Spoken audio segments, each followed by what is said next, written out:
Thank you. Thanks. I think we are Thank you. in peculiar situation where instead of having face to face, we are looking at. So in a way, we should be thankful that we are alive.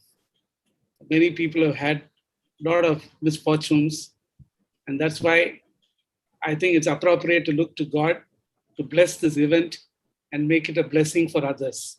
Shall we look to God in prayer?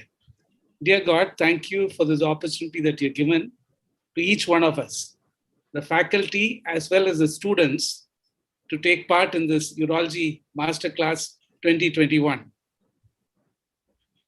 As knowledge is being imparted here, Lord, we pray that you will help us to use your wisdom to apply it for our skills and, Lord, to be a blessing for the community.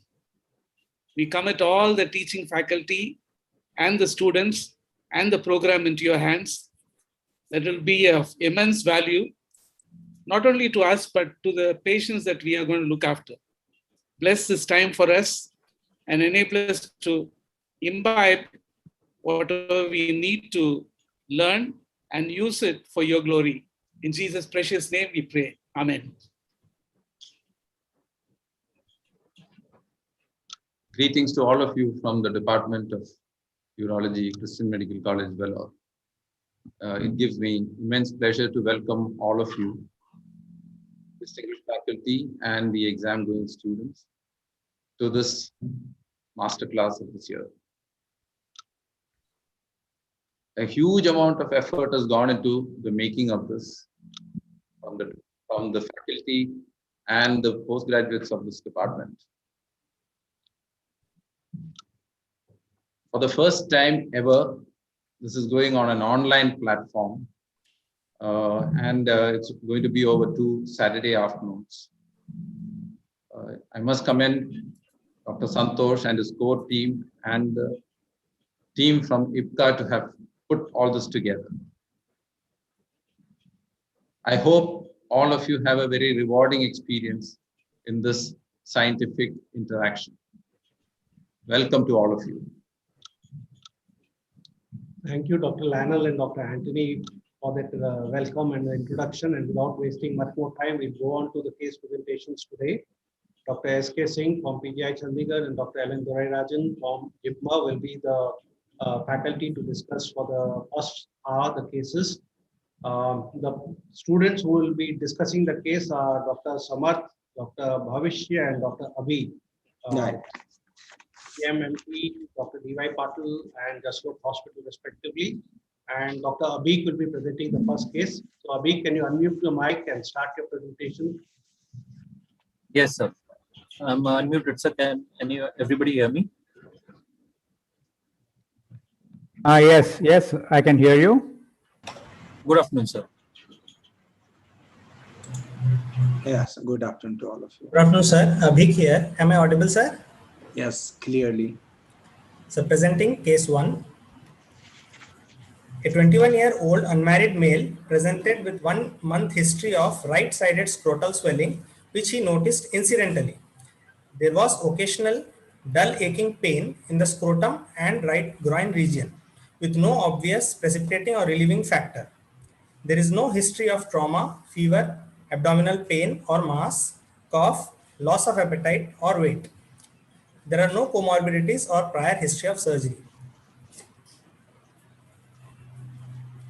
Right. So now, Dr. Samrat, so you must be having something in your mind. This patient came to you, is 21-year-old male and has complained of right scrotal swelling for last 1 month, and the other relevant points have been given to you. What else I think you would like to know about in this case? If you have some other differential diagnosis in mind, if something must be striking your mind, this patient might be suffering from, then you can add, if you have any other query, you can ask those relevant points. So one thing I'd like to know whether the patient had any history of dysuria or recurrent UTI in the past, whether there is any history of urethral discharge. Okay. Anybody else? Dr. Bhavish, anything you would like to add? Right, Dr. Samrat. Now, can you tell me what do you think these patients might be having? What are the differential diagnoses in your mind? So one could be a testicular mass in the form of a benign or malignant mass. Second could be an inflammatory mass or an infective etiology mass, which could be because of epidermal orchitis or isolated orchitis, which could be present. Third possibility could be genitourinary tuberculosis, which could be present. These are the three things which I would like to think for now. Sir. Could you think of hydrocele? Yes, sir, could be. Okay, now, would you like to have any other history elaborated at this point of time? Okay, now we'd like to know when you are thinking of testicular mass or something, would you like to know whether the patient has any history of surgery for cryptorchidism? Yes, sir. Right, okay. So we can move to the next slide. So what you would like to do now in this case? Would you like to examine? Yes, sir. Or you have any other things in your mind? No, sir, I like to examine the patient. Okay, so can it be hernia? Can be, sir, but it was mentioned that as a scrotal swelling, but it could be, sir, if it is a inguinal scrotal Okay, swelling. so now what examination you will like to conduct? What you would like to know in this case? So first of all, I'd like to do a general examination, a head-to-toe examination. And in the local examination, I like to examine both the groins. I'd like to examine the penis. Any palpable induration or not is there. Then I'd like to go to the scrotal examination. The size of the swelling, whether it is scrotal swelling or inguinal scrotal swelling, whether I can get above the swelling or not. Whether it is painful, in tender palpation. Whether there is any testicular sensation which I could elicit. Okay, so we can go for the physical examination. There is no history of urinary symptoms. Proceeding to the examination. His ECOG 0, general examination was normal. On local examination, there was 8 into 6 centimeter non-tender firm right testicular mass. Left testis clinically was normal. So what do you think now, Dr. Bhavish? So this looks like left testicular mass, sir. Yeah, that is there. Yes, sir. But what is this? What do you think differential diagnosis for this mass? Dr. Abhishek? Yes, sir. Sir, just to keep you alert, I'm changing the again. Yeah. On the basis of examination, sir, this looks like a mass which is non-tender and has a short history. No, I think that don't repeat it. Just to tell me your impression. What time is short. Malignant, yes, sir, more in the favor of malignant testicular mass. Sir. Okay, now coming back to Dr. Samrat. What do you think? Malignant tumor, now this looks very vague. You must be having some other thing in your mind. Can you again think of something specific according to priority? And then Dr. Durai Rajan can intervene in between. So which tumor do you think? The Tolli cell tumor? Leydig cell tumor? What do you think? Yeah, Dr. Samrat, Dr. Abhishek? Yes. Sir, seminometal germ cell tumor? Germ cell tumor. Okay, germ cell tumor. Which germ cell tumor do you think is likely to be in this case? Yeah, Abhishek? Most probably seminometal germ cell tumor, sir. Okay. So why do you think so? So the age of the patient, 21 years old.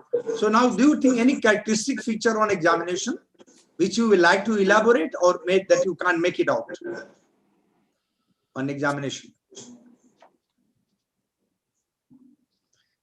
Okay, so anything else? Now, what to do? Yes, Dr. Abhishek. Like to investigate the patient, sir. No, that's right. But what investigation? Sir, investigation in the form of local examination and blood test, sir. Local examination would be in the form of initial ultrasound of the scrotum, sir.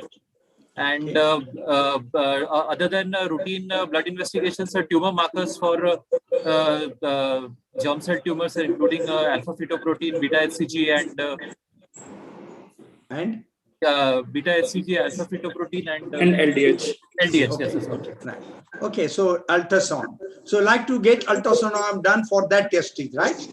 Right testes. or anything else you want? Sir, ultrasound, sir, first of all. Okay, ultrasound for right testis, but you don't want. Okay, right testis or left testis also we like to examine. Both, sir. Both, sir. So why? Sir, because there is a possibility of contralateral Okay, malignancy, right. Okay. malignant focus in the contralateral testes. So now also, the sir. finding is written here. Dr. Samrat, ready? Yes. Yes, sir. What did the judge suggest? Epidermolysis, hydrocele, tumor, which tumor? Don't Sir, read is it more- again. Don't read it. Just tell me your impression. What do you sir, think? Possibility? So most likely it seems to be a tumor, sir. No, which tumor? Again, you have told so many times. We are just trying to say. Abhishek Ghosh, can you make up your mind? So non-seminomatous Johnson. Why sir, I not can't. seminomatous? Why not seminomatous? It is Doctor they are Bhavishya. homogeneous. So Dr. homogeneous. Bhavishya? Yes, sir. Okay, so homogeneous, usually likely to homogeneous. Okay. Anything else at this moment? What next? So tumor markers. Tumor markers. Tumor sir. markers. Okay, so tumor markers. And then when you are pricking the patient, would you like to know his general status? Like hemoglobin, urea Yes. creatine, because this Yes, does sir. matter. Yes, Right. Okay. Anything else you would like to have in your mind? Okay, so tumor marker is there, written here. Now, where are you now? After this report is available in front of you, what do you think this patient is likely to have? Abhishek, Sir, this tumor, sir, judging by the report, this seems like a Bhavishya, The non-seminomatous mostly. Samrat, So according to the tumor markers, it seems to be more likely embryonal carcinoma origin. so I think, can it be anything else? Most likely means there is still possibility of something else. Please tell me something else if you have something in mind. So be very particular about your diagnosis. So this is consistent with Embryonal non- carcinoma. embryonal carcinoma. So Embryonal- So beta HCG is So you are thinking of choriocarcinoma? So you are telling non-seminal germ cell tumor. Non-seminal germ cell tumor is the diagnosis consistent with it. Anything else you would like to know? Now, when you have got tumor mark ultrasound report, what next? What you would like to do? abdomen imaging. No, so this Yes, is the sir. LFT in yes, sir. front of you because you are assessing the patient as a whole. So now, yeah, LFT, you would like to know Yes, sir. Relative report. why? Sir, as a part of metastatic workup. Okay. Right. So you would like to know alkaline phosphatase and others. So again,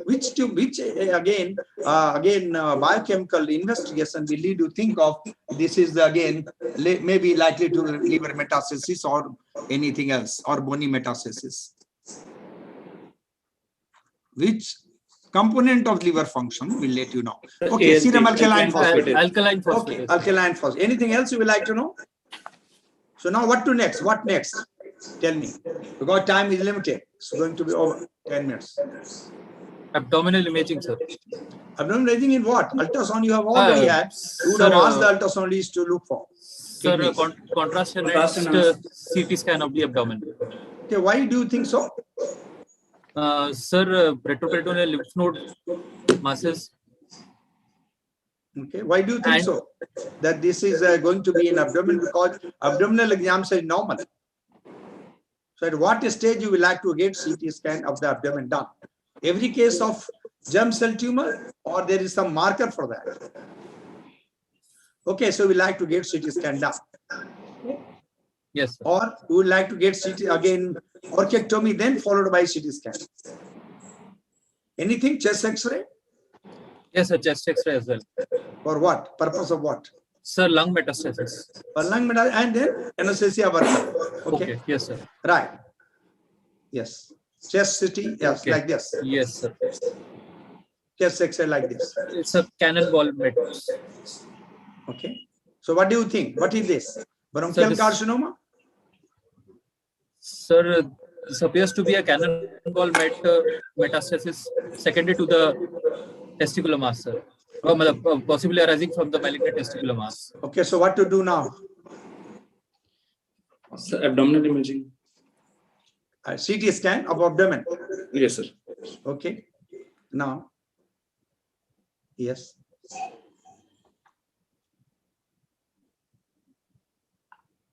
Quickly, inference. Anything there is a abnormal? Please tell me the only abnormal thing. Yes, sir. Inter-aortic cable and the Cable lymph nodes, right side. yes, sir. For the reports, They are sir. enlarged. So which are the lymph nodes, Dr. Bhavisya? Actually, Yes, I will like to listen from him. Which lymph nodes metastasis is the most likely from right-sided testicular tumor? The intra-aortic cable from right side. Inter-aortic cable, right? And right paracable. And paracable. Okay, right. So, okay. So Yes, now, what next? Now you have got these all detailed with you. What next? Quick. We'll go ahead and do an high equivalent orchidectomy, sir. So our Followed by- performance, how is the performance of the patient? Performance was CCOG1, I believe. Right. So now you have now this thing in mind. He Yes, has sir. lung metastasis, again lung mass, Yes, around sir. 7 centimeter, 4.5 centimeter retroperitoneal mass. Yes, sir. You know the clinical, again, diagnosis and clinical stage now at this moment. You Yes, must sir. be remembering one stage, 1, 2, 2A, 2B, C. So we'll not like to spend much time about. Right. So now what orchectomy? Okay. So patient orchectomy. Which orchectomy? High equivalent orchidectomy, sir. Or term septal, anything else? No, sir. High equivalent. Preferably high equivalent. High inguinal orchectomy. Okay. Right. So where do you make incision for right inguinal, for high inguinal orchectomy? Which incision do you make? Sir, the incision is made at the midpoint of the inguinal ligament. It is a transverse incision, sir. And from there only, sir, the cord structures are dissected and separated, and the entire testis is delivered. So, okay. So you are telling this can be transverse. Can it be, why transverse? Why not again, just like a hernia? Oblique incision? Because you are going to, Better exposure and better space for delivery of the testis as a whole. so transverse is better. Okay, so now we'll see that. Yes, anything you can go for. Now, what do you do there? Where do you get the spermatic cord? Deep ring. Deep ring, high ligation of the spermatic cords.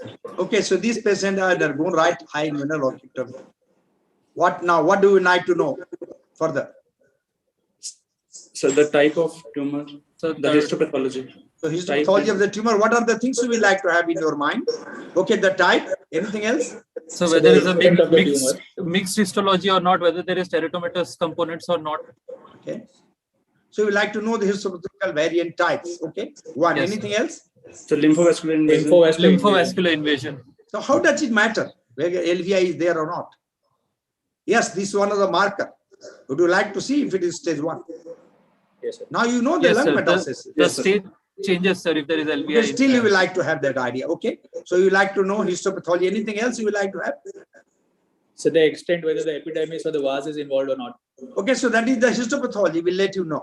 Pathological finding will let you know what is the status of the textual tumor. Epididymis Anything else? itself was not What next? What palpable. next? What next? Histopathology is okay, fine. We'll let you know the different epidermis involved or not, tunica or not, LVI is there or not. That will have type of histopathological variants. But same time, anything else now? Patient has come to you for follow-up.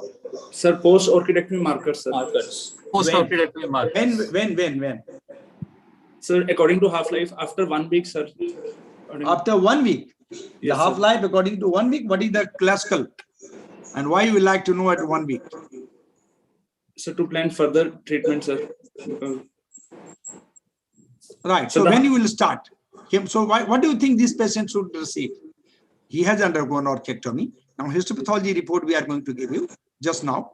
Yeah, can we have histopathology? Yes.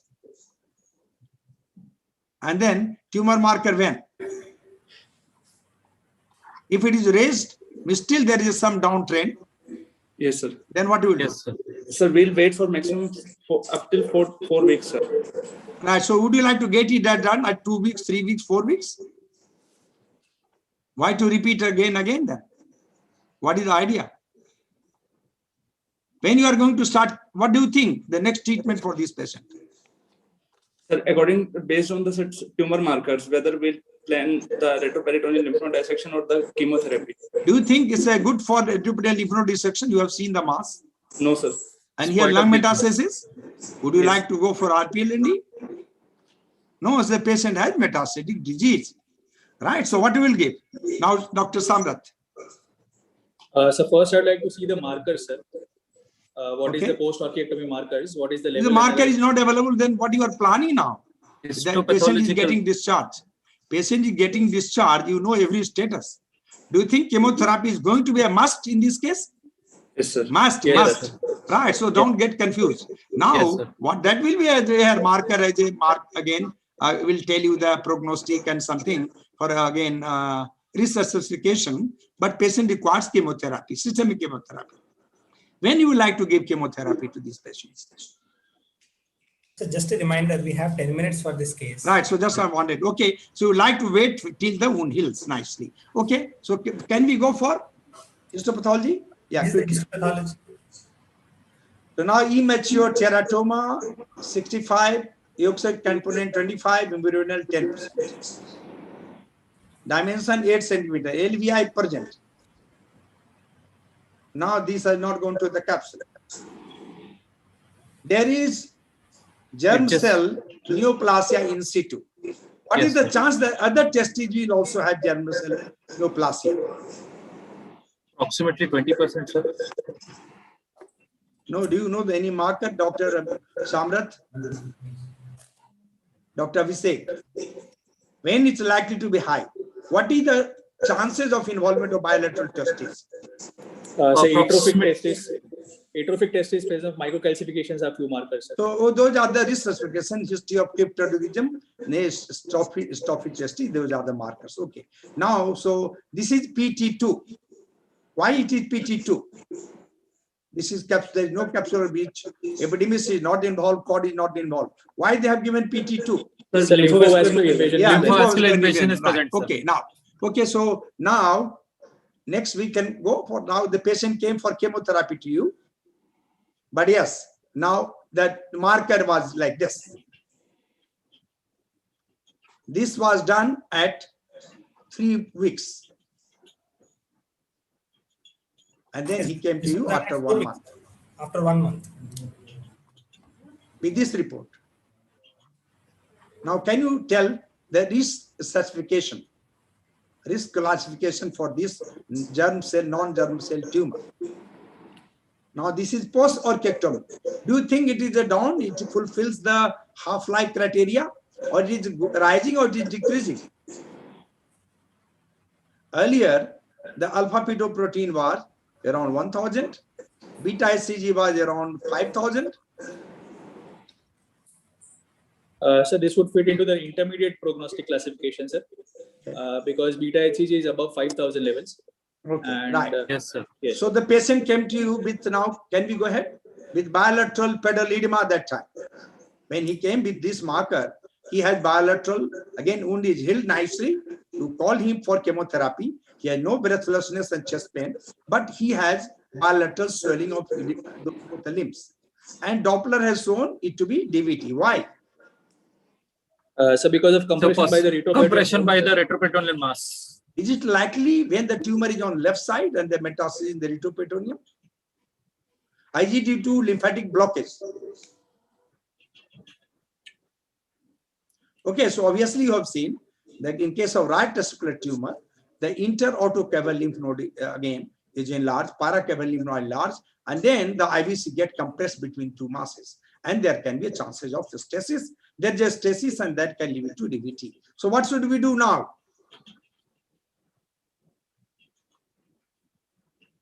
Right? Tell me. Dr. Abhishek. So start the patient on chemotherapy, sir. And anticoagulant to be given or not? Yes, sir. Anticoagulant Yes, also right. to be Okay, given. so can we go for? So which regimen? Dr. Durarajan, you can intervene in between. Yes, so which regimen? It's going on fine, sir. So he has been started on low molecular, again, heparin. And now the resuscitation, clinical stage is 3. Why it is a stage 3? Clinical stage 3? So because there is a lung mets also present, sir. Lung So this mets. is extra retroperitoneal mass. There's a lung metastasis. Okay. Yes. And then what is this IGCCCG? So Many of International you. Germ Cell Cancer Collaborative Group Classification. Group That is for classification. So protein. intermediate is what next? How many courses to be given? What need to be done?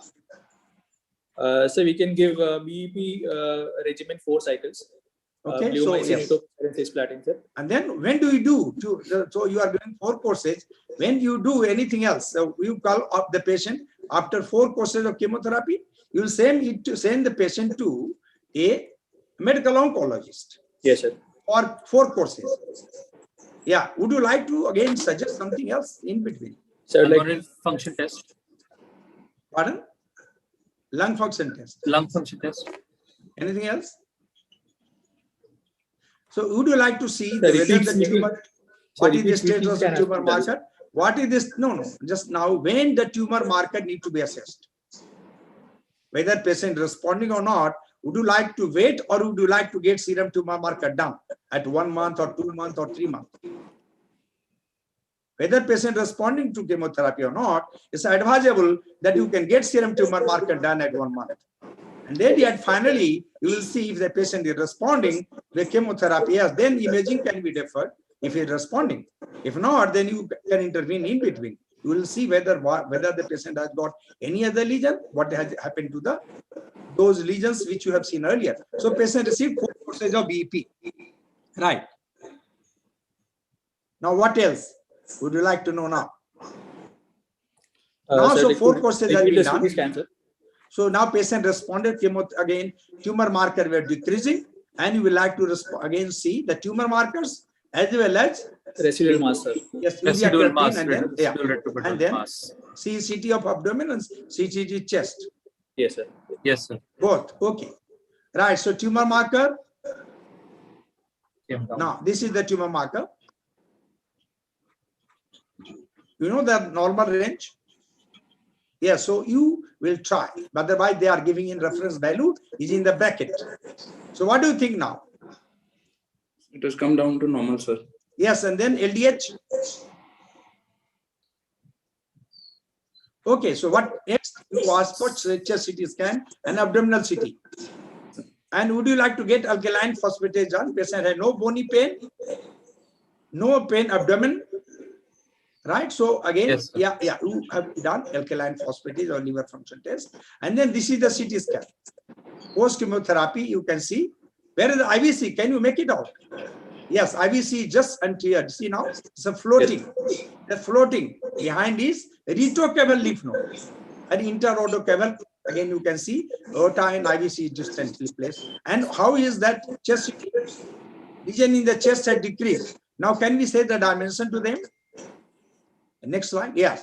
So it has decreased by 50%, retroperitoneal mass by 50%. What next? What next? So now, depending on your now, see now, Dr. Abhishek, anything? Dr. Samrat, can you tell me what quickly because there's only 2 minutes left. So can I see the size again? Right. I think we have to wind it up. Now, see, you have seen half by half. It has become half. Yes, sir. So size is less than 3 centimeter with tumor negative, sir. Markers negative. You can go Markers. for No, just tell me immediately. So, like when there is no tumor marker now erased, yeah, you like to say excite the tumor in non-seminal germ cell tumor, right? So, we like to excite the lung, then retroperitoneal lymph node. Yes, because tumor markers are not raised. Had the tumor marker been raised, then what you could have done? Then you could have gone for salvage chemotherapy. Yes, so I think now we can go for the learning points. I will proceed ahead due to shortage of time. Yeah. Underwent open retroperitoneal lymph node dissection. This is the final biopsy of the retroperitoneal lymph node dissection, which showed only necrosis. The post-operative period and follow-up. The post-operative course was uneventful. He was disease-free at 12-month follow-up with normal markers and only traction bronchiectasis at the follow-up CT scan of the thorax. To summarize, it's a right-sided metastatic testicular NSGCT with intermediate risk group in the IgCCC classification, status high inguinal orchidectomy and BEP 4-cycle chemotherapy, followed by post-chemotherapy residual retroperitoneal mass and lung mets with status RPLND and surveillance for the lung mets. These are the learning points. So our patient comes in the intermediate prognostic group, and FDG PET is not indicated for restaging for NSGCT RP mass management, and resection is mandatory if the post-chemo residual mass is more than 1 centimeter. And regarding the concordance between retroperitoneal mass and lung mass, it depends on the histology of the retroperitoneal RPLND biopsy, which is highly concordant if the biopsy is fibronecrotic tissue of about 90%. Regarding thromboembolic events, men with GCT have high risk for thromboembolic events. These are the risk factors, and there is a role of LMWH prophylaxis to decrease the risk from 16 to 9%. This is a corona risk score, which I will skip. And the role of IBC filter before RPLND is also questionable, and it has not come into the guidelines. Regarding surgical approach, simultaneous resection of the RP mass and lung mass is preferred. However, sequential approach may be done depending on the RPLND histology, and the same thing we had done. And both approaches have similar operating time, complications, and survival. These are the EAU guidelines. The details are there in the handbook. And regarding RPLND pharmacological and mechanical prophylaxis is indicated without need for IBC filter. Thank you. Thank you very much. Yeah, I think exactly we have finished at 3 minutes, 30 minutes. Right, that's good. Yes, I have been quick in spite of the instruction from Dr. Santosh. Because I have to fulfill the time limit also. That's good. All three regents, you were attentive, and thank you all three. Thank you, sir. Yes, sir. Thank you very much. Thank you very much. Dr. Samrat. For the next case, I think we will call on the other residents, Dr. Amit, Dr. Nikhil, and Dr. Sanjeevan.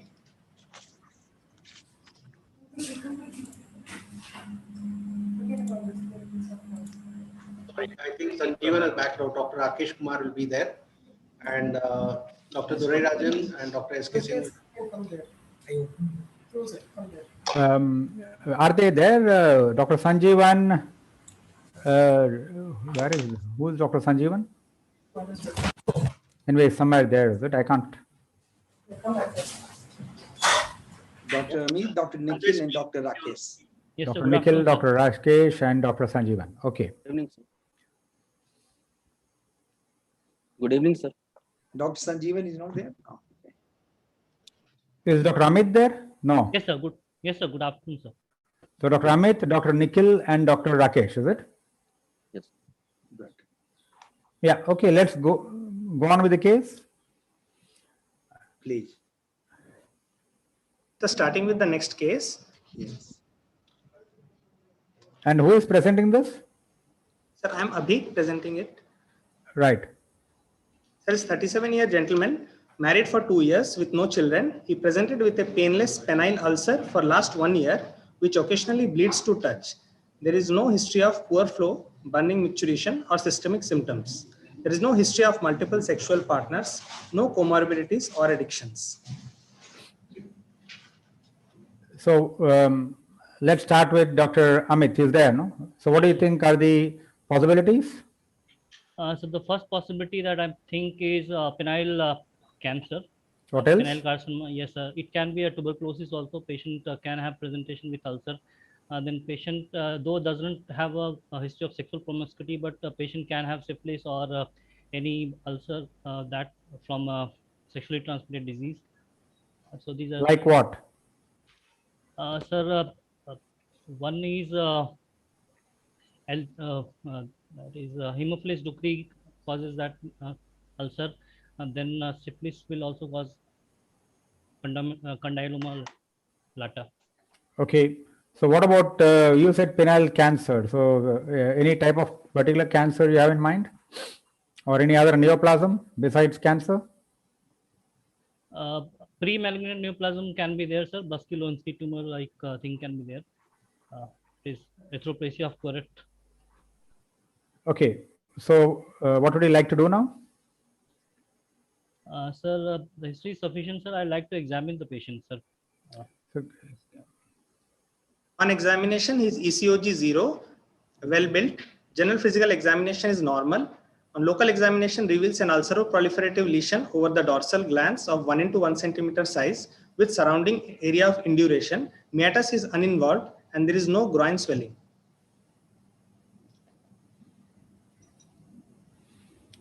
So let's ask Dr. Nikhil now. What is your diagnosis? You are muted, Dr. Nikhil. You will have to unmute yourself. All three regents has to be kept themselves Hello, sir. unmuted. Unmuted and your video should be on. Are you able to listen, sir? Yes. Yeah. So looking at it, it looks like mostly of the carcinoma penis. So I'll confirm my diagnosis by. Internet is gone. I think he's frozen. Sorry? Hello, No, sir? we are able to hear him. Yeah, sir. We'll do a wedge biopsy of the lesion, sir. Okay, where would you take the biopsy from? Sir, I will take, sir, it should also include the healthy tissue, sir. So from the edge of the lesion you will take? Yes, edge wedge biopsy. Right? Yeah. Okay. So what else would you like to do besides biopsy? Sir, while doing a biopsy, sir, we can also send it for sir, HPV status and EGFR score, sir. Would you also like to evaluate the patient for something while he is there? Blood, so we have blood glucose or general investigations? Yes, a general investigation includes the complete blood count, sir.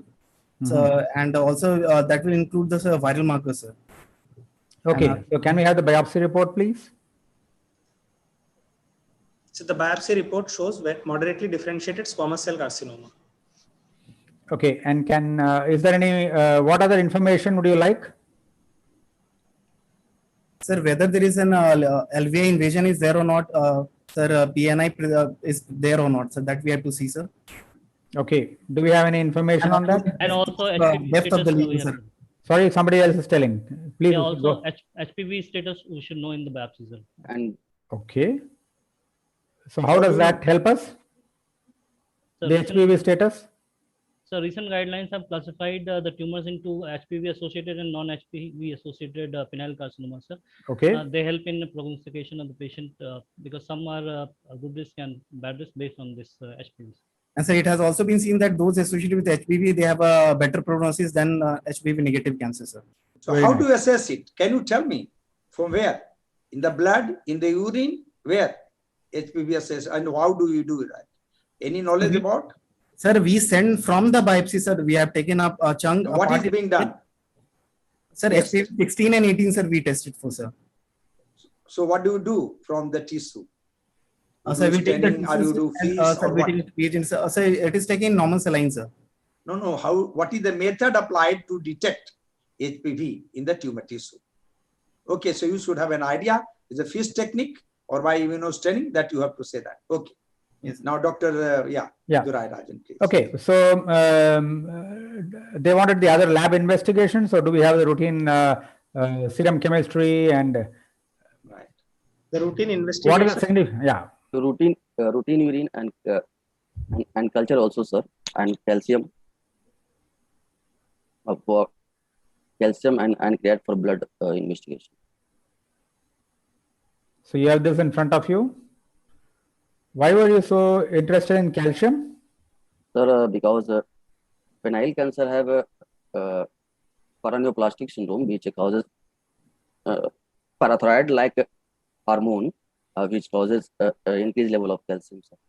In short, sir, it causes hypercalcemia. Calcium of malignancy. Okay.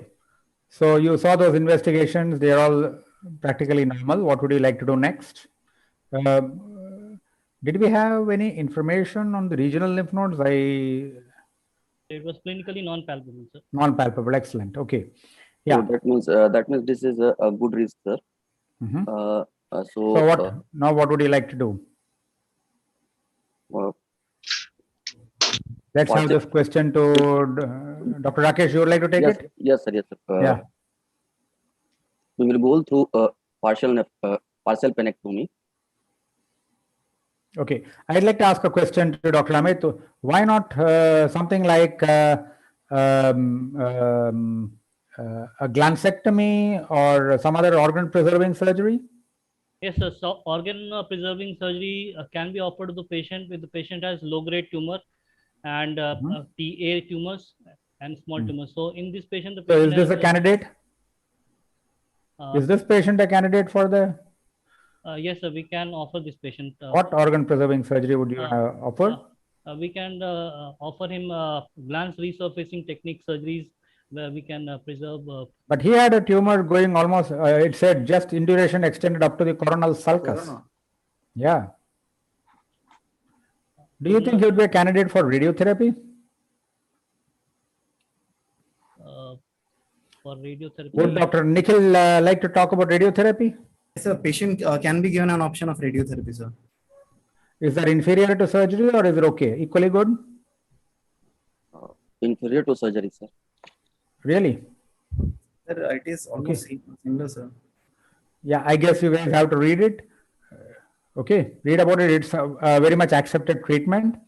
Anyway, so this patient had undergone a partial amputation of the penis and the biopsy report is there.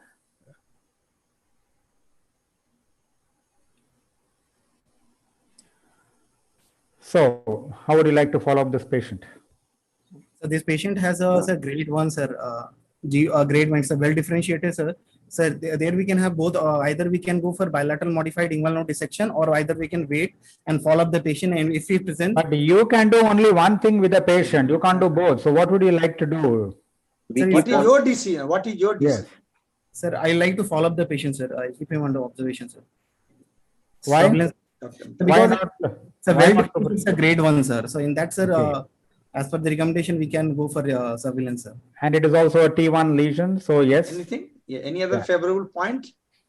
Lymphovascular invasion there or no? Is absent. Yes, absent. There is absent. Lymphovascular invasion or perineal. And PNI both are absent, sir. So Dr. Amita wants to say something. Please say. Yes, sir. They have reclassified PT1 tumor into PT1A and PT1B, sir. So in PT1A tumors, the chances of having lymph node metastasis is very low, sir. It is around 5 to 10%. So we can observe these patients because it comes into PT1A. But it is PT1. Yes, PT1A. Okay. Yes, sir. Okay. So this is what was done further. Surveillance of inguinal lymph nodes. Sir, he was kept on groin surveillance. When he came to us on 6 months follow-up, then he did not have any complaints, but on examination, there was a left superficial inguinal node palpable, which was single mobile, 1.5 into 1.5 centimeter in size, and the stump was good. So what would you like to do now? Sir, bilateral alveolar lymph node dissection, as this is recurrence is less than 2 years, sir. So better to be, we will opt bilateral alveolar lymph node dissection. So even though there is only a unilateral lymph node of 1.5 centimeters, 1.5. Yes, other option is there. Bilateral ilio-inguinal lymphadenectomy. Is there any alternative answer? This is by Dr. Rakesh. We can go through, sir, left side superficial inguinal lymph node dissection, and we see at the time frozen section. If that is positive, then we have to do same side pelvic lymph node dissection, and contralateral also superficial inguinal lymph node dissection. If that side is negative, then no need to go through, sir. So you have given two options. Sir, we can do on the right side, sir, right radical inguinal lymphadenectomy, sir. And sir, we'll wait for the HP revert. Left side, we can do the left superficial inguinal lymph node dissection. If it comes positive by doing surgery, this frozen section, sir, then we'll have to also do the complete it and do the pelvic node dissection also, sir. Sir, I'd like to differ, sir. I'd like to go for a staging CT to see inguinal lymph node as well as the pelvic lymph nodes. If they are enlarged, then we can proceed accordingly, sir. Body heaviness of the patient, when you are not able to palpate, yes, so you want to have objective assessment with CT scan. Okay. Yes, only in so those who are kind of obese or where palpation is difficult. Which showed left superficial inguinal node of 2.5 into 1.8 centimeters. And there was no pelvic lymphadenopathy or metastasis. So there was only one single left superficial inguinal node, which is large on the CCT. So I'd like to ask Dr. Rakesh, What is the, do you think it would help to do an FNAC before we take a call on this, or a lymph node biopsy? So as I told earlier that this is recurrence within 6 months. So better to go through that inguinal lymph node dissection. So what is the term called? Metachronous or synchronous? Synchronous. Okay. So can we move on to what was done? So bilateral ilioinguinal lymph node dissection followed by flap and graft cover was done. What would you like to do now? Dr. Rakesh. Sir, I will go to see biopsy report, sir. What is the biopsy of bilateral inguinal lymph node dissection? And after that, I will decide, sir. This is the biopsy. Yes, sir. So because this is extranodal extension and PN3 disease, so we need to give adjuvant chemotherapy for this patient as a new guideline of EAU. Sir.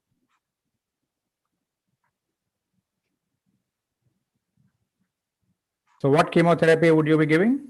Sir, C-splat, TIP, sir, that means taxane 1, docetaxel and cisplatin, and we can add ifosfamide plus minus. Okay. So how long will you give that? Sir, 4 cycles, sir, 3 to 4 cycles, we can use. Okay. A question to Dr. Nikhil. Yes, sir. Okay. So while they did the ilioinguinal dissection, there was flap necrosis. Okay. So how would you treat that? I mean, there was a necrosis around the wound, and there is exposure of muscles and underlying structures. Sir, sir, we'll have to wait till the wound gets healthy, and sir, then we'll have to put a flap over it, sir. What flap?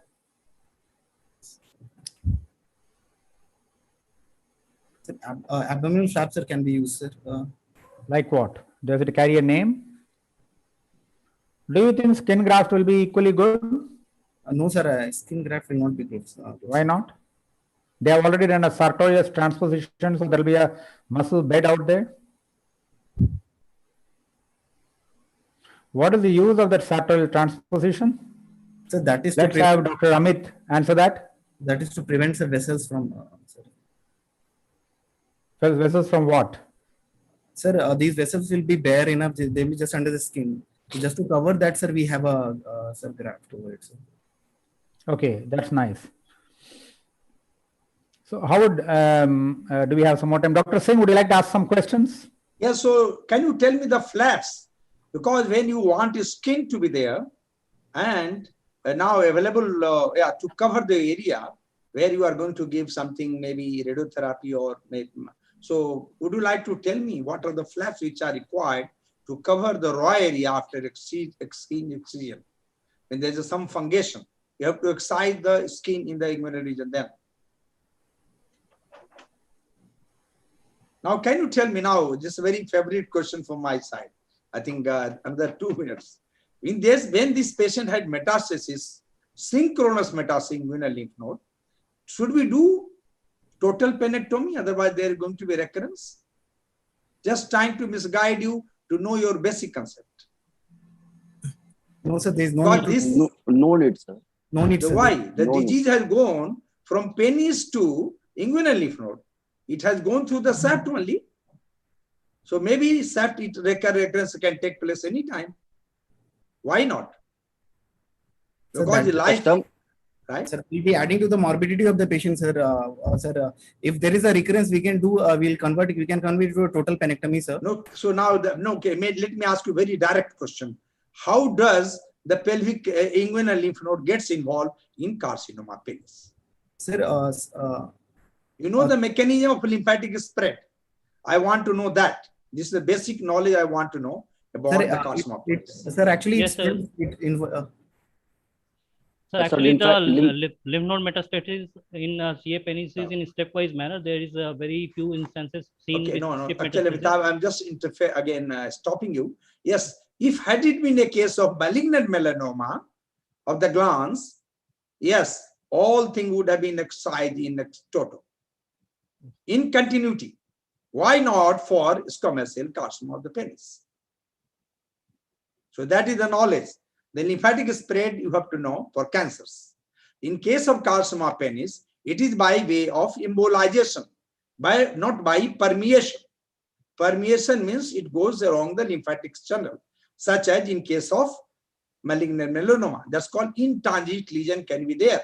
But in case of carcinoma of penis, intransit lesion is very, very unlikely because this is by embolization.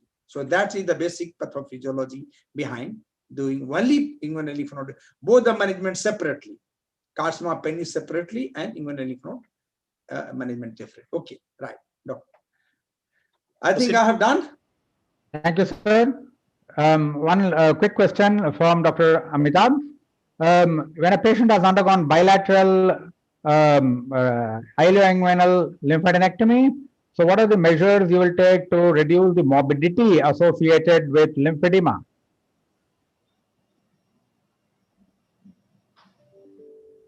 Sir, to reduce the morbidity associated with lymphedema, the patient management starts in the post-operative period. We have to apply stockings in the post-operative period, beginning on the first or second day, and the patient starts ambulating on the fourth or fifth day, so that the lymphedema doesn't form. This is the main thing. And you also have to advise him about care of feet, and what would you tell him? It has to be kept clean, sir, because any infection can lead to this, and the limb elevation has to be applied if the patient develops lymphedema. You should recommend that he should wear proper footwear when he goes out. He should not go barefoot. Many people come from rural India, walk bare feet. Any small injury must be taken care of. All those precautions have to be mentioned. Okay. So Dr. Nikhil, right. Dr. Nikhil, one question. Yes. The people, one attractive option remains is will. Yes, Video endoscopy inguinal lymph node dissection. Yes, sir. This person is young. We could have done that.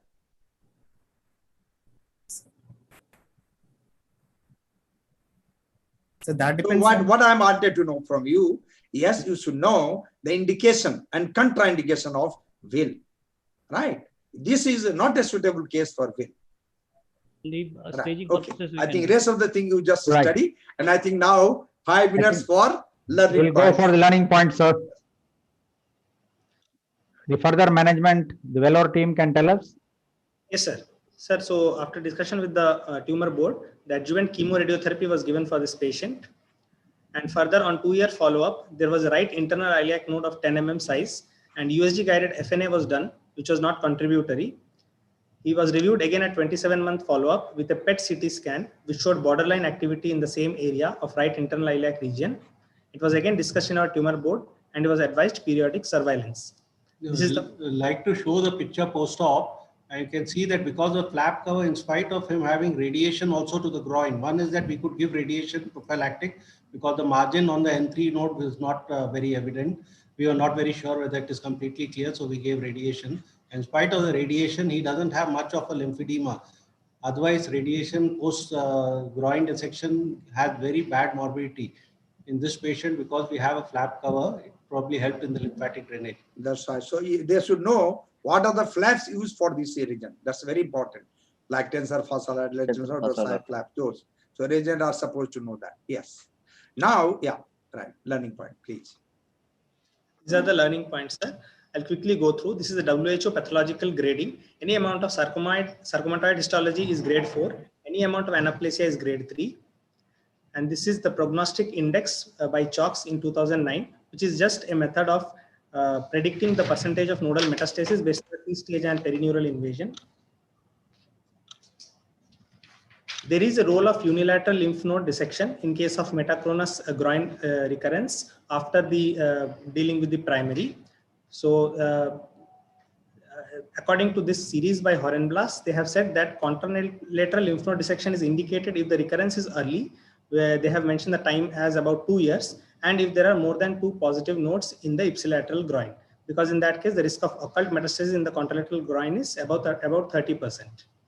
The survival of N3 disease is actually dismal. For pelvic lymph node involvement, specifically, it is quoted as about 0%. I mean, 0% for 5 years.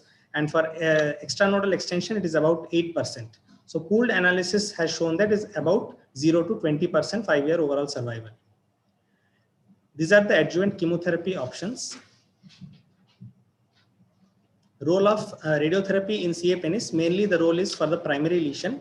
For the nodal disease, for curative intent, it is not yet recommended in the guidelines. It is mainly for palliative intent. But specifically for N3 subgroup, there is an improvement of cancer-specific survival at 2 years with adjuvant chemoradiation compared to chemotherapy alone. Regarding the role of PET-CT, for clinically node-negative groin, it is not sensitive. For clinically node-positive groin, it is very sensitive and specific, and also has the ability to detect additional metastasis and has the potential to change management in up to 20% of the patients. These are the EAU 2021 guidelines. For low-risk CA penis, that is TAG1, T1G1, or in situ carcinoma, surveillance is recommended. Adjuvant chemotherapy is recommended for pathological N2 or N3 disease after radical inguinal lymphadenectomy, and radiotherapy is yet come to the guidelines. It is only for palliative setting. Thank you. Thank you very much, Dr. S.K. Singh and Dr. Durai Rajan, for the excellent discussion, for keeping all the students involved, and also most importantly, finishing on time in spite of touching all the points. So thank you very much. For the next session, I would call on Dr. R.B. Sabnis, our president of the USI, and Dr. Manish Sinha, who is head of department at NU Hospitals, and to discuss the case, there is Dr. Dr. Deshraj and Dr. Sitaram.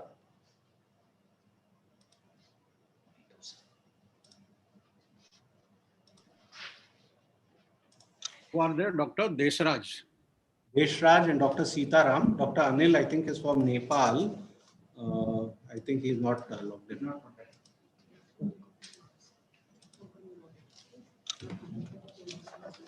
Okay, so please go ahead.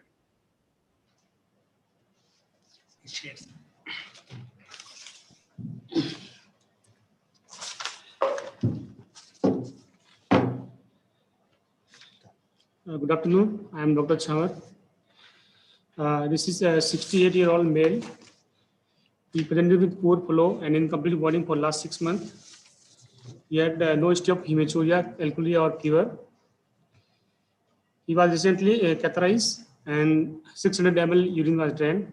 He had no history of constipation, constitutional symptom, and bony pain. He is on diabetic and hypertension on medication. Okay. So Dr. Deshraj, when you have such patient, what other important history you will ask for?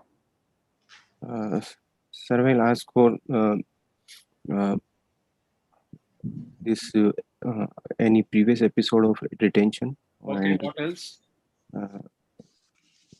Is there any pain in the retention, and it was any precipitating event for the retention? So any precipitating cause for the acute urinary retention. When they say it is acute, that means it is acute painful retention. So any precipitating cause. Okay, what else? And sir, like how the flow, I will measure his IPSS score. So if any irritative and obstructive, both the complaints. So you want to ask the details of the past 6 months. Yes, since sir. the time he has got problem. Yes, okay. sir. What else? Any other history? And any lower limb edema, facial edema. Why you want to ask that? Sir, to evaluate him for if there is any water retention. Okay, Dr. Sitaram, you want to add anything? Any history of previous surgeries or instrumentation in the past? Correct. That's very, very important. Previous history of any urethral surgery or urethral instrumentation. Because when patient has poor flow, difficulty in passing urine and comes in retention, you don't know what exactly is the cause. Okay, so now since they have given that it is catheterized, we assume that the catheter went easily. So that's all right. But that's very important history when there is a retention and poor flow. Okay, anything else? Okay, so anything specific you want to see in examination in a 68 years old male with this history? Tell us the points you want to see and then we'll show you the examination. So general examination and local examination. I will. General, forget it. Come to specific. We don't want to discuss unnecessarily. Yes, sir. External genitalia and DRE. You think there is a neurogenic bladder? Possible, sir. Patient is a diabetic, so should suspect a neurogenic component, diabetic. So, okay, so what else you want to see on examination?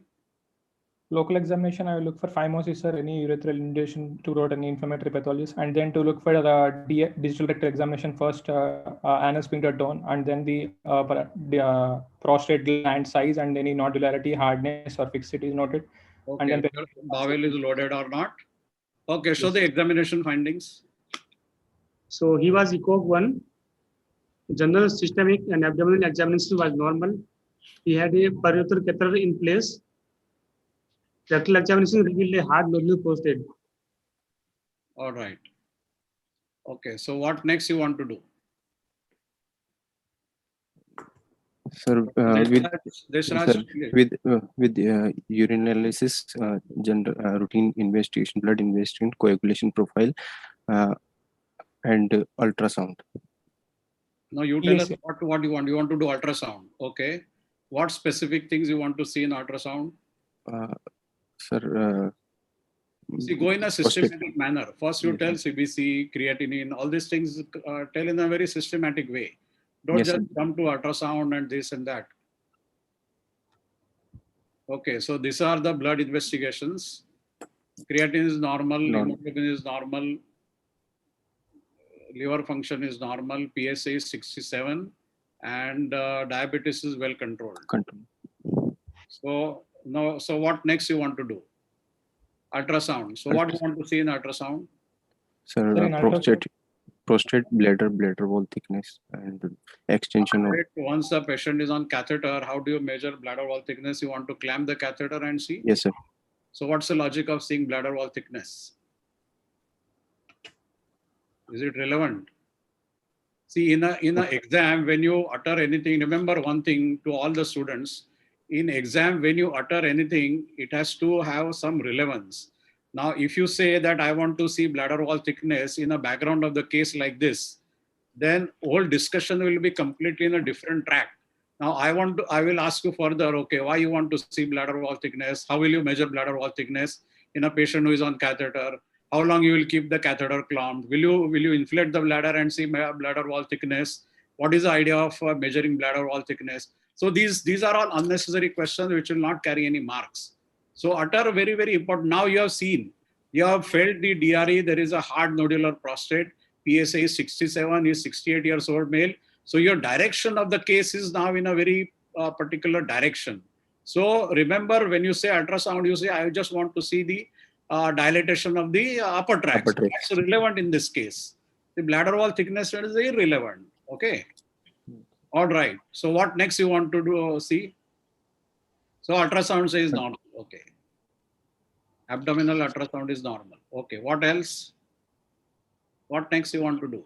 We are suspecting a case from the history. We are suspecting a case of CA prostate. So I would like to prove my diagnosis. So I would like to see if he's having a urinary tract because I will be planning a biopsy. I would like to rule out any urinary tract infection from microscopy and culture. And depending on that, I will plan for my transrectal guided ultrasound guided prostate biopsy. Okay, so you want to do urine culture. Okay, this is urine culture. Okay. Coagulation profile. So coagulation profile is normal.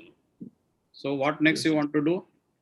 So I would like to plan a biopsy that as per the guidelines, currently 2021, it is advisable to go for a transperineal biopsy with an antibiotic cover of don't give me guidelines. This is a practical exam. Theory is over.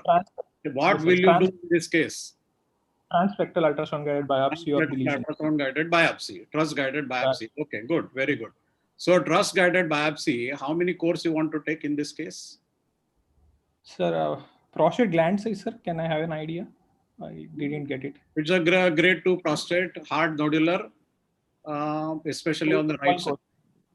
12 course. 12 course biopsy. Okay, Deshraj, you agree with him that you want to do 12 core biopsy? Sir, large gland and palpable lesion we can do just for the diagnosis. 6 sextant biopsy can be sufficient. All right. Okay. Okay, let's not discuss about it, but standard is 12 core. There is nothing lost in taking extra course, because sometimes you may not get the this unless you think that it is all metastatic, very hard and nodular, and this whole prostate gland is, then your idea is just to take the biopsy. So you're not interested in from where you are taking. But by and large, trust guided biopsy is the 12 core biopsy. The other thing which I would have expected from you is that when you are asking for investigations, when you are doing trust guided biopsy, you would also like to see on transrectal examination of the prostate, what are the different signs? Because on DRE, it is hard nodular prostate. So TRUS, what are the different findings in TRUS when you say that it is localized disease or it is a locally advanced disease?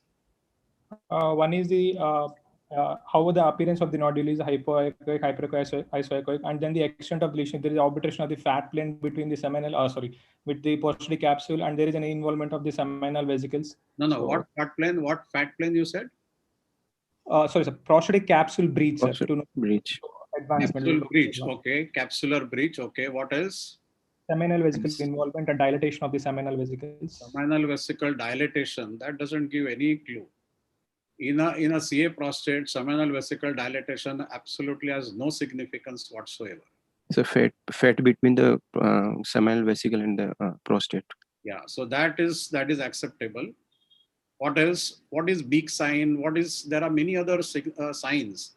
See, you have to see that how is the peripheral zone, whether it is a completely hypoechoic zone or there are multiple areas of hypoechoic. Generally, the cancers are hypoechoic. Then breach in the capsule. Whether the TZ and a PZ, two transition zone, there is a Eiffel Tower sign, whether it is obliterated or not. What is a beak sign? Along with the seminal vesicle and ejaculate duct, there is a fat which goes inside and it joins the urethra at the verumonterum. Usually in a CA prostate, that is obliterated simply because the fat is infiltrated because of the peripheral zone. So these are the things which you should see on the transrectal sonography. Okay. So this is the report. What next you want to do? Is a 4+3 perineural. Go back a little bit. Go back once. Lymphovascular invasion absent. Percentage 80%. 4. So tumor volume 80%. So what next you want to do? So I would like to complete evaluation for the staging of the disease. I would like to proceed. So what evaluation you want to do? MP-MRI, cross-sectional imaging of abdomen pelvis. I would prefer to go with an MP-MRI and then bone cancer. You want to do MP-MRI. Why you want to do MP-MRI? Sir, one is local staging, sir, and then bone scan for the any metastatic evaluation. No. See, now this is a very, Desharaj, you agree with him? You have to have very clarity in this investigations. Sir, I would go for PSMA PET scan. Okay, you want to do PSMA PET scan. Now, do you want to do MP-MRI? Yes, sir. Why?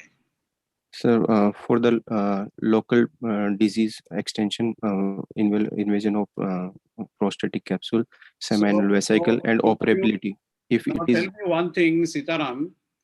If you want to see the local extension, so you want to basically see whether it is a locally advanced or it is a localized disease. Localized.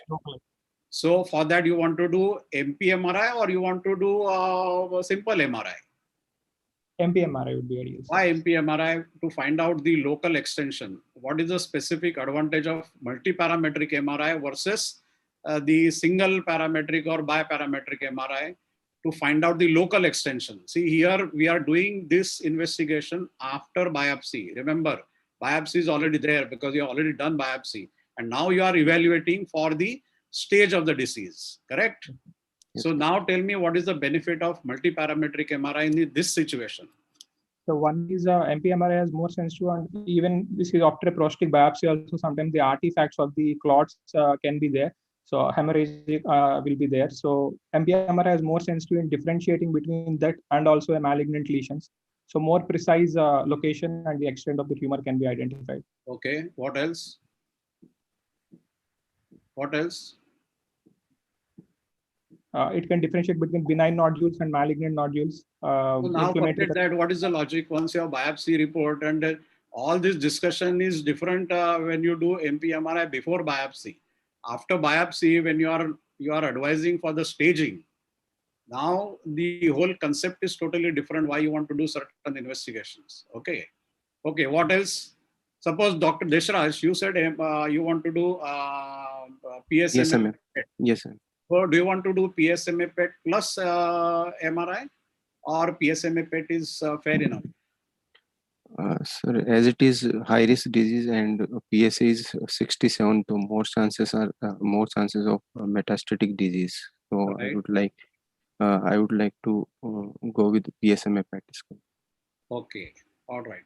I think Dr. Sitaram, you understand that in a situation like this, now when you are evaluating and investigating further, what is your important at this stage is whether lymph nodes are involved or not, or whether there are distant metastases or not. If those are normal, then okay, then your focus will be on local, because you are unnecessarily adding investigation which has a cost. You understand? Suppose you do PSMA PET, or you do some other bone scan or something, and it shows gross metastasis. Then finding out the local stage loses the relevance. You understand? So when you have a situation like this in a systematic manner, you have to decide in your mind which investigations will get priority. Now tell me, Dr. Sitaram, you will agree that if you want to do the metastatic workup, you want to do PSMA PET, or you have some other idea? Sir, in our institute, we follow a cross-section imaging of abdomen pelvis, that is EECT abdomen pelvis and bone scan for metastatic evaluation, sir. But the currently pro-PSMA1 trial suggests that PET-CT can be performed, but treatment is not based on PET-CT as of now in any trial. So I would go with the EECT abdomen pelvis and bone scan, sir. So you want to see abdomen, CT scan, abdomen pelvis and bone scan. All right. So I think either way it is correct. PSMA PET has more sensitivity to pick up the metastasis, but at the same time, in absence of any facilities, then bone scan, CT scan can give fairly good idea about the metastasis and the lymph node status. So this is a bone scan. Which bone scan will you do? MDP bone scan. MDP bone scan. So, Dr. Sitaram, you agree? MDP bone scan? Yes, I agree, sir. If you are given choice, what are the different bone scans and what is their sensitivity? Have you heard fluoride bone scan? MDP bone scan, the sensitivity is less.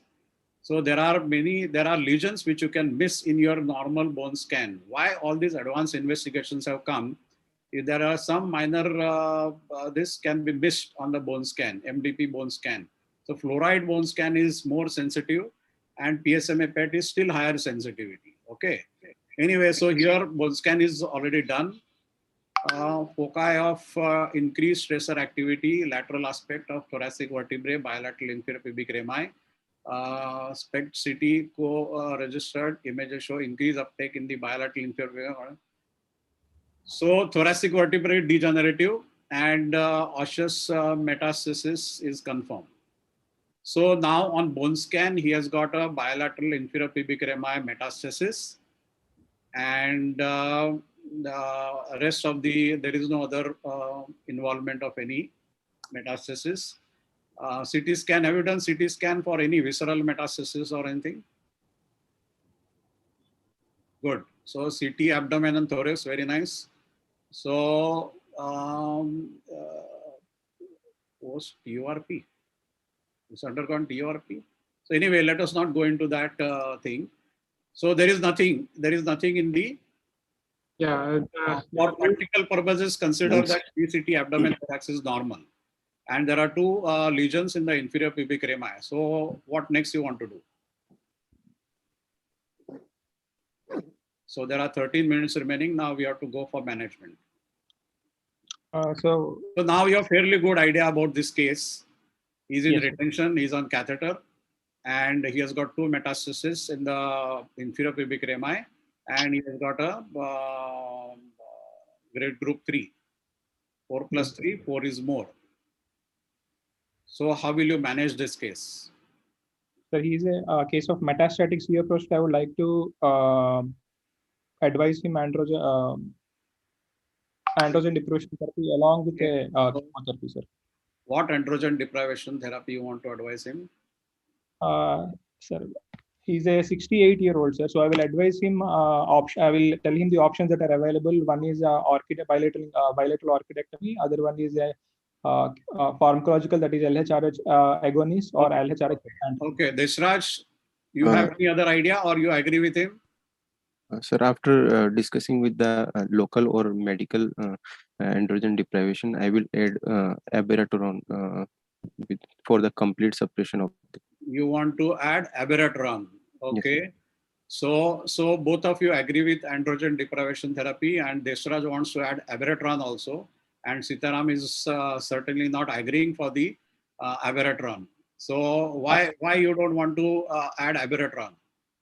Sir, I agree that abiraterone can also be given, but ECOG status is 1, so he is fairly fit for chemotherapy. So if patient agrees, ideal option, I will go with the chemotherapy.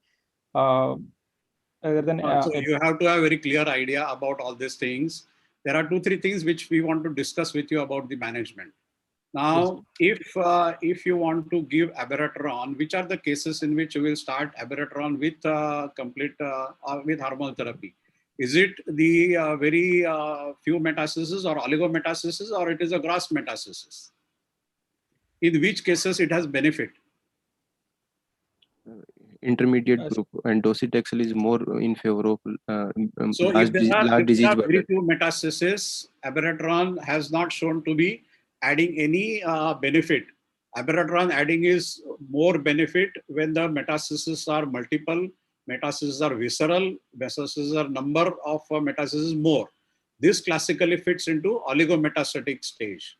So what is oligometastasis? Equal to and less than 4 metastasis.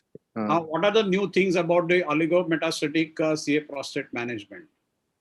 So multimodal therapy. Fit patient. Yes, a multimodal approach is multimodal approach is applied. So radical prostatectomy RP can be done, and then this hormonal therapy is given. And then hormonal therapy. So you want to do radical prostatectomy with hormonal? No, sir. Local radiotherapy. Local radiotherapy. Okay, Sitaram, what is your idea about the recent concept of managing oligometastatic tumor, and why at all that concept has come? Sir, as per the HORAX and the STAMPEDE trial, the oligometastatic disease, the focal radiotherapy helps in better control of the disease, sir. So more better survival. So STAMPEDE trial proved and chart also showed that low metastatic, so the oligometastatic local radiotherapy is advised. But in this specific case, I will not go for it because patient is having a low urinary tract bothersome symptoms retention. So I will avoid a radiotherapy even if it is an oligometastatic disease and go with a ADT plus chemotherapy. Okay, good. Suppose he was not in retention and he had no flow-related symptoms. Then you think this patient was fit for what you have said, that it is the radiotherapy, local radiation, and radiation for the metastasis. Is that correct? Yes, sir. Okay. So why this concept has come? First, you said that it is a hormonal therapy, and now you are saying that it is radiation, both local as well as this. So why this concept has come? Why not hormonal therapy? He has got metastasis. Why not ADT? Due to more side effect of the ADT. So to decrease the side effect and improve the quality of life. So, sir, following the ADT, especially in a 68-year-old male, the major problem that is being there is cardiovascular toxicity, sir. So the most common morbidity mortality comes with cardiovascular toxicity. With okay, ADT. so that is one aspect. Anything else? Why people have shifted now for curative intent? For curative intention. So you think in metastatic, when you give oligometastatic local radiation and radiation, you want to have curative intent? Or you want to prolong the survival? Right, sir. There is no question of curative intention with this. It is the advanced CA prostate. What is your intention of treatment is that the disease-free survival. It is a prolonged disease-free survival and overall survival. So what is other important factor why this oligometastatic new treatment has come in of local radiation and distant radiation? One, as you said, that it is the side effect of ADT. As you know that these patients have a very long life and the lot of side effects of hormonal blockade.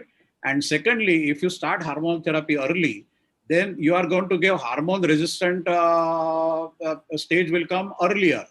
And therefore, in a metastatic prostate, CA prostate, your intention now is to prolong the hormonal therapy initiation as late as possible, because it is fact that moment you start hormonal therapy, you are bound to get the resistance at some point or other.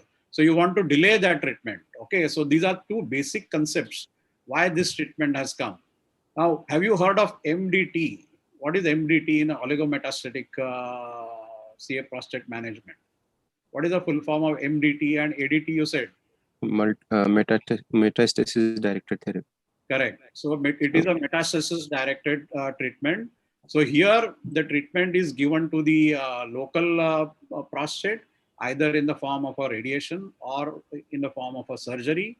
And for the radiation, you give a appropriate radiation therapy, whichever way you want to do. Now that stereotactic radiation and other things have come in, which have shown that the disease-free survival and overall survival as compared to the ADT is prolonged.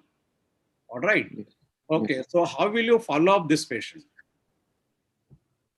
Suppose now forget about that new treatment. What the treatment which you recommended, you want to give ADT, and say you have started calotamide and LHRH analog. He's in retention. So how will you follow up this patient? When will you do PSA first? And what is about the catheter management? We have only 1 minute left. After 7 days, PSA repeat after 7 days and after 1 month. So why 7 days and why 1 month?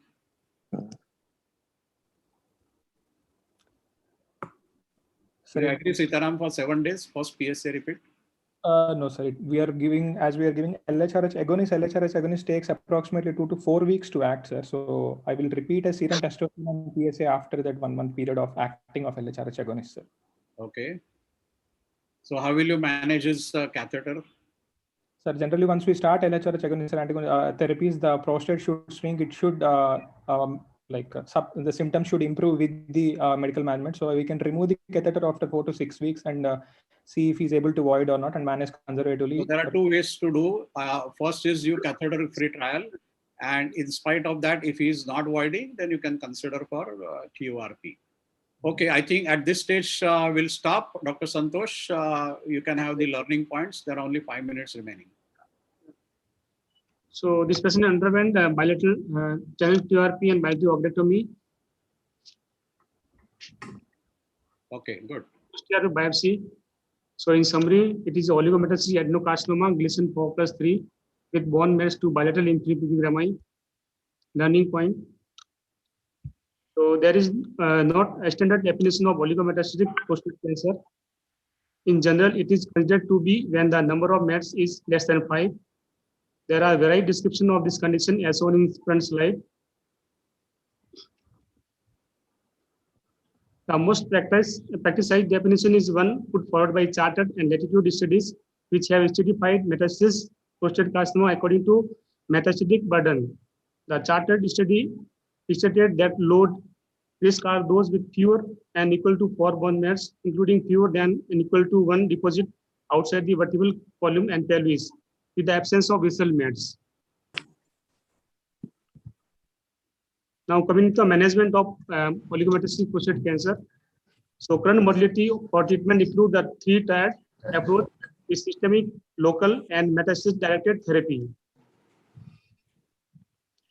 So this is an illustration of various mechanisms of clinical benefit of local cytoreductive and metastasis directed treatment. local cytoreduction of a primary prostate cancer with or without MDT has various effects on tumor-derived factors that are likely to translate into survival benefit for patient, predominantly by removing a source of circulating tumor cell and disseminated tumor cell, and by interrupting the interaction between primary tumor and which involve cytokines, chemokines, and microRNA.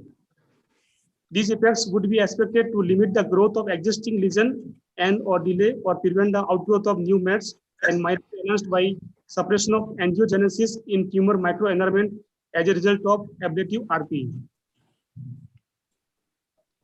So the rationale for treatment of primary, that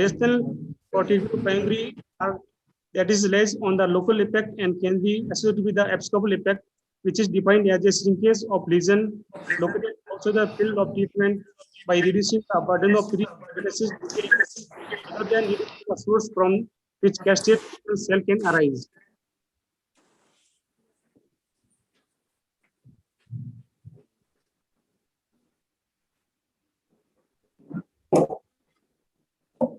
So, a role of surgery for oligometastatic prostate cancer. Rationale for treatment of primary, the study on the role of radical prostatectomy are few, but within the literature available, oncological outcome are promising. And this case control studies show a overall survival benefit of 12% for the group, but this did not reach the statistical difference.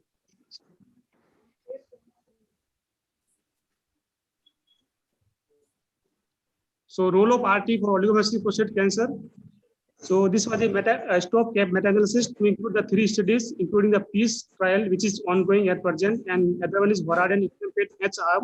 In unselected patient, prostate radiotherapy did not show benefit in overall survival. However, absolute improvement of 7% was in 3 years in those with having the 4 or less than 4 bone mets. So now coming to the role of metastasis-directed therapy, the STORM trial study, which is a randomized phase 2 trial, which compared the surveillance and so an increase in ADT-free survival from 13 to 21 months, and it also showed delayed test residence for those who received MDT. So this is EUA 2021 guideline. So the systemic therapy ADT is cornerstone for the management of any metastatic disease. The EUA guideline recommended that prostate RT be offered along with ADT for those who have a oligometastatic disease.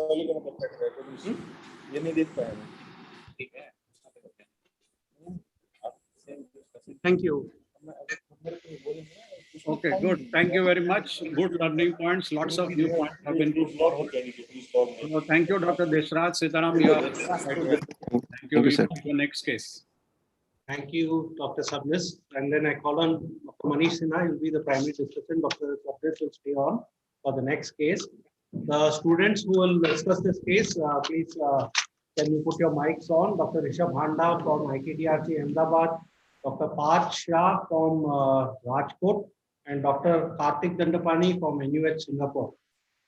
So get ready for your discussion, and Dr. Manish will be the primary consultant. Dr. Zishan will be presenting the case.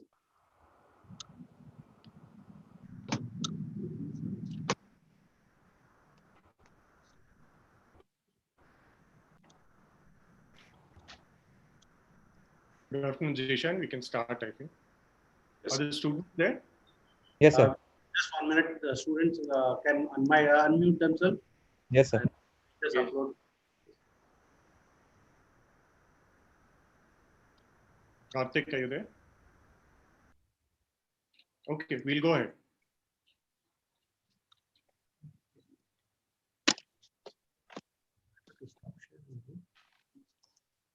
So only Rishabh and Parth. We'll go ahead, Zishan. Yes, sir. Just 1 minute. We have to upload the presentation.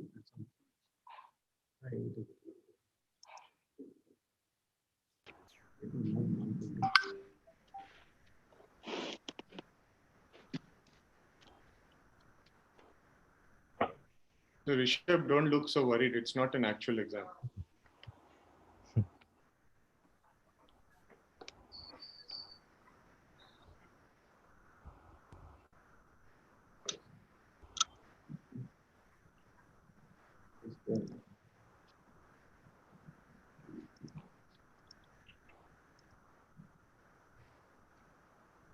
Good afternoon, sir. We're starting our case, sir. Presenting that this 29-year-old male, he had presented with right-sided intermittent localized dull aching flank pain for the past 2 weeks. He had no associated lower urinary tract symptoms, calciuria, hematuria, or UTIs in the past. He had no comorbid illnesses and he had not undergone any prior procedures. Okay, so we have a 29-year-old male with right intermittent flank pain. Now, please don't go into non-urology. Tell me the urological causes of right flank pain. Sir, PUJ obstruction, stone disease, renal mass. Renal cystic disease. Okay, so when you're asked a question like this right in the beginning, hi Karthik, welcome. So when you're asked these questions right in the beginning, it is a good idea to kind of classify your answer saying stone disease, congenital causes, which would include PUJ obstruction, neoplastic tumors with bleed specially, then of course inflammatory causes, then you could go down to rarer causes. Yes.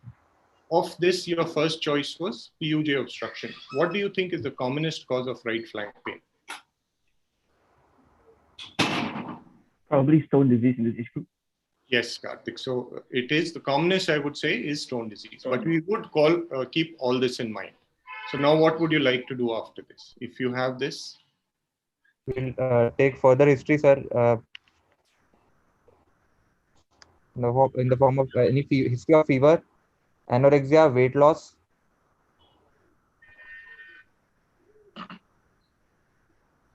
Okay, so you would ask history for specific, keeping specific conditions in mind. If you have a PUJ obstruction, would you ask for a family history?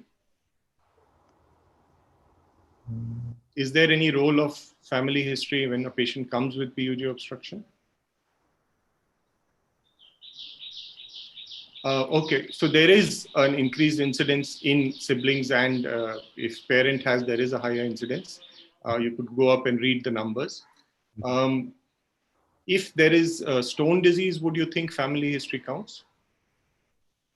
Yes, sir. Why? So How would it change your treatment or your management? So we'll have to the metabolic abnormalities may be different.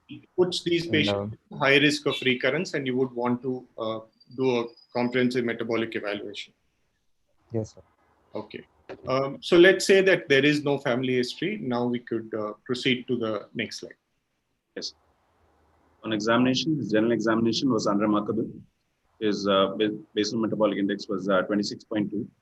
Nishan, I'll stop you here. So it was unremarkable. Yes.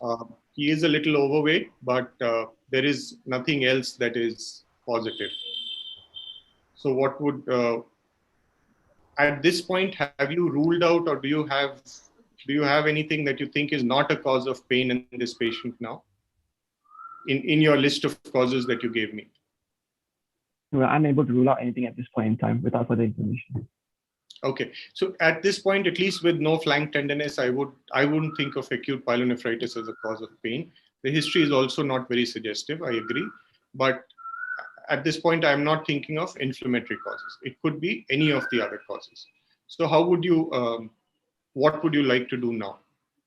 I'd like to investigate this patient further. I'd like to do some blood tests, urine tests, and some imaging. The blood, I'll do a full blood count, renal panel, with extended electrolytes, urine culture, and urine microscopy. For investigation, I'll probably get a baseline ultrasound KUB, ultrasound kidneys, urinary bladder.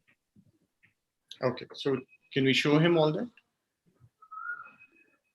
Baseline blood hemoglobin was 13.9, creatinine of 0.89. Okay. The calcium was 9.42, phosphorus was 2.9, and uric acid was 8.1. Okay. Urine investigations wise, pH was 5, specific gravity was 1.010, and calcium oxalate crystals were present. With microscopic hematuria, RBCs of 88 and WBCs of 8 per high power P. The urine culture was negative.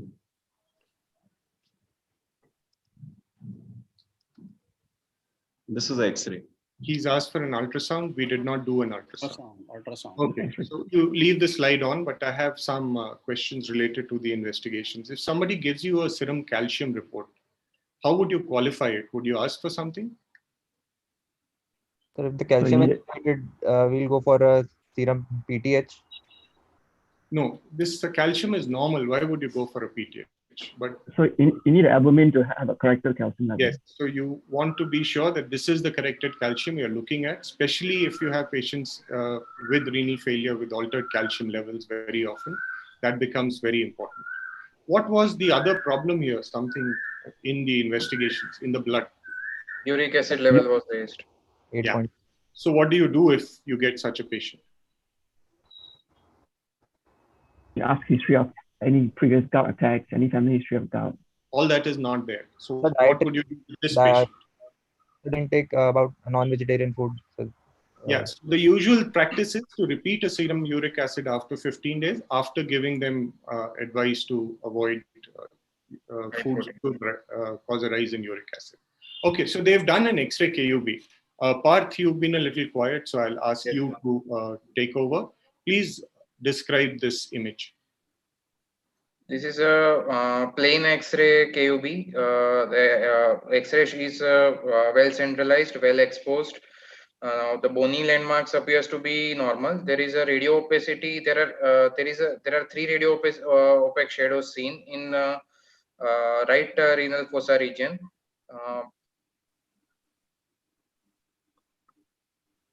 The diagnosis is staring through in this X-ray. Whatever you have told me is not enough. So look at it a little more carefully. Is there something else you would like to describe?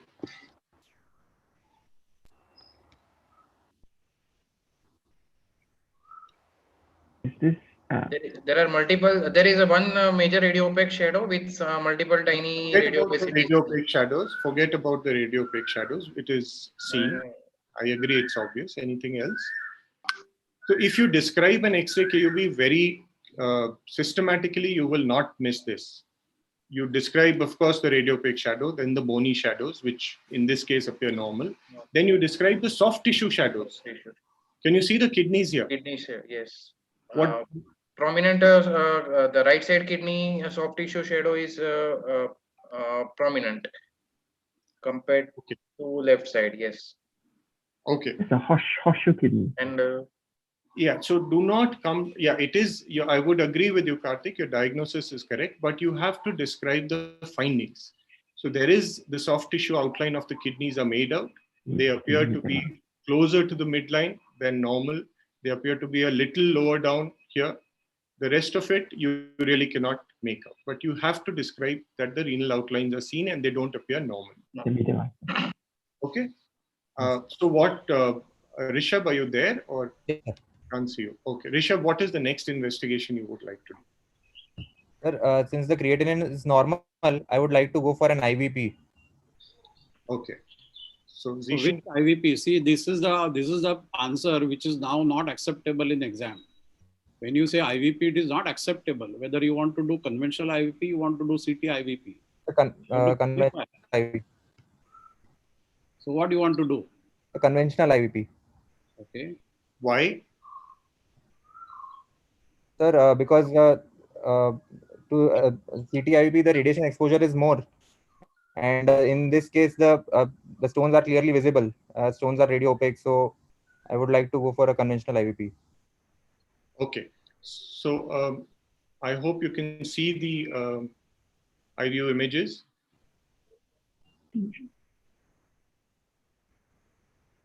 Yes, sir. Yeah, you can let this one be, Zishan. Yes. Yeah. Yes, sir. So could you describe this for me?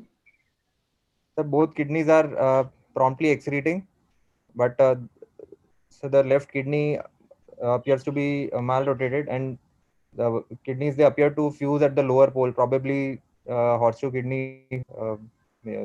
So one finding of a horseshoe kidney is that if you can see the isthmus itself, it proves there's a horseshoe kidney. What are the other findings?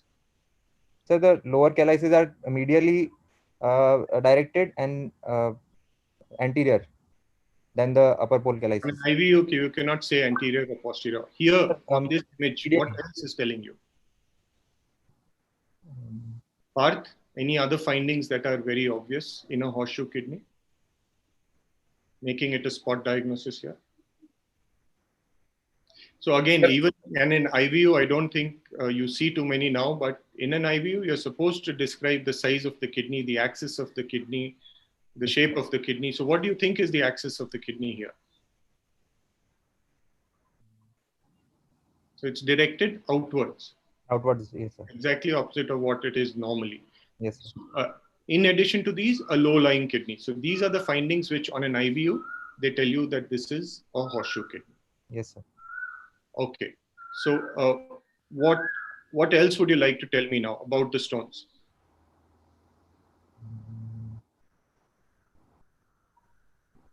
On the right side, the largest stone is in the renal pelvis, not causing significant obstruction. So the rest of the stones appear to be in the lower pole. Okay, so there are lower pole calculi which appear to be small, rounded secondary stones, and there is a renal pelvic calculus. Is this what is the size of the stones?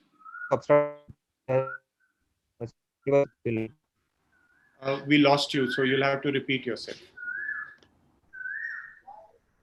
Dr. Sabnis asked, what is the size of the stones? Could height is relevant.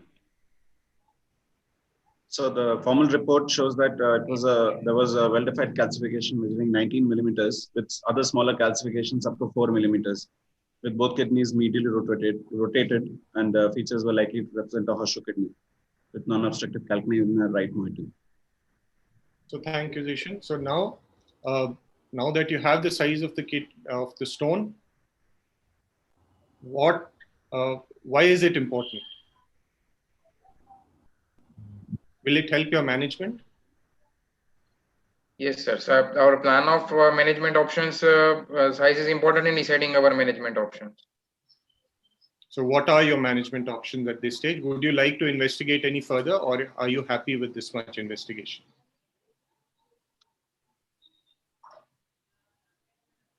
No, sir. I don't want any further investigation. I would like to proceed with management. Okay. So what are your treatment options? My treatment options, first of all, would be number one would be PCNL. Number two would be RIRS. Okay. So I'll start with the one you haven't mentioned.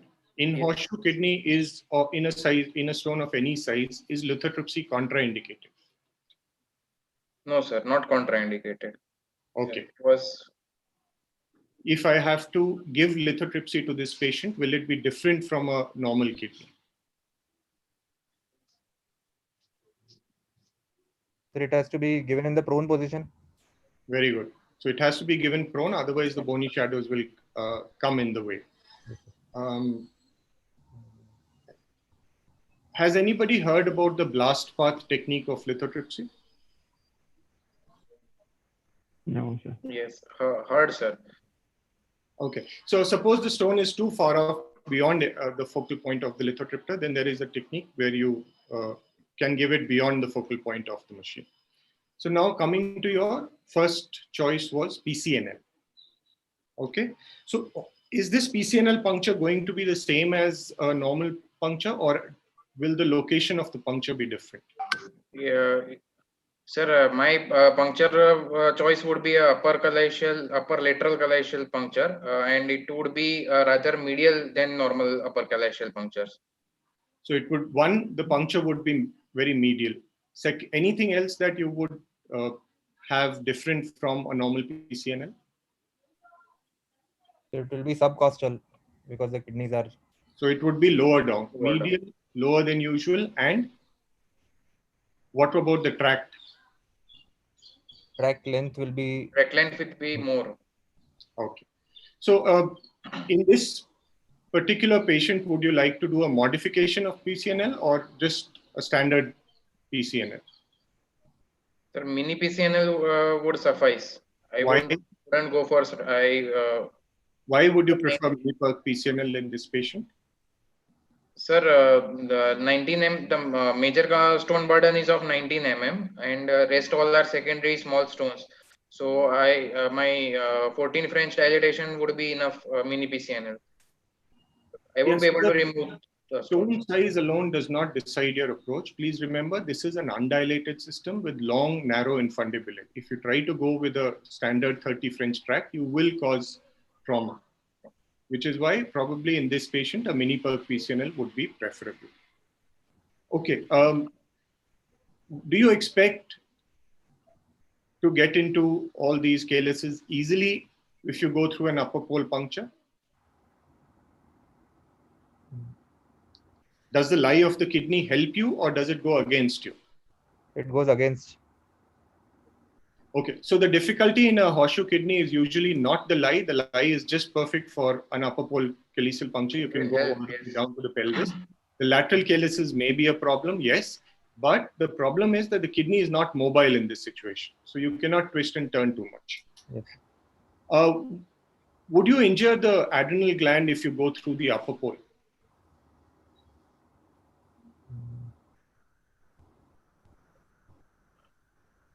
Sir, upper lateral calyceal puncture won't injure adrenal gland. Where would you find the adrenal gland in these patients? In an unascended kidney, what happens to the adrenal? Sir, adrenal is in its normal place. Yeah, so the adrenal is very far off from here. It is not at the upper pole of the kidney. So the upper pole of puncture is safe. Now, you also wanted to do an RIRS. Dr. Manish, can I ask one question? Yes, sir. Yes. Sir. Parth, you said that you want to do mini PCNL in this case with the upper calyx puncture. Now, what is your plan to take out all those multiple calyceal stones which are scattered over the lower calyx? One of the calyxes going into the isthmus. So what is your plan of action in taking out those stones, or you're going to leave them away if they don't come out with mini perk? No, sir. I won't be leaving them anyway. Sir, You take out. You have removed the pelvic stone, and you can see on fluoroscopy there are tiny stones which actually are not able to see from the mini perk. Now, what is your plan of action? But they are seen on fluoroscopy. Sir, I would use a suction. If even by suction or there. What sort of suction through mini PCNL? Which suction through mini PCNL you are going to use? Sir, not through the scope, sir. Through the sheath, sir. We use it after removing the scope, sir. So that is okay. So that still the calyces are in the different. The stones are in a different calyces. They are not likely to get sucked out from the different calyx. You have to have plan in your mind when you are planning. See, this is what is important, that when you are planning a case, everything should be there in your mind. If this happens, what will you do? If this happens, what will you do? If this happens, what next? So this is what we want to test in exam. And what is your thinking process? Anybody?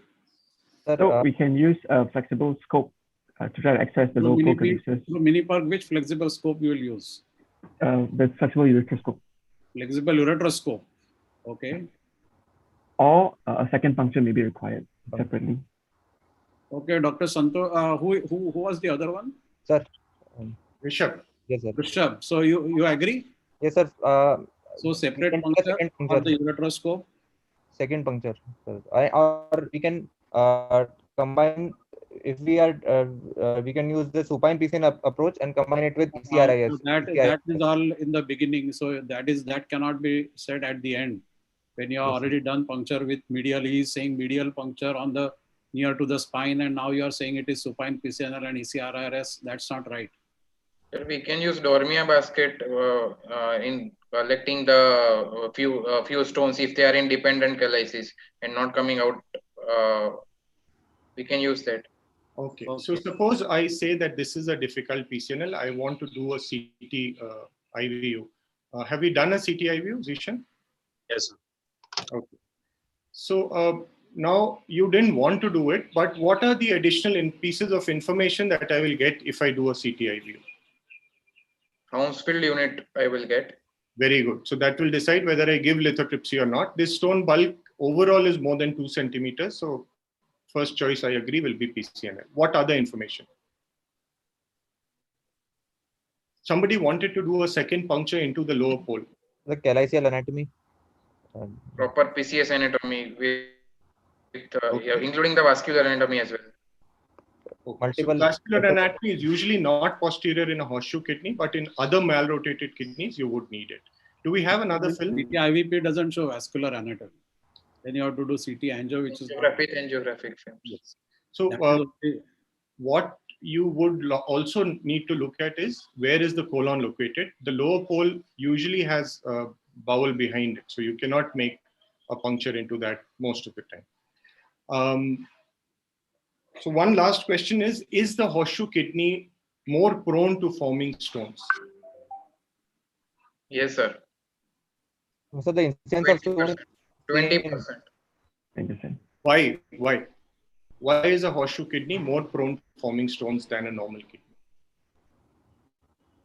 So the orientation, generally pelvis is anteriorly oriented with a bit high insertion of the ureters. So that causes this stagnancy of the urine. The normal flow is not. Any other cause? One is that the pelvis is anterior, the calyces are lying posterior inferior. So any other cause?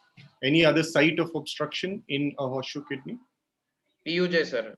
High insertion of ureter, then normal, a bit high insertion. Okay, that's the second. Any other? Where there is obstruction? And where you would have problems during an RIRS in negotiating the score? Lower pole, near the isthmus. Isthmus. Where the ureter drapes over the isthmus. So these are the three sites where there is relative stasis.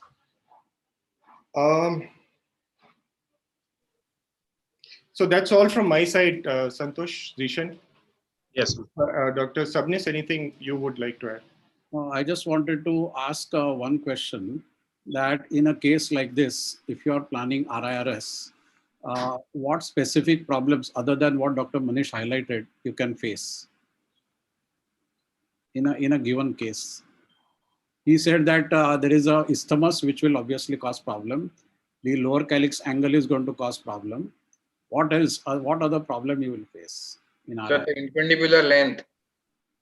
The length of the infundibulum is seem to be long infundibulum, so that may cause a problem apart from the angle. Okay, yeah. So these are all in a horseshoe. When the calyces are going into the isthmus, not only they are at the awkward angle, but they are quite a long length, and therefore you have to negotiate quite a significant length and then angulate it. So that becomes very difficult. For this patient, the formal CT report had reported a single large pelvic calculus measuring 17 into 8 mm. There were multiple calyceal and infundibular calculi in the inter and lower pole measuring up to 4 millimeters, and the left moiety had no calculus.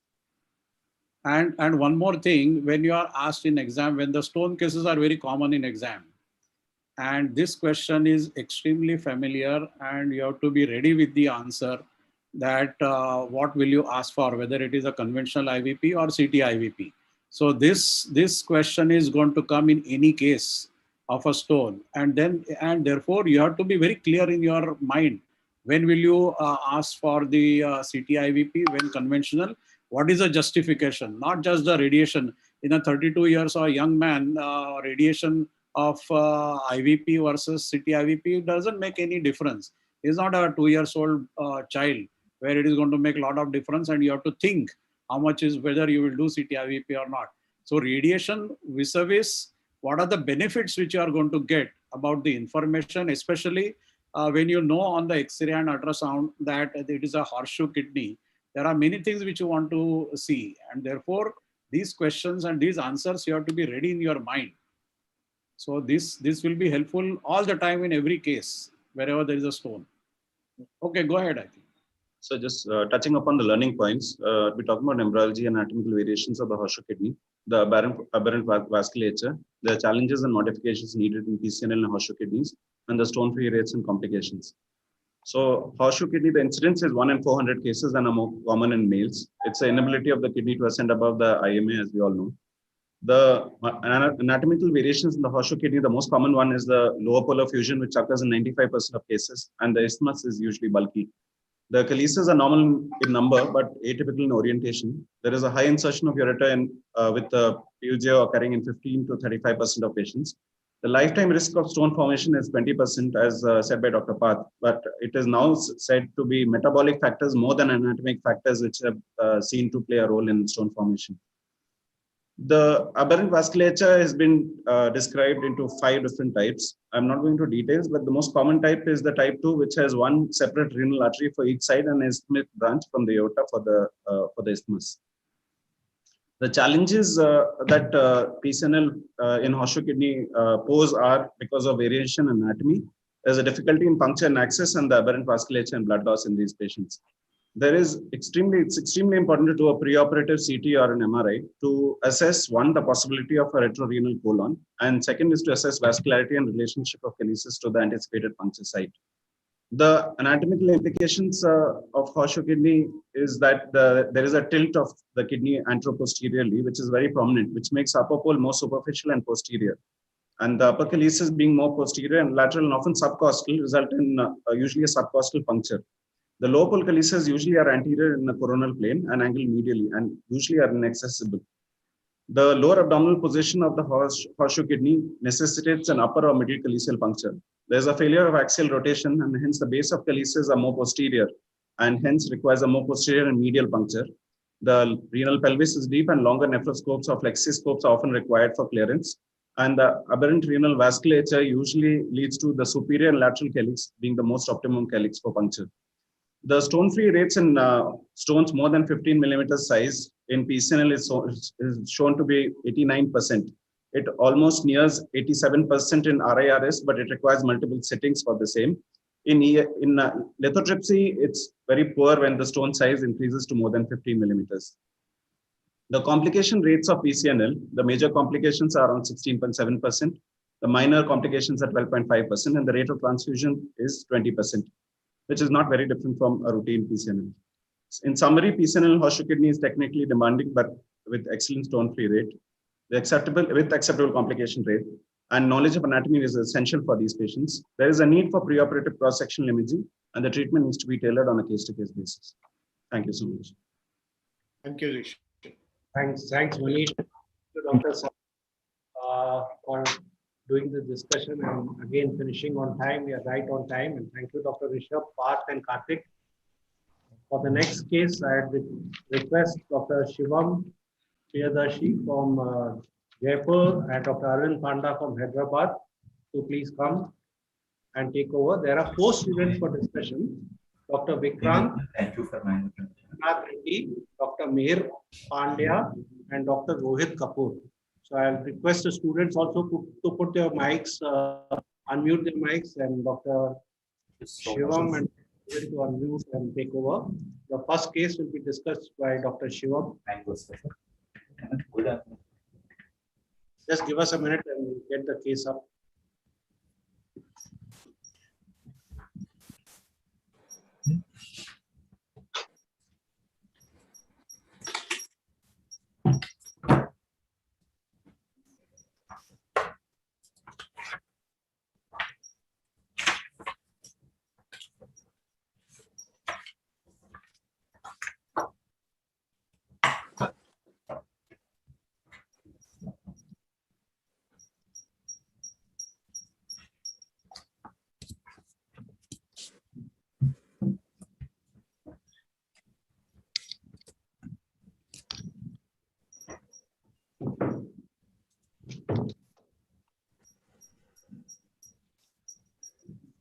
Dr. Rohit Kapoor is also there to discuss. Yes, sir, John.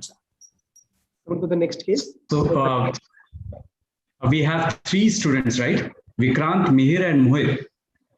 Dr. Rohit is also there. Srinath. 4. Sir, I am also there. On to the next case. A 30-year-old gentleman married for 2.5 years ago, and couple living together, trying for a child for more than a year, but unsuccessful. He has normal libido, erection, and orgasm, and he has a ejaculate of few drops only. Semen analysis done elsewhere that shows no sperms.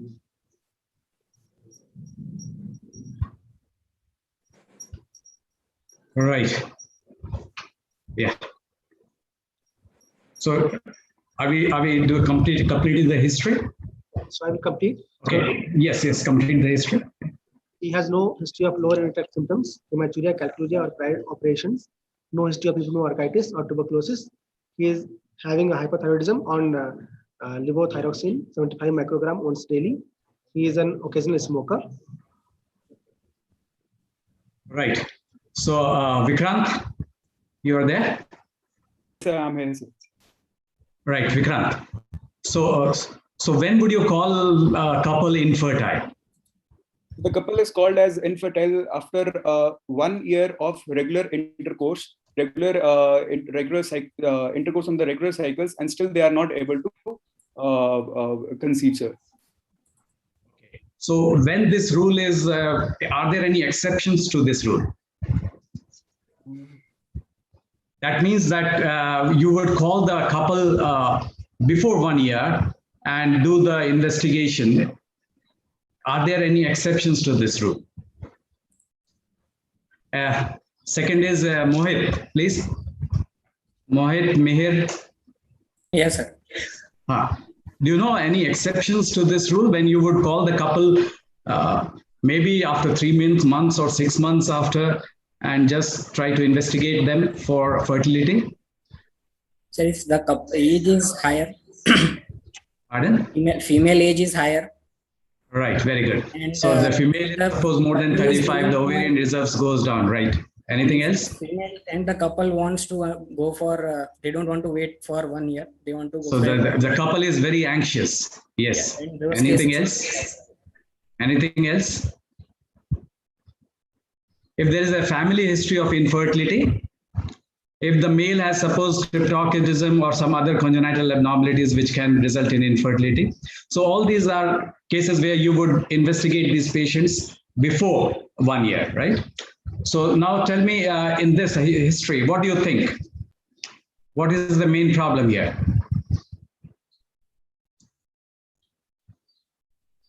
Vikrant? So this is an infertile couple has come to you and with this particular history. So what are the positive things in the history? So there's a low volume of ejaculate and there are no sperms present. So these can point towards the presence of either an obstructive cause or Okay, so there is a low volume ejaculate. Tell me the causes of low volume ejaculate. So one is it can be an obstructive cause. Which obstruction? It's a very vague thing that you are saying. Not obstructive as a small, obstructive as a spermia don't have a low volume ejaculate. Seminal vesicle obstruction can cause a low volume ejaculate. Is the obstruction at the level of seminal vesicles? Rohit, Mihir.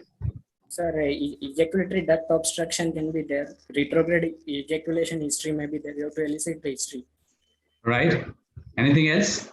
Incomplete collection, inadequate collection could also. Right. So the commonest cause would be an improper collection. So you have to ensure that the semen was collected properly, right? And the second cause is one you said about the ejaculatory duct obstruction. Another you said about retrograde ejaculation. And then again, there are two more causes, 2 or 3. Anything else? One is hypogonadism. If the patient is hypogonadism, then also the volume ejaculate will be low. And then if the patient has congenital absence of vas deferens, then it would be low. So there's nothing like seminal vesicle obstruction. It could be ejaculatory duct obstruction or congenital absence of vas deferens, where usually it may be absent. Seminal vesicles may be absent or hypoplastic. Yes. Anything else you want in the history? Anything else? So the patient has hypothyroidism. Does it make any difference, Mara? Is it in any way affecting his sexual function? So hypothyroidism otherwise may be a cause for lowered libido or lowered But then in this case, the patient is saying that he has normal libido. Right. So usually the hypothyroid would not cause lowered libido, but it may cause delayed ejaculation sometimes. Yes. And hyperthyroidism will cause premature ejaculation. So usually that is there with thyroid problem. It will not cause decrease. So what else you would ask this patient? The history of smoking is a positive finding, sir. Pardon? Smoking, yes. Smoking. So you would need to ask the patient exactly how long he is smoking, etc., and how exactly how many cigarettes or BDs he is taking per day. So that may have an effect on his fertility. Yes. Anything else? Anything else? Like suppose there's a low volume ejaculate. Would you like to ask anything else in the history? About his, suppose the patient may be hypogonadism, right? So you would ask about his puberty, whether that sexual characters, whether he developed or not properly, how his beard, stomach, mustache, when did it develop? So all these secondary sexual characters would be important, though we will note it in the physical examination also. And any history of drugs, again, could be very important, because drugs can cause delayed ejaculation, drugs can cause even low volume ejaculate sometimes. Yes. So like alpha blockers, if you give, or even antidepressant, antipsychotics can cause some problem, right? Anything else? Some neurological issues, right? If the patient has, suppose, a history of spinal injury, etc., that can cause, again, ejaculatory dysfunction, maybe in the form of retrograde ejaculation or an ejaculation or delayed ejaculation. So all these are very important in the history. So by history, you think this is a case of? The azoospermia. Azoospermia. Which type of azoospermia? Obstructive azoospermia. So low volume ejaculate with azoospermia. So what are the things in your mind? What it could be?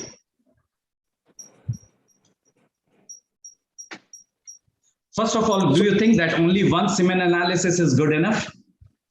No, so we need to repeat with one more. So at least you should have one more semen analysis report, preferably 1 or 2 weeks later, right? And anything else? So when you are just investigating a case of fertility, it is important that you not only see the male, but you have to see the female partner. Yes. Go back to the last slide. Go back to the previous slide. Yes. So it is important because the fertility is a couple's problem, infertility. So there is the cause could be a mixed cause also. And then there are other factors, like if the female age is much more than, or her ovarian reserve is less, then our treatment management can change, right? So it is very important to interview both the partners. So here the partner is 29 years old and her menstrual cycles are almost normal and rest of the investigations are normal. So apparently the female partner is normal. So what next? So we need to do what would you like to do next? I'd like to examine the patient. Clinical examination. Okay, so in examination, what do you want to know exactly? So in a patient of low volume ejaculate with azoospermia, suppose we had one more semen report that also showed azoospermia. So a local genital examination, if it's an obstructive, then might show us dilated vas, or if it's a hypogonadal cause, then there might be atrophied testis. We'd like to look for the testicular volume along with presence of. So if there is hypogonadism, you will look for the secondary sexual characters, right? The secondary sexual characters will be whether you have presence of hairs on the body, pubic hairs, axillary hairs, then gynecomastia, then and what else? Genital examination. Genital examination. Testicular Yes. volume. Testicular volume. Yes. So, we have tradosarcoidometry is there, where we would compare it with the patient testis volume will be compared with the Prader's orchidometer. That is. Anything else you want to see? Forget about this VAS. Suppose something is anything else in the VAS you want to see. So bleeding of the VAS present. If there's any presence or bleeding absence of VAS. So how does the VAS feel? How does the VAS feel? It's a cord-like structure which slips between the finger usually when we feel it. It's like a copper wire. Typically described as a thick copper wire. Thick wire. And if you suppose you're not feeling it clearly, then so we have to feel it You 3 have to times. examine 3 times. That is McLean's pearl, sir. If it is not able, if we are loud, please. We are not able to feel 3 times. Okay. What is that maxim called? Meacham's maxim. Meacham's maxim. Okay. So if you are not able to, if there is doubt that whether this is VAS or not, then probably this is not VAS, right? So because VAS is so obvious a cord-like structure that is very difficult to miss it. Maybe for the first time, for the beginners, you may miss it, but at least if you to see it for 2-3 times, then you, if it is present, you will definitely find it. Anything else? So you are suspecting maybe one is hypogonadism, then you are seeing for the presence of VAS, and third is what? In a low volume ejaculate? Testicular volume, sir. Somatocytic dysfunction. Ejaculatory duct obstruction, you said. So what are the positive findings in the case of ejaculatory duct obstruction? Pardon? So we have to do digital rectal examination also. Digital rectal examination. What would be your finding on digital rectal examination? So the dilated seminal vesicle palpable. Yeah. So if it is very usually dilated seminal vesicles may be palpable at time on rectal examination. Yes. So here probably they said rectal examination is normal. VAS is also palpable. Testis is normal size. Axillary pubic hairs are normal. There is no gynecomastia. So what next? So what investigation? Differentials. You have seen this patient. In this particular patient, what are your differentials? So after completing your history and physical examination, what do you think it can be? No, obstructive can pretty much be ruled out because otherwise everything appears normal. The obstructive, which obstructive? The obstructive. You mean to say that you, because the VAS is present, so you're ruling out congenital absence of VAS difference? Yes. Yes. Anything you don't else? want another semen analysis report? Yeah, we told them about the semen analysis report. Analysis repeat sample, volume less than 0.5 ml, no sperm seen, fructose was negative. So what? Just read the semen analysis report. What are the positive findings there? The volume was less than 0.5 ml, no sperm seen, fructose was negative. So both the reports are almost same. So in such a patient of low volume ejaculate, what else do you see in the semen? So fructose is now negative in this. So fructose is negative. An obstructive cause, which might be at the level of ejaculatory ducts.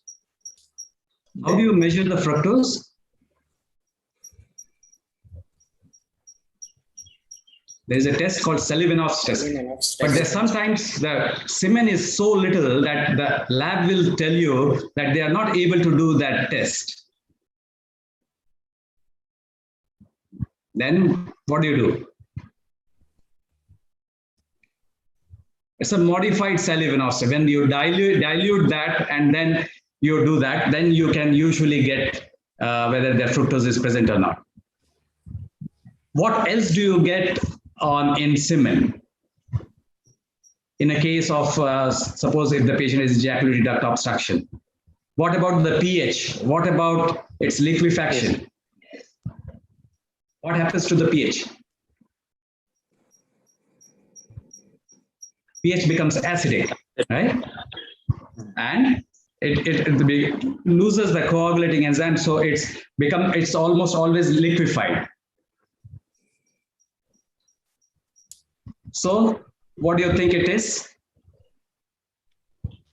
So definitely this is a case of low volume ejaculate. You have ruled out congenital absence of vas deferens. Then what else remains? So what will you do next? Hormonal analysis. Okay. Serum, FSH and LH, FSH. So at least you should rule out diabetes and all those neuropathic problems which can also cause low volume ejaculate in the form of retrograde ejaculation or something like this. So diabetes is not there. Anything else? Hormones. Hormones, please.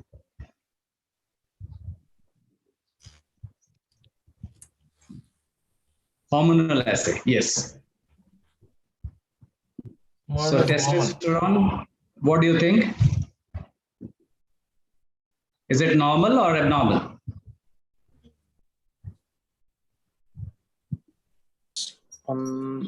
Normal. Lies within the but on the lower side. So within the normal limits, yes. So testosterone, FSH normal. And on physical examination also, you don't find any features of hypogonadism. TSH is also normal. So what next? Would like to get the truss. How will you truss it? Okay, transrectal ultrasound you will do. What do you want to see on transrectal ultrasound?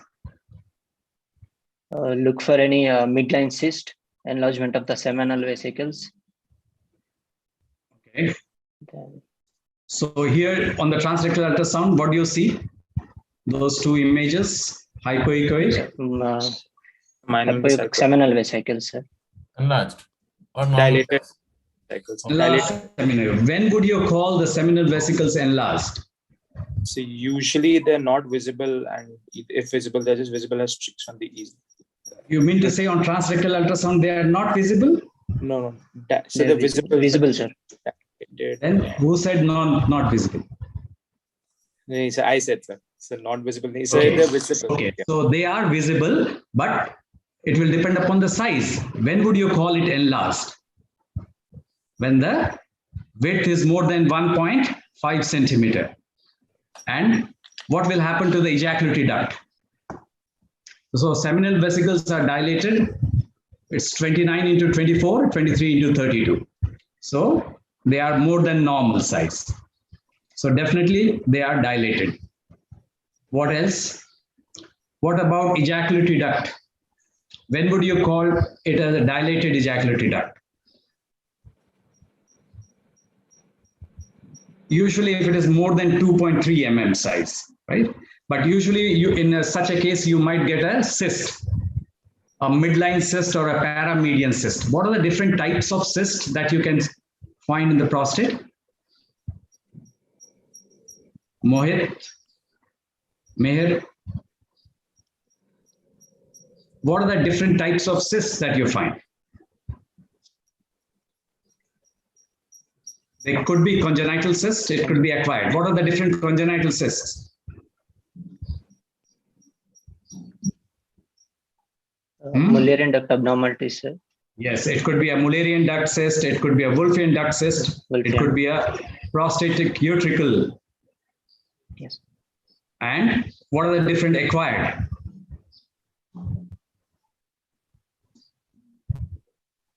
The ejaculatory duct could be obstructed due to infection, due to fibrosis, due to stones. Calculus, yes. Calculus, yes. So all these are acquired causes, right? So here on ultrasound, you are not able to see a midline cyst. Maybe it's not very prominent here. So what do you think it could be?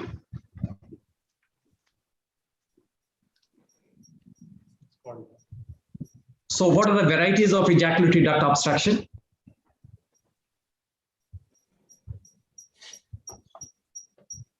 So one could be when there is a cystic dilatation of the ejaculatory duct, that will have a different treatment approach.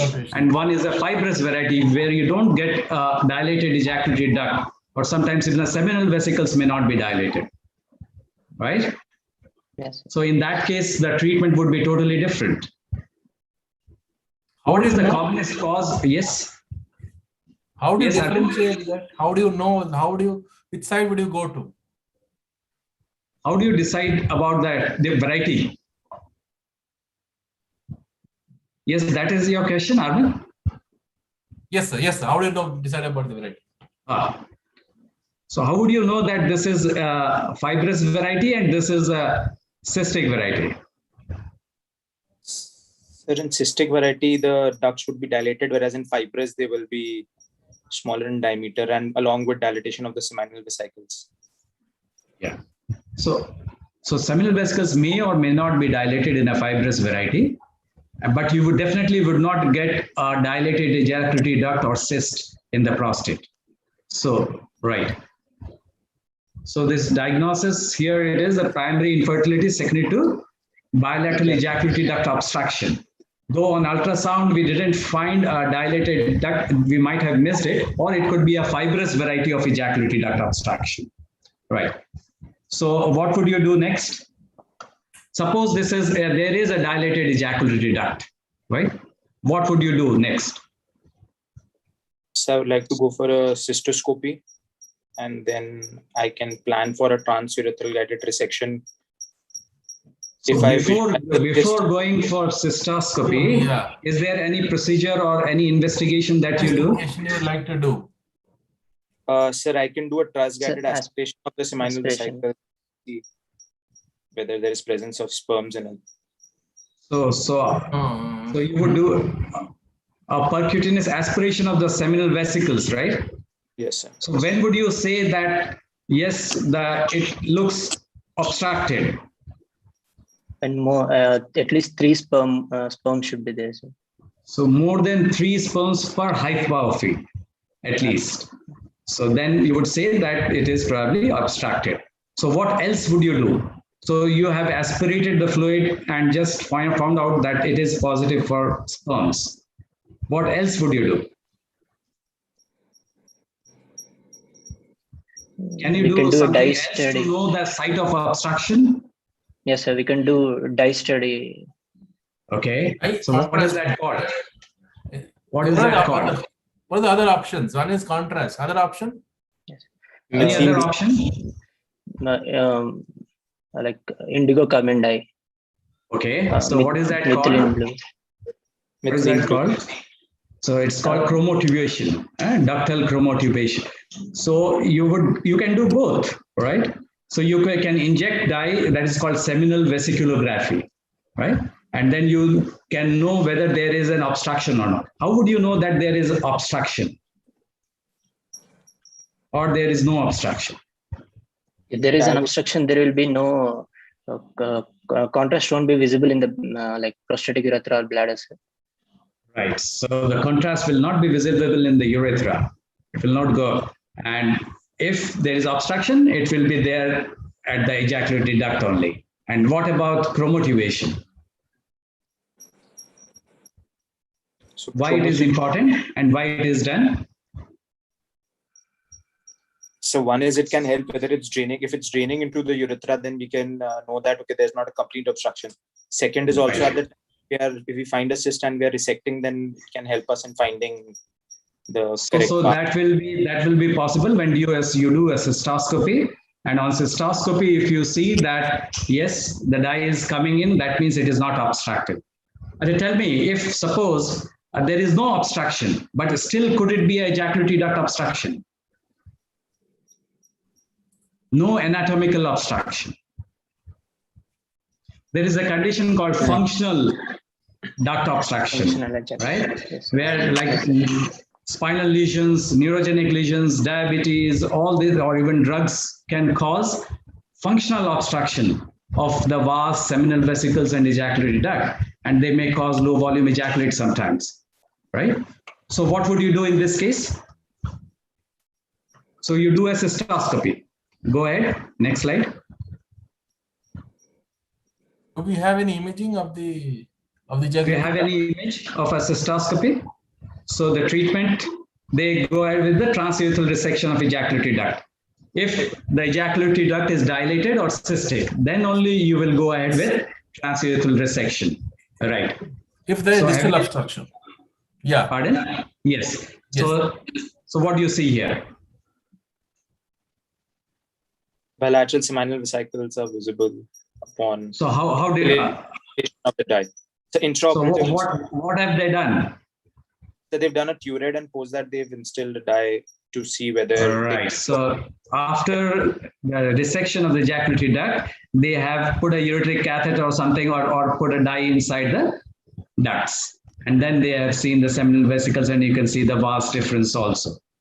So what do you think are the results of a transurethral resection?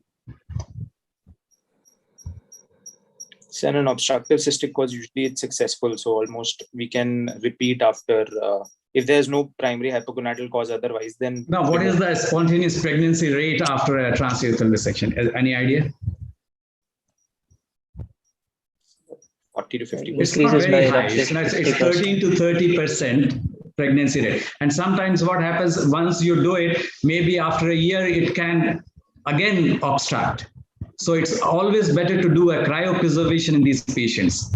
Even if you get a semen which is with the presence of sperms after a resection, right? Yes. And then what are the different, last question, what are the different complications of turette? One is perforation. Infection, sir. Infection. Infection, a reflux of the urine could happen, resulting in recurrent epididymoarthritis. Yes, epididymoarthritis, it can cause bladder neck injuries sometimes, may cause urinary incontinence, it can cause sphincter injury also sometimes, or it can cause, if you go deep, it may cause a rectal injury also. Rectal injury, yeah. Yes, so these are the complications. I think we have reached, I think the last 5 minutes are left only. So this is the report of after 2.5 weeks. There was a volume of 6 ml, the total counts of 24 million per ml. Motility was not seen, but few normal sperms were seen. Coming to the learning points.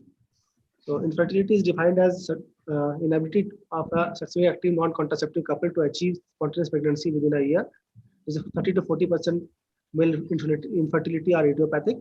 This is the semen analysis lower reference limit according to WHO criteria 2010. The method of semen collection and transport. Historically, men were instructed to wait for 2 to 5 days after ejaculation, but more recent studies suggest that single day of abstinence is optimal. A non-toxic, sterile, wide mouth glass or plastic cup is used for the collection. It should be transported at a body temperature if it is collected in settings other than lab settings at a temperature of 20 to 37 degrees Celsius within 60 minutes. The bottle should be properly labeled with patient details and time of collection. The post-ejaculatory urine analysis, abstinence of intercourse or ejaculation of 2 to 5 days before the test should be done. A post-ejaculatory urine analysis is considered significant if the number of sperms in the urine nears or exceeds that in the anti-grade specimen. This is the algorithm for agiospermia evaluation. If the vas is palpable and the semen volume is less than 1 ml, then we should do a post-ejaculatory urine analysis. If that shows no sperm, then we should go ahead with the truss. If the volume is more than 1 ml, then and the testicular length is more than 4.6 centimeter in the longitudinal axis, and the FSH is less than equal to 7.6, then there is a 96% chance of obstruction. Ejaculatory duct obstruction is suspected in agiospermia or severely oligospermic patient with at least one vas palpable, with a low semen volume, acidic semen, and negative equivocal or low semen fructose level. The TRAS criteria for ejaculatory duct obstruction is anteroposterior diameter of seminal vesicle of greater than 1.5 centimeter with or without midline prostatic cyst. I think one thing that you missed is the urine examination, post-ejaculate urine examination for presence of sperms. That should have been mentioned to rule out retrograde ejaculation in this patient, right? So that investigation was not told by you. Anyway, thank you. Thank you, all of you. Thank you. Thank you, sir. The complications and results. The complication of PRD is the reflux of urine in the ejaculative duct or seminal vesicle, epididymitis, retrograde ejaculation. In that case, symptomatic agents can be used. The results: increased semen volume about 2/3 of the time and appearance of sperm in the ejaculate in about half of the previously used spermic men. The pregnancy rates are seen in 25% of the cases, which is based on the few case series and reports. If viable sperms appear in the ejaculate, but the quality is poor, in vitro fertilization is recommended, which currently its delivery rate of 38.5% per attempt. Thank you. Thank you very much, Dr. Shivam. Thank you. Thank you. I could give some photographs being taken of the slides. Please don't worry. All this will be given in the teaching material. You will reach the synopsis will reach you either by post or will be handed over by the IPCA representatives personally to you, to all the faculty and all the delegates. So I don't think you need to take pictures of these slides. The teaching material in print will reach you. Unfortunately, we are through a lockdown, so we will not be able to print it immediately. But once the lockdown opens, it may be a week or two later, we will get it printed and send it to you. Thank you, Dr. Shivam. For the next case, Dr. Arvind will be discussing the case with Dr. Aditya Gupta, Dr. Subhash Jat, and Dr. Sukhdev.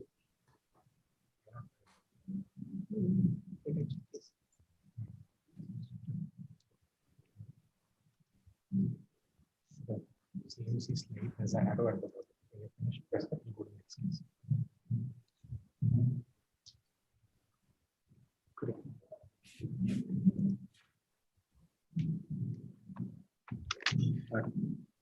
Yes. Okay, all candidates are ready. Dr. Subhash Sukhdev and Dr. Aditya Gupta from Hyderabad. Rest of them are from Vellore. Coming to the next case, is a 38-year-old gentleman, married and has 2 children. He had history of acute retention of urine in 2001. He had undergone circumcision and some perurethral procedure, probably endoscopic internal urethrotomy elsewhere at that time. And he has no history of self-calibration. Following which he had good flow for 5 years, but following which his flow gradually decreased. Currently, he presented with complaint of voiding LUTs, extending to void and poor flow for 3 years. Storage LUTs, increased urinary frequency, daytime 5 to 6, nighttime 5 times, and sense of incomplete voiding for 3 years, and intermittent burning maturation for 1 month. He has no history of rectal discharge, fever, hematuria, calciluria, no history of unprotected sexual intercourse. He has no addictions. He is diabetic for 1 year, but well controlled. So, what are the differentials in this? I think the straightforward thing only. What are your differentials? So the patient had history. Hello. You need to direct the question to a specific person. Yeah, Aditya, tell me what are your differentials in this? So yeah, the patient already had a history of internal urethrotomy, and with the ongoing complaints, I'll say it is a recurrence of urethral stricture. Would you be more specific? Urethral stricture, what type of stricture? As in, sir, he had initial history. I actually failed to read it. I guess it was meatal stenosis. I didn't read the initial part. But he has not come to the examination. But looking at the history and looking at the duration of symptoms, what would be your differential in this? What is the difference between urethral stricture and urethral stricture disease? Yeah.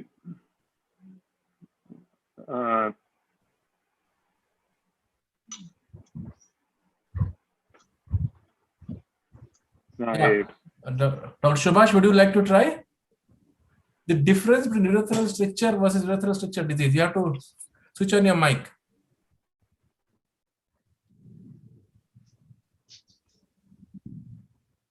Are they the same? Are they different entities?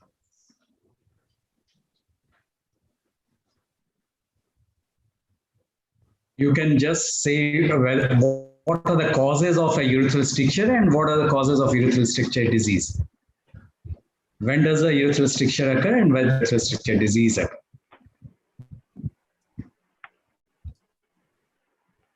if there is a trauma, what will you? And lichen So sclerosis. your mic is not. Basically, it's if there's a 20-year history, the 20-year history of poor flow, you are more inclined towards inflammatory cause. Okay, we can come to that later. Next, can we proceed with the case? This is the examination. Systemic examination was unremarkable. Oral mucosa was normal. Abdomen soft. Bladder was palpable up to the umbilicus. External genitalia. He was circumcised. He had a hypopigmented glands and thickened hypopigmented penile skin. Meatus was pinpoint. He had a indurated palpable urethra from meatus till perineum. Testis and cost structure was normal. Rectal examination was normal.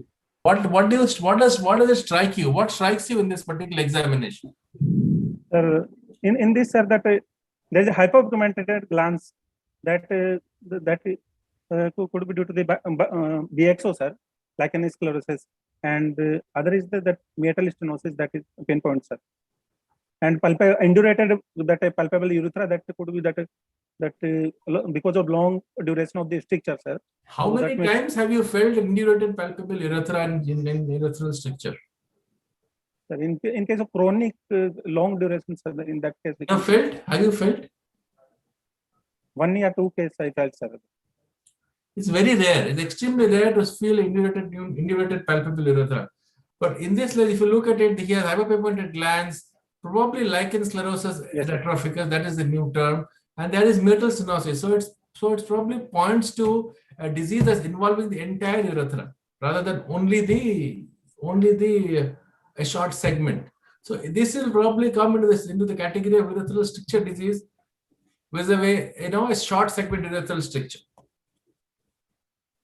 Okay, can we proceed? Can I ask a question here? Yes. Arvind, yes. So what do you think? This is a recurrent urethral stricture or it's a new stricture that is happening? The patient had a stricture 5 years ago for which an OIU was done. And now he again has a stricture. Do you think it is a recurrent stricture or it's a different disease?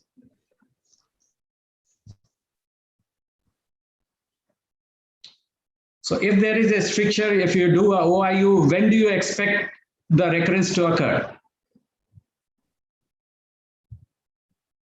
Within 2 to 3 years, sir.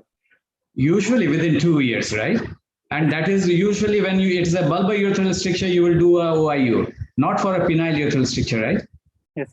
So probably this is a new disease that is happening. And it's may not be related to the disease that he had or the stricture that he had 5 years ago. Anyway, go ahead, please. What is the investigation you will ask for? You have seen this patient in the OP. What are the investigations you will ask for now? Sir, I would like to do, sir, serum routine urine culture and serum creatinine, sir, and hemoglobin, and sir, I want to do, sir, that X-ray that MCU for upper tract evaluation, sir, and then Euroflow also, sir, I want to do. Why do you want to do an MCU in this patient initially? I'm not saying you won't do an MCU, but to do an MCU, how do you do an MCU directly in this patient?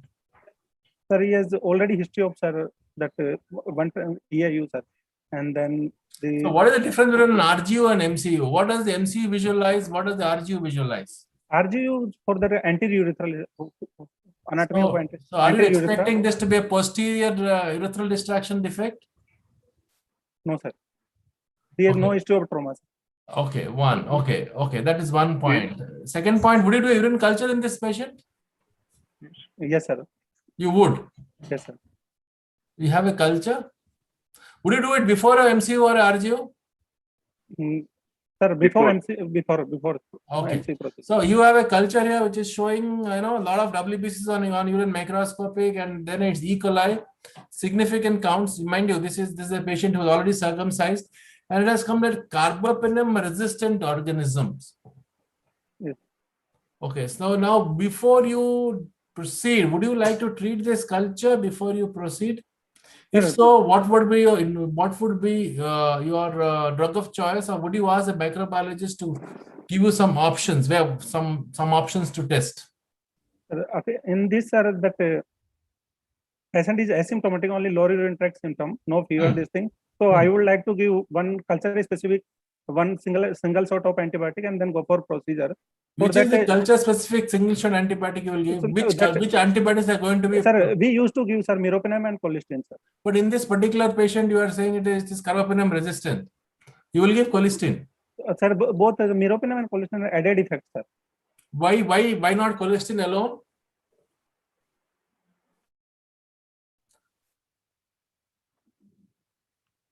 What is the particular characteristics of colistins that actually makes you give two drugs, one more drug along with colistin and not colistin alone?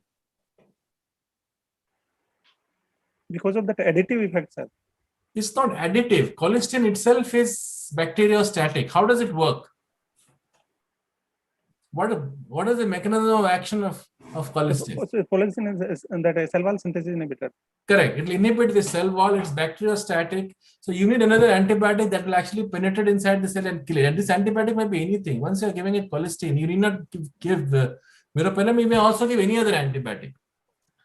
So that's it. So okay, once you are given, do we have now you have seen the sugars are well controlled, reasonably well controlled, and now you have treated the urine culture. But would you treat only with a single shot, or would you prefer to treat for 1 or 2 days before you do it?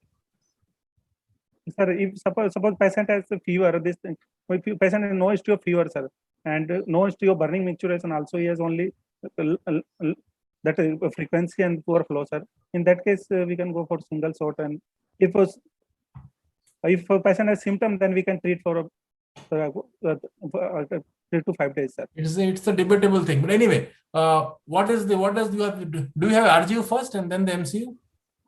First, sir, RGU, sir. Yes. Look for anti. Okay. What does the how do you can you read the RGU picture? How do you do RGU? What is the view you will take to do an RGU? RGU, sir, patient poses supine plus 45 degree oblique, and sir, that lower leg is flex 90 degree at hip, and then upper leg should be straight, sir. So you take basically an oblique film for an RGU. Yes, sir. Yes, sir. Not a lateral film, because you would not really see anything in a lateral film. The bones would come. Okay, what do you see in this? Dr. Aditya, can you read the RGU? Yes, sir. So the right side, there's a plain film. It appears to be a supine film. The bony bony landmarks are normal. On the there appears to be radio opacity. There's an SP. I think there's a okay. On the left side, there's a retrograde urethrogram film. There appears to be pen urethral narrowing, which is present from the anterior, right up from the meatus. It is reaching up to the bulbourethral junction. After that, the dye is reaching up to the bladder. The pen anterior urethral stricture. Anything else in particular? Anything else in particular that you are seeing in the RGU? There's also there's also reflux. Reflux. Where is reflux? I think these are the Cooper's. These are the Cooper's glands which can be visualized during the bulbourethral region. I don't think I can mark in this. Okay, what is this part which you are seeing near the proximal bulb? That's the junction of the proximal bulb and the mid bulb. Yeah, that area. What is that? That area. This urethra is completely beaded. Yeah. No. Go back, please. Go back to the. Yeah. The urethra is completely beaded, but at the junction of this dilatant, you see some sort of extravasation in the lateral posterior area in the RGU. What do you think that is? Cooper's glands, sir. I think those are the Cooper's glands. The Cooper glands? No, I don't think they're the Cooper glands. We have the next film, please. We have a full bladder then. This patient has had an SPC in situ. Obviously, when you get a patient like that, you do an SPC and then proceed with investigations. An SPC in situ. What is the full bladder showing?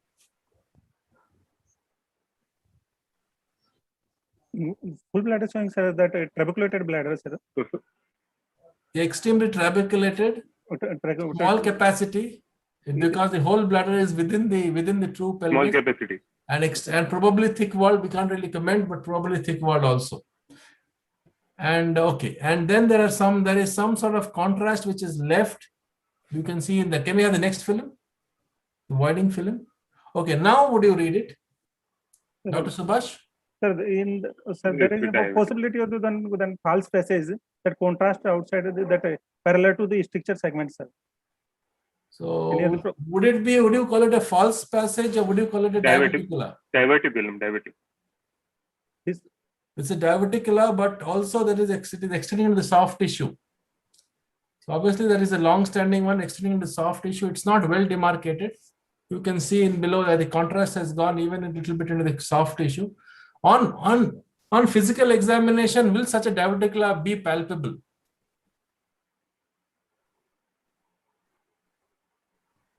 Yes. In the bulbar area, perhaps? Yes. Proximal, maybe. Okay. And so now that you have seen this, what is your impression? This is the pen anterior stricture, and that due to the lichen sclerosis, sir. Okay. Sir, you would like to ask something, sir? Dr. Shom, sir, you would like to ask? Yes.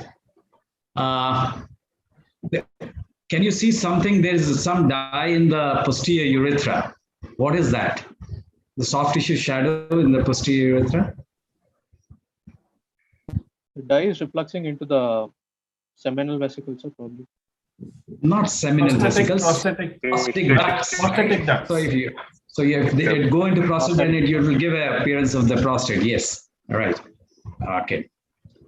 So it's very important that in such a case where there's a mural stenosis, we are expecting a indurated urethra, you do first a suprapubic cystostomy before doing RGU and all that. So, and then culture should be done. And did you ask for the full culture report? Because the culture report was not complete. So you didn't know the sensitivity of the various drugs. So you should have asked for the full culture report. Anyway. Yes, Arvind, you can go ahead with the management part. Yes. Yeah. So can you name any other antibiotic which you can give for Sukhdev has joined us. Can you name any other antibiotic which you can give in these particular cases? Colistin is one. What are the other options? Ciprofloxacin also might work. Really? Yes. You're talking of carbapenem resistant organisms. Yeah, but oral phosphomycin can give. Yes. Phosphomycin is an option. Phosphomycin is an option that might work, though that doesn't have great penetration. Any other options which you have for these carbapenem resistant organisms? Do you know what is NDM? What is OXA48? It's New Delhi metallo-beta-lactamase. It's a superbug. So would you like to test some of these organisms for whether they are NDM producing or OXA48 producing? Can ask for a CARPA expert. Okay. And once you ask for a CARBA-R, it's a gene expert CARBA-R, how would you react? Suppose it's NDM producing, what would you think about what are the organisms? What we'll have to isolate, you can give? Because we'll have to isolate the patient. We'll have to isolate the patient first. Let's talk about management. Okay. So usually a polymyxin sometimes is usually there along with colistin. Yes. So if the patient is NDM negative and only OXA48 positive, you can try something like Zavicefta with aztreonam. But however, it's NDM producing, then this doesn't work. Zavicefta aztreonam combination doesn't work. Colistin is the only way to go. Okay, so coming back to diagnostic, it's a panurethral stricture with lichen sclerosis. So what would be an approach to management? How would you plan surgery in this patient, which surgery would you plan? Endoscopic or open? If open, what are your options? And when would you plan? After SPC, how many months How later? many months would you wait? The patient is come to for the first time now. Not aware that it is. So initially, I would like to put him on recycling and clobetasol cream for a period. Doctor, your audio is not good. Audio is not clear. Hello. Yeah, clear. Hello. Yes, yes. Hello. Yeah, tell me. Go ahead, go ahead. Yes. So this appear on the basis of physical examination, I think that this is probably lichen sclerosis. The patient has come to me for the first time. Now I would not directly jump for operative treatment as of now. I would like to give him clobetasol 0.5% cream and doxycycline for a period of 1 to 2 months. I'll like to keep him on SPC. You will give doxycycline. Sorry, you will give what drugs? You will give him? One steroid cream I'll add. To what end you will add a steroid cream to him? For 1 month. Why? 1 month. Why? Because sir, the patient has come to me for the first time, I do not know whether the disease is going to progress or not. How much more can it progress? How much more can it progress than what it has? No, the reason is because if I treat him as of now, and if the process is continuous, then even my surgery will be a failure. What surgery are you actually planning in this patient as of now in this particular moment? I would like to. Okay, sir. One. Second point is okay. What are your options? Stage urethroplasty can be done. Stage urethroplasty. When you talk about stage urethroplasty, what do you mean by stage urethroplasty? When are you going to plan it? How many months after this? And again, why were you planning doxycycline in this patient? Giving him doxycycline for what reason? Sir, just because we are going to give him a steroidal cream to prevent infection. Firstly, you have got a bacteria which is even carbapenem resistant. How would doxycycline help? Secondly, this is not a patient which would benefit from a steroid cream. There are patients who would benefit, but not this one with such end-stage disease. This is basically end-stage urethra. And please do not give antibiotics, without rationale, you only cause more resistance. Okay, if you think about substitution urethroplasty or staged urethroplasty, what is your surgery of first choice? Johansson, sir. Johansson's, that's a good thing. Would you like to completely lay open the urethra in this place, in this stage? Yes, sir. Yes, sir. Completely lay it open? Yes, sir. Do a proximal urethrostomy and after 3 to 6 After how many months of putting in SPC?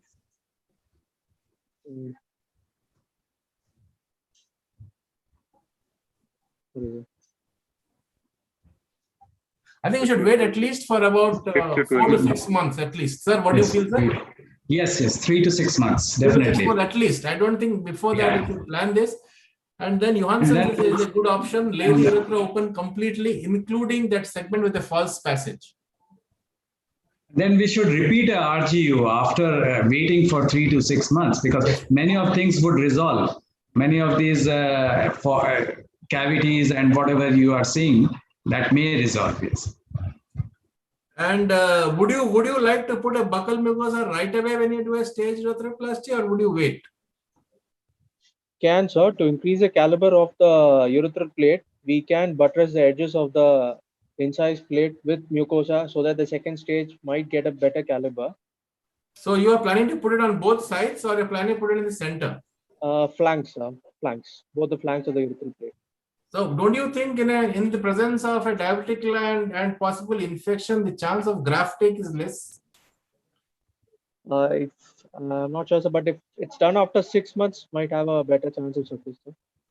Suppose you just lay it open and you put it when you are reconstructing the urethra. What is the role of a perineal urethrostomy in this case?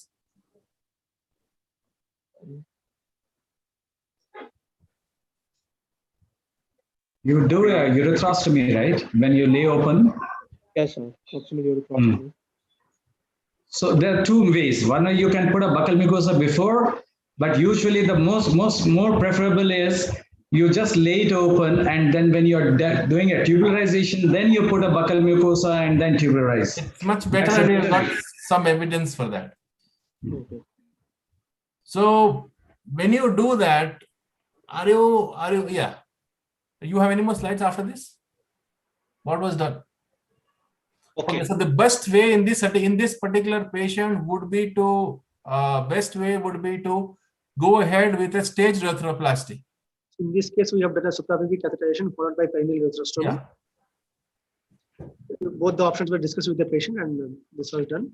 So coming to the learning points, we'll be touching the etiology of the lichen sclerosis, natural history, surgical management of stricture urethra with lichen sclerosis in males, evidence of medical management.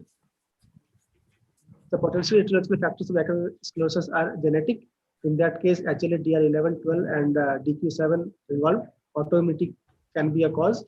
Infections like HPV, Fusobacterium, Candida are involved. More than 10 years are needed for the disease to involve the entire urethra. All the studies in this case are retrospective, and the success is not clearly defined. The role of flaps in the stricture in males in lichen sclerosis, the genital skin in one study, they have shown that 90% recurrence on follow-up of 2 to 16 years. In men of mean age of 33 years. In the same study, they have shown that when the buccal mucosal graft was used, there was success rate of 100% at the same follow-up. In another study, when penile skin was used, they have seen that there is a 100% recurrence after single-stage penile skin flap urethroplasty at the mean follow-up of 5 years, and all require re-intervention. When in the same study, when 2-stage non-genital skin graft was used, there was 87.5% success rate at a mean follow-up of 3 years. Buccal mucosal graft, in a study, they have shown that when single-stage urethroplasty was done with the buccal mucosal graft, 75% success rate at the mean follow-up of 22 months. In the same study, when 2-stage urethroplasty was done, the mean follow-up 24 months, they have success rate of 73%. In another study, they have shown that there was a 100% success rate with a median follow-up of 56 months. And when 2-stage urethroplasty was done, they have shown a 79% success rate at a mean follow-up of 56 months. Perineal ureterostomy, the success rate for perineal ureterostomy varies from as high as 100% at a median follow-up of 38.5 months to 63.3% at a median follow-up of 90 months. The evidences of medical management, out of 42 patients, 35.7% were treated with intraurethral steroids alone and did not require surgical intervention over a median follow-up of 8.4 months. The stricture length were 4.8 centimeter and 16.2 centimeter. The clobetasol propionate 0.05% was better than placebo in treating genital sclerosis, lichen sclerosis. Thank you. Thank you. Thank you. I thank Dr. Shivam and Dr. Arvind Panda to discuss, especially Dr. Shivam, for a different case and discussing it well and making it like a teaching session and getting the answers out. So thank you, Dr. Shivam and Dr. Arvind. And for the next presentations, the discussants, I request Dr. Anthony Devesia to join from our side and Dr. Sujata Patwardhan, the head of department at KEM, to join us. And I thank Dr. Aditya, Dr. Sukhdev, and Dr. Subhash for discussing. Now we'll be joined with Dr. Vivek, Dr. Abhik, and Dr. Anil. Dr. Anil is from Nepal, Dr. Abhik is from here, and Dr. Vivek is from Ramaiah, Bangalore. So they will be discussing the case, and Dr. Anthony will be discussing the case with them. Dr. Zishan to present the case. Good afternoon, everyone. I'll be presenting this case regarding a 20-year-old male. He was diagnosed to have end-stage renal disease with a creatinine of 9.13 and an eGFR of 9. He was initiated on hemodialysis 8 months ago. The native kidney disease was unknown, and he was on a single antihypertensive pre-operatively, which was nifedipine, long-acting. The operative details, the donor was... Operative details, the donor was the mother, who was haplomatched. She had undergone a left laparoscopic donor nephrectomy, and the patient had a right iliac fossa renal transplant. The renal artery was anastomosed end to end to the internal iliac artery. The renal vein was anastomosed end to side to the external iliac vein, and the ureter was anastomosed by an extravesical anastomosis. The warm ischemia time was 1 minute 30 seconds. The cold ischemia time was 45 minutes 30 seconds. The fluid used for renal perfusion was HTK. And the immunosuppression, the induction agent was basiliximab, and the maintenance agents were prednisolone, tacrolimus, and mycophenolate. Postoperatively, the patient was discharged with a creatinine of 1.26. On follow-up, he was progressively requiring more antihypertensives because of elevated blood pressure. At 4 weeks post-renal transplant, the patient presented with complaints of dyspnea at rest, decrease in urine output, and progressively worsening pedal edema. Dr. Vivek, could you tell me some of the causes of this decreased urine output post-op in a transplant patient? Sir, it could be a simple catheter block as well, but I mean, in the initial setting, sir. Or else it could be. Could you speak a little slowly? Your words are blurring. Yeah. Sir, in a setting of where the patient presents after 4 weeks, it could be presence of a ureteric stenosis in the distal ureteric stenosis, sir, thereby causing an obstruction, causing obstructive uropathy. This could be one of the causes. Then another possibility is renal artery thrombosis, sir, which could also be a cause of renal artery thrombosis. Yes, progressive increasing blood pressure with this renal with urine output. Okay, go on. Then, sir, and also could be a possibility of acute rejection as well, which can cause in for the reduction in the urine output with progressive renal failure. anything else? Something more common? Sir, could be urinary extravasation, sir, or a ureteric calculi, which can also be possible. At 4 weeks, you're expecting a ureteric calculus. Dr. Anil, can you think of anything more common? Somebody with a following transplant, what is it that you ask the patient to maintain usually?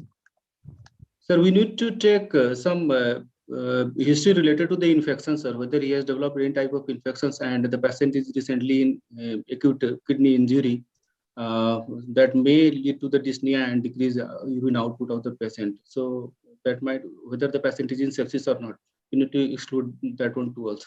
Okay, an infection can also cause. Okay, Abhik, what is it that you normally monitor following a renal transplant? Somebody, the patient is discharged, he's gone home. I mean, now he's staying somewhere near the hospital. And he notices a decrease in urine output. Sir, we have to monitor the intake and output because dehydration is very common.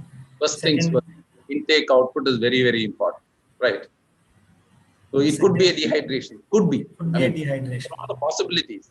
We'll consider all the possibilities and then work our way towards. Okay. So you check intake output chart. Supposing the intake is normal and the output is coming down.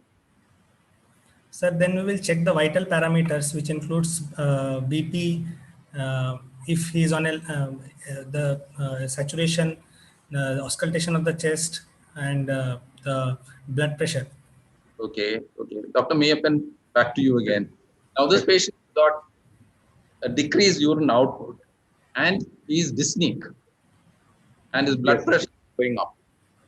So what do you think has happened? Supposing in his intake output chart, the intake is normal, but output has come down and he's got dyspnea at rest and his blood pressure is serially going up, requiring additional antihypertensive medications. Now, what do you think? Sir, it is because of fluid retention, sir. The renal concentration capacity is lost. Yes, correct. So probably due to fluid retention. Now, this fluid retention could be caused by various other things as well, like somebody mentioned an infection associated with maybe a rejection, like you said. So now what shall we do? On examination, Abhik has mentioned that he'll check the BP. Going on to the examination, on examination of the patient, a patient was found to have elevated jugular venous pressures. There was accelerated hypertension. The blood pressure recording was 200 by 110 millimeters of mercury. The bilateral vesical crepitation is present, and there was also, along with that, in the examination, there was increase in creatinine to 1.8. The patient was on 3 antihypertensives at this point. Dr. Anil, to you. Now, BP is high. He's got bilateral crepitations. Creat has gone up, and the number of antihypertensives have also gone up. What do you think is a possibility now?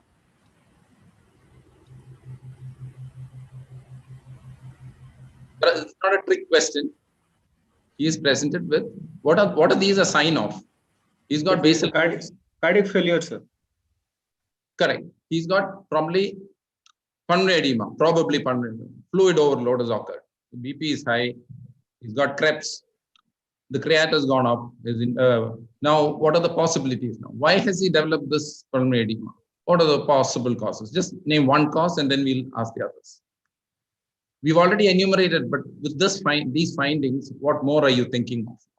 Or is there anything else? Dr. Mayappan? Sir, could you just repeat the question, sir? You've got evidence of fluid overload. Yes, sir. With a rise in creatinine. You have already mentioned a few things. Just to reiterate, can we just list out the possibilities now? It's a possibility of renal failure, sir, ultimately costing for this fluid retention and. You already mentioned earlier potential obstruction. You said yes, some. Sir. Yes, sir. Now, is that the cause of this pulmonary edema? An obstruction and over, maybe? Can be. Yes. You mentioned, could it be rejection? Rejection also could be the cause, sir. Yes. If it was rejection, what additional finding may you have found? You may not always find it. In rejection on examination, what other finding would you look for? What are the signs? Abik? Yes, sir. It's exaggerated hypertension. Abik? Sir, in rejection, there can be graft swelling and tenderness. Probably. This is not here right now, or not mentioned. So it may not be rejection. What else could it be? Sir, it could be a flash pulmonary edema secondary to stenosis in the artery. Probably renal artery stenosis. Probably. That is also an option. Or it could be a calcineurin toxicity, CNI toxicity, causing the decreased output. Possibility. That's also a possibility. Attack toxicity, possibly. Okay. So now what do we need to do? He's got this bilateral creps. So it's an emergency. What will you not do? What is the one thing that you will not do? Because the urine output is low. When there are creps, what will you not do? I will not push IV fluids. You will definitely not give additional fluids at this point because you need to tackle this. How do you confirm this now?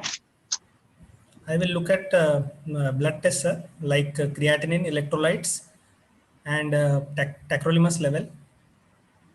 These are the blood investigations. Dr. Mayappan, what do you think of this?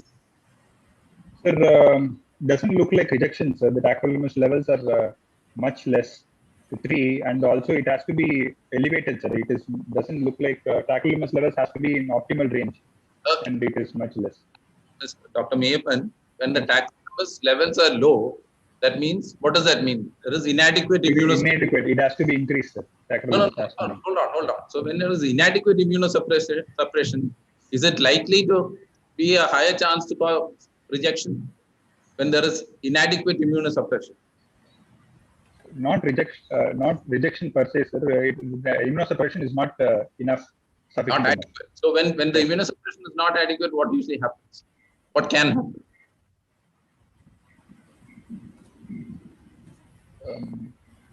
Can go in for acute tubular necrosis. ATN can be. Abik? Sir. What is the comment on this?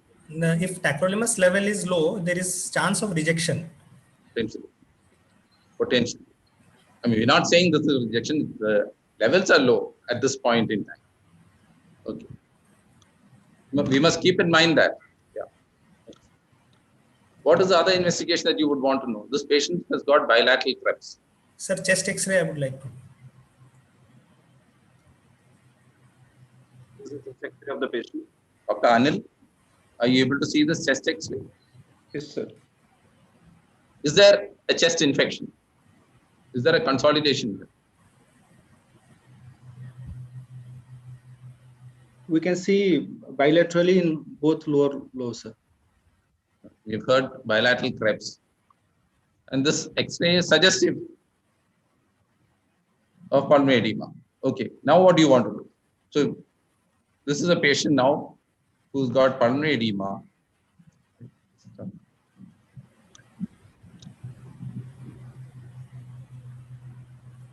Sir, I would like to see ultrasound finding also, sir, to look at any signs of obstruction and the velocities or any collection or any vein or artery thrombus. Right. So when you have to qualify that statement. Who's speaking? Is that Dr. Anil or Dr. Sir, Abhik. Abhik. Okay. Sorry, Abhik. You have to qualify that statement. When you say is ultrasound the only investigation that you do in transplant patients, you have to qualify that. What other additional part of ultrasound is used when you examine a transplant kidney? I'll add a Doppler to it, sir. I'll add a Doppler to it. Absolutely. You need to have the Doppler because there are certain parts of the evaluation of the Doppler findings which are very important in a transplant kidney.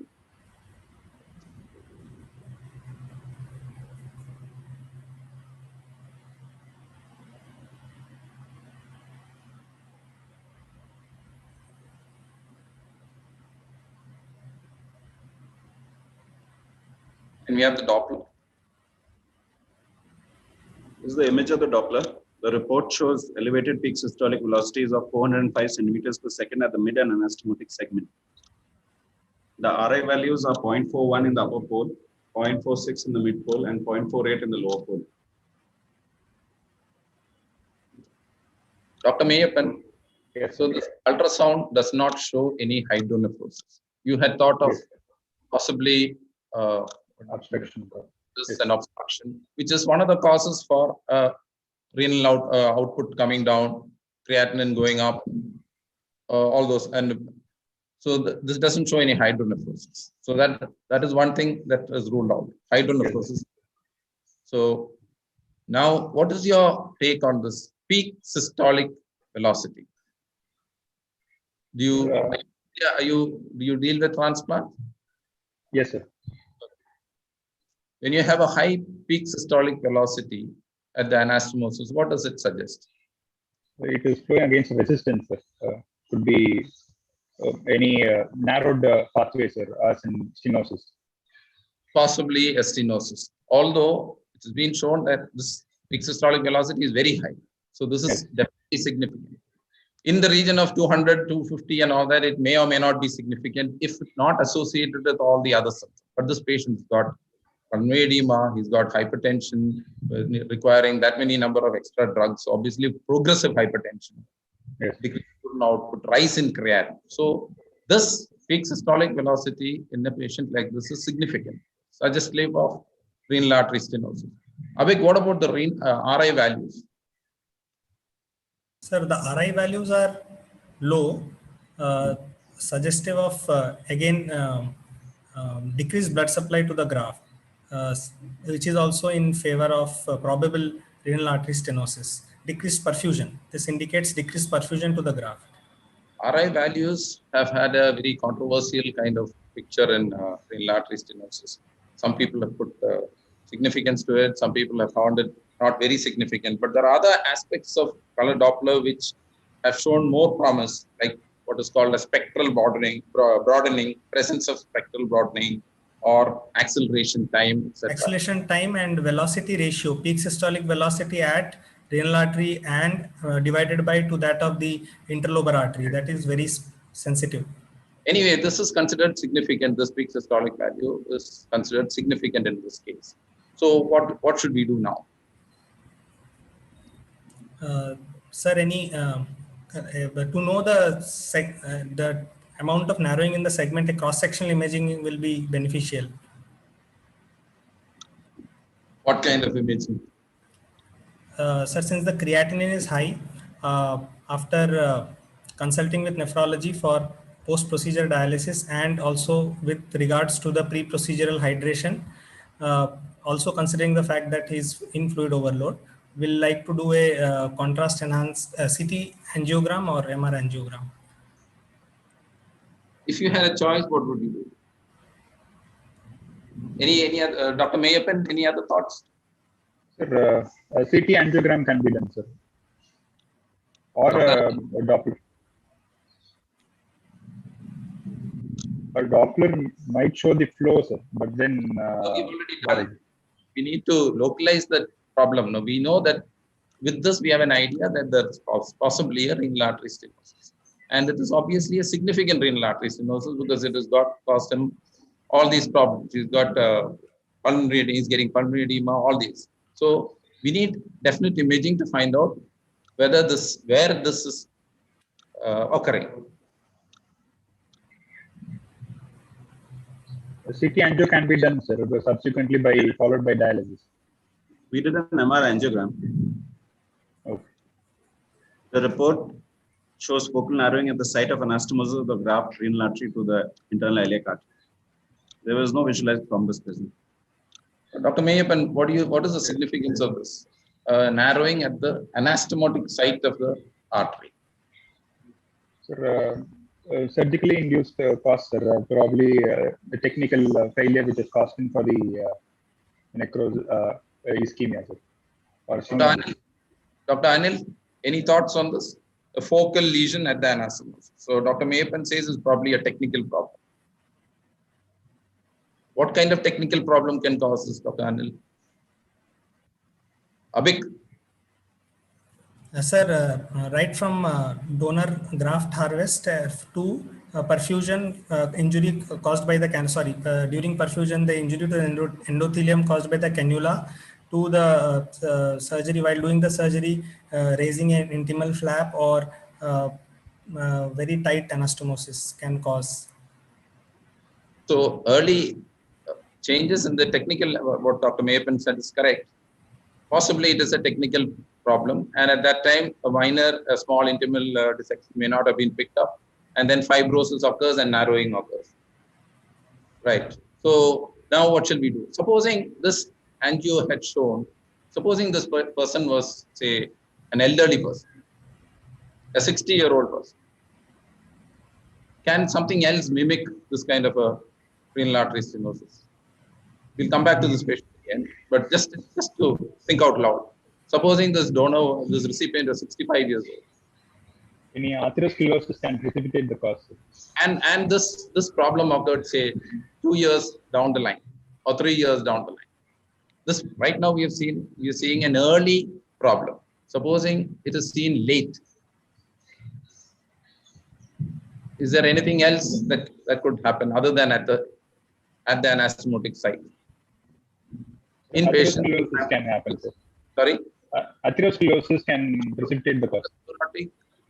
Artery in the recipient or even in the donor can cause a problem where the internal iliac or the external iliac may be involved, or the donor artery also could be involved.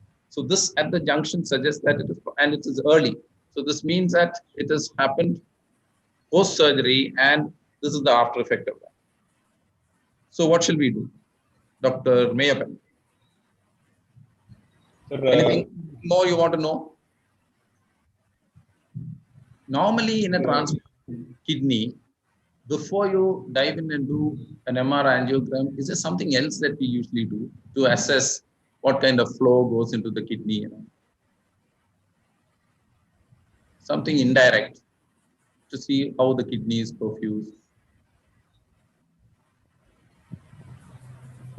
The Doppler would show in the flow, sir. Abhik? Sir, there is a role of contrast enhanced ultrasound if it is available. Anything else? An indirect way of showing the perfusion of a kidney post-transplant? Renogram can be done. Transplant renogram can be done. I mean a perfusion scan. Sir. This was the renal perfusion scan which was done. What does it? So the scan shows faint tracer activity in the right iliac fossa, which is consistent with impaired graft perfusion. The initial images show impaired parenchymal uptake, and subsequent images show delayed tracer excretion. Okay, so this shows that there is impaired perfusion. Now, what should we do for this patient? Dr. Anil, Dr. Anil, any thoughts on what we can do for this? Now, we have identified an anastomotic lesion, localized anastomotic lesion. It's 4 weeks, maybe 4 to 5 weeks after the surgery. What shall we do to correct this problem? Because this can be life-threatening. Next time he gets a pulmonary edema, he could die. Sorry, sir. Next. Dr. Mayappan? Percutaneous angioplasty can be done, sir, minimally invasive, relatively at this point of time. Right. I agree with you. Supposing this patient had presented with these problems 1 week after the transplant, what would you think of? 1 week after the transplant, he had all these problems and the same findings. Re-explorations. Sorry? What would happen? What are the possible complications if you do a angioplasty with stenting 1 week after the transplant? Abhik? The anastomosis can break down, so it can rupture. It's not very suggestive to go in early with angioplasty. So in the early stage, it's probably better to do an open procedure and redo that anastomosis. But later, in the 4 to 5 weeks and all that, an angioplasty with stenting may be better.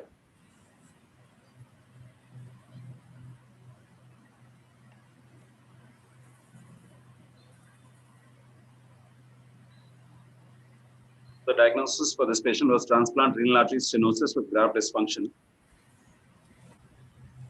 This patient underwent a renal artery stenting by DSA. This image shows the kink at the anastomotic site and the deployment of the stent on the right side of the screen.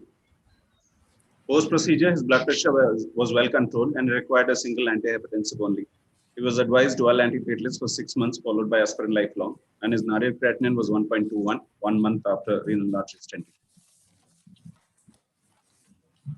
The learning points for this presentation would be diagnosis and management of transplant renal artery stenosis, factors affecting transplant renal artery stenosis, and long-term graft outcome post-stenting for these patients. So the incidence of transplant renal artery stenosis is 5 to 7.9%. And the occurrence has been described from within 3 months post-transplant to 2 years post-renal transplant. The earlier type, which is usually within 3 months of transplant, is secondary to mechanical causes, which might be secondary to surgical causes or procurement. The late type is secondary to progressive atherosclerosis or immune-mediated deposition present in the anastomotic site. The clinical presentation for these patients are usually worsening or refractory hypertension, fluid retention, and graft dysfunction without evidence of rejection or ureteric obstruction. Pickering syndrome was this term used to describe transplant renal artery stenosis with flash pulmonary edema.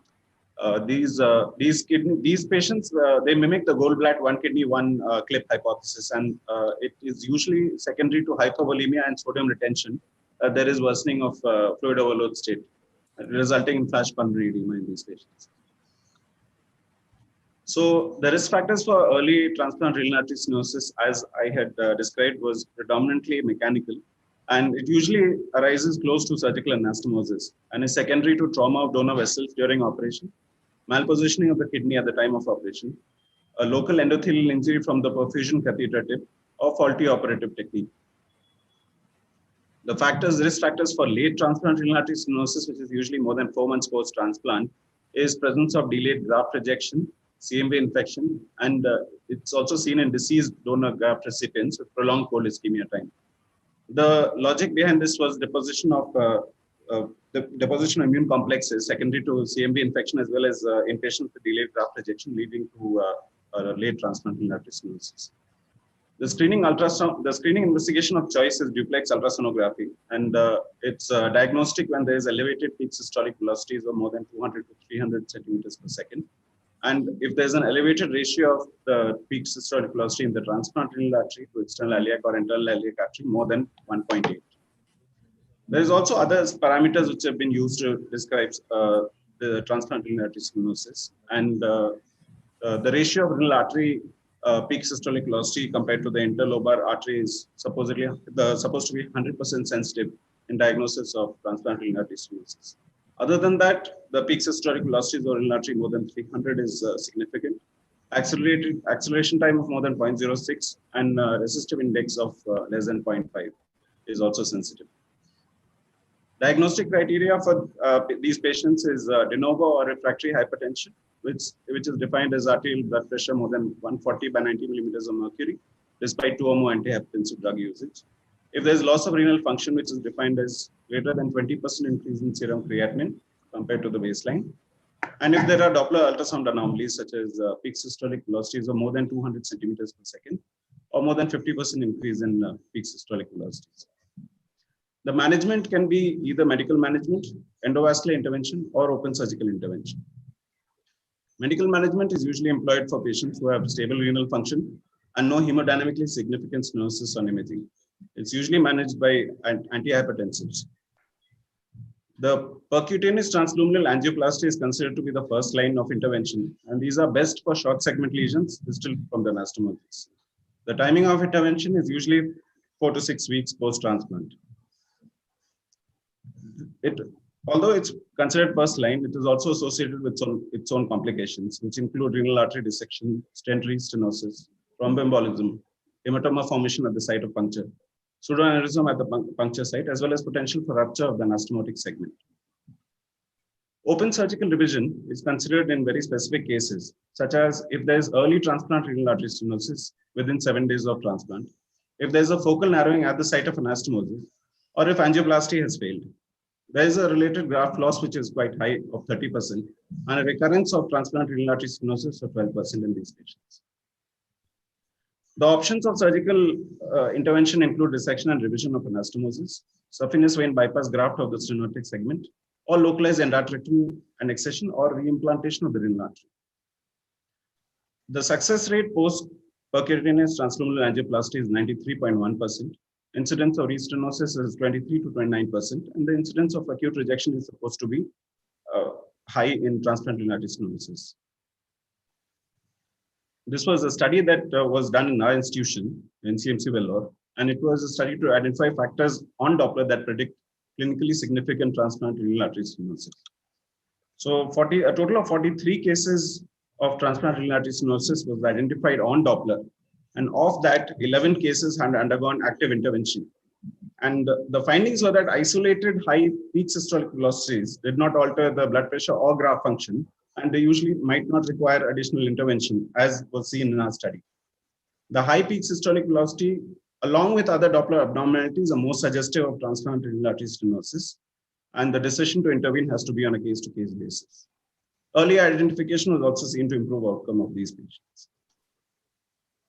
The long-term outcome post-transplant renal artery stenosis is still debatable.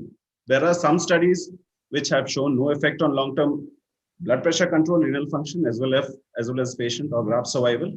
Whereas there are other studies which have shown significantly worse long-term graft outcome. So there are still studies to be done to identify further causes. In conclusion, transplant renal artery stenosis is a differential of accelerated hypertension, hypovolemia, or graft dysfunction in a renal transplant recipient. Management is based on severity of stenosis, and long-term graft outcome shows mixed results. Further studies are required for the same. Thank you so much. Thank you, Zishan, and thank you, Dr. Anthony, for that excellent discussion. Thank you, Dr. Vivek. Usually people run away from discussions on unusual cases. You did a good discussion, and Dr. Anil and Dr. Abhik. And I call on Dr. Sumedhar Sagar, Dr. Mudassir, Dr. Ujjwal, and Dr. Kunal Rathod. So there are 4 discussions for the next case, and Dr. Sujata will be mainly discussing with Dr. Anthony the next patient. So you have 2 grace minutes. I hope you will use them. Doctor, over to you. Something is come over. Dr. Tejo will be presenting the case. Case is a 47-year-old married What we gentleman. can do about this? Sujata, can you hear? Can you hear me? Yeah. Tony, I can hear. Thanks. This is a 47-year-old married gentleman. He has completed family and is an agricultural laborer by occupation. He came with dyspnea on exertion for 3 years, worsening for the last 6 months. He's under evaluation for interstitial pneumonia and has no occupational exposure. He presented to urology department with intermittent pus discharge from the right side of scrotum since 3 months.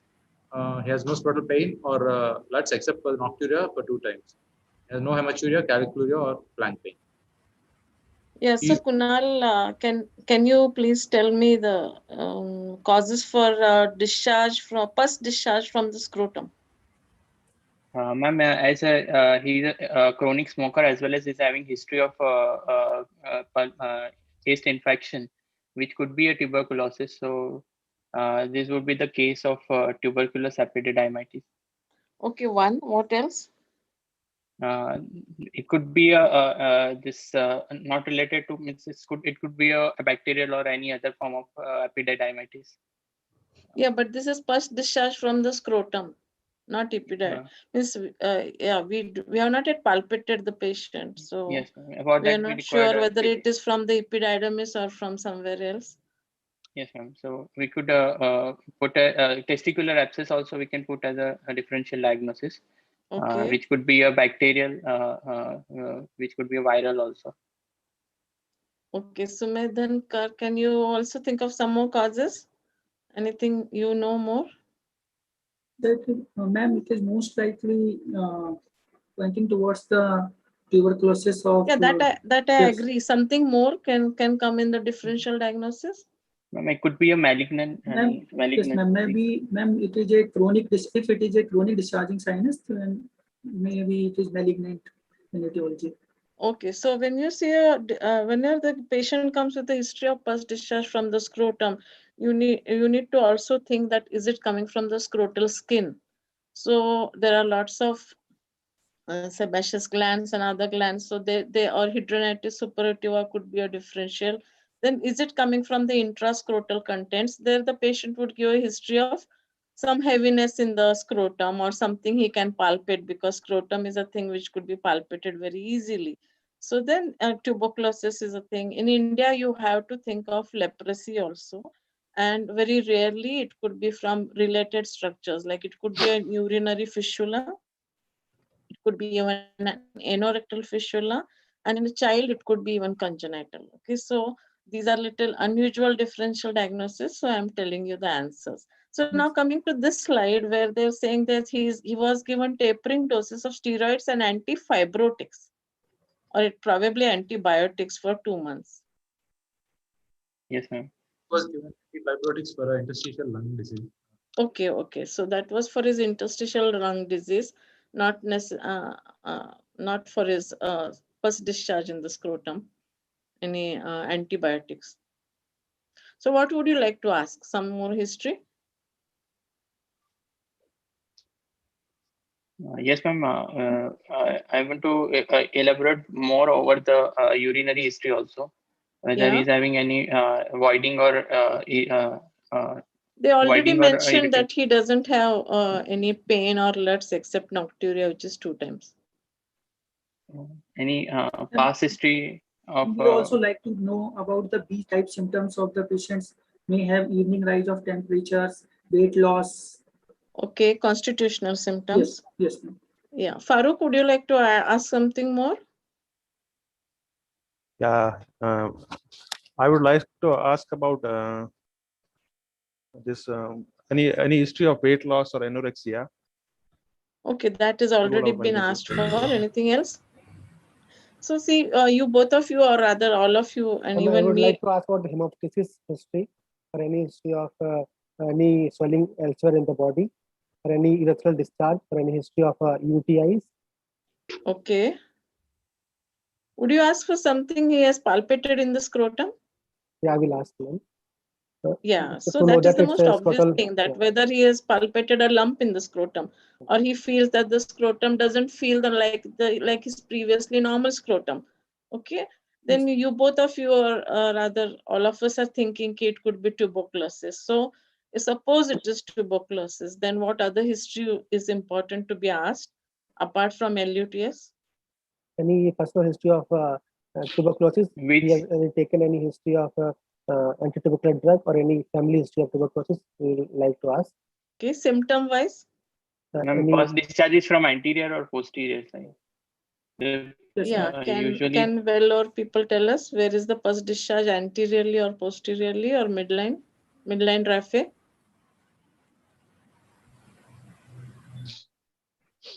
Examination, general examination is normal. With chest is bilateral normal vesicular response, and abdomen is soft with no mass palpable and free fluid. Scrotum, the left epididymis is nodular and testis and costroceus are normal. Right epididymis is indurated at the tail, and there is a posterior discharging sinus with minimal pus discharge. The right testis and costroceus are normal. External urethral meatus, glands and shaft are normal. Rectal examination shows the 20-gram benign prostate. Okay, is there, would you like to ask something more about the findings in the external genitalia? Yeah, Ujjwal? Ma'am, I also like to know about vas is beaded or not. Okay, vas is beaded. Anything more? Yes, ma'am. On DRE, I would like to see how is the prostate. It's is there any boggy prostate is there or not? Okay. Any And palpable about the abnormality in corpora? Yeah, about the epididymis, anything specifically you would like to ask? I would like to see where is the painful or location. painless? Where is the location? Is it painful or painless? Or what is the character of the penis? It is hard. Yeah, whether it is nodular or whether Yes, any abscesses can be palpated or something, whether any fluctuant areas can be palpated. In history, I would just like to touch on one point. Like we know that it could be hematogenous spread of tuberculosis, but even in about 30-40%, it comes from the prostate. So symptoms related to the prostate need to be asked for.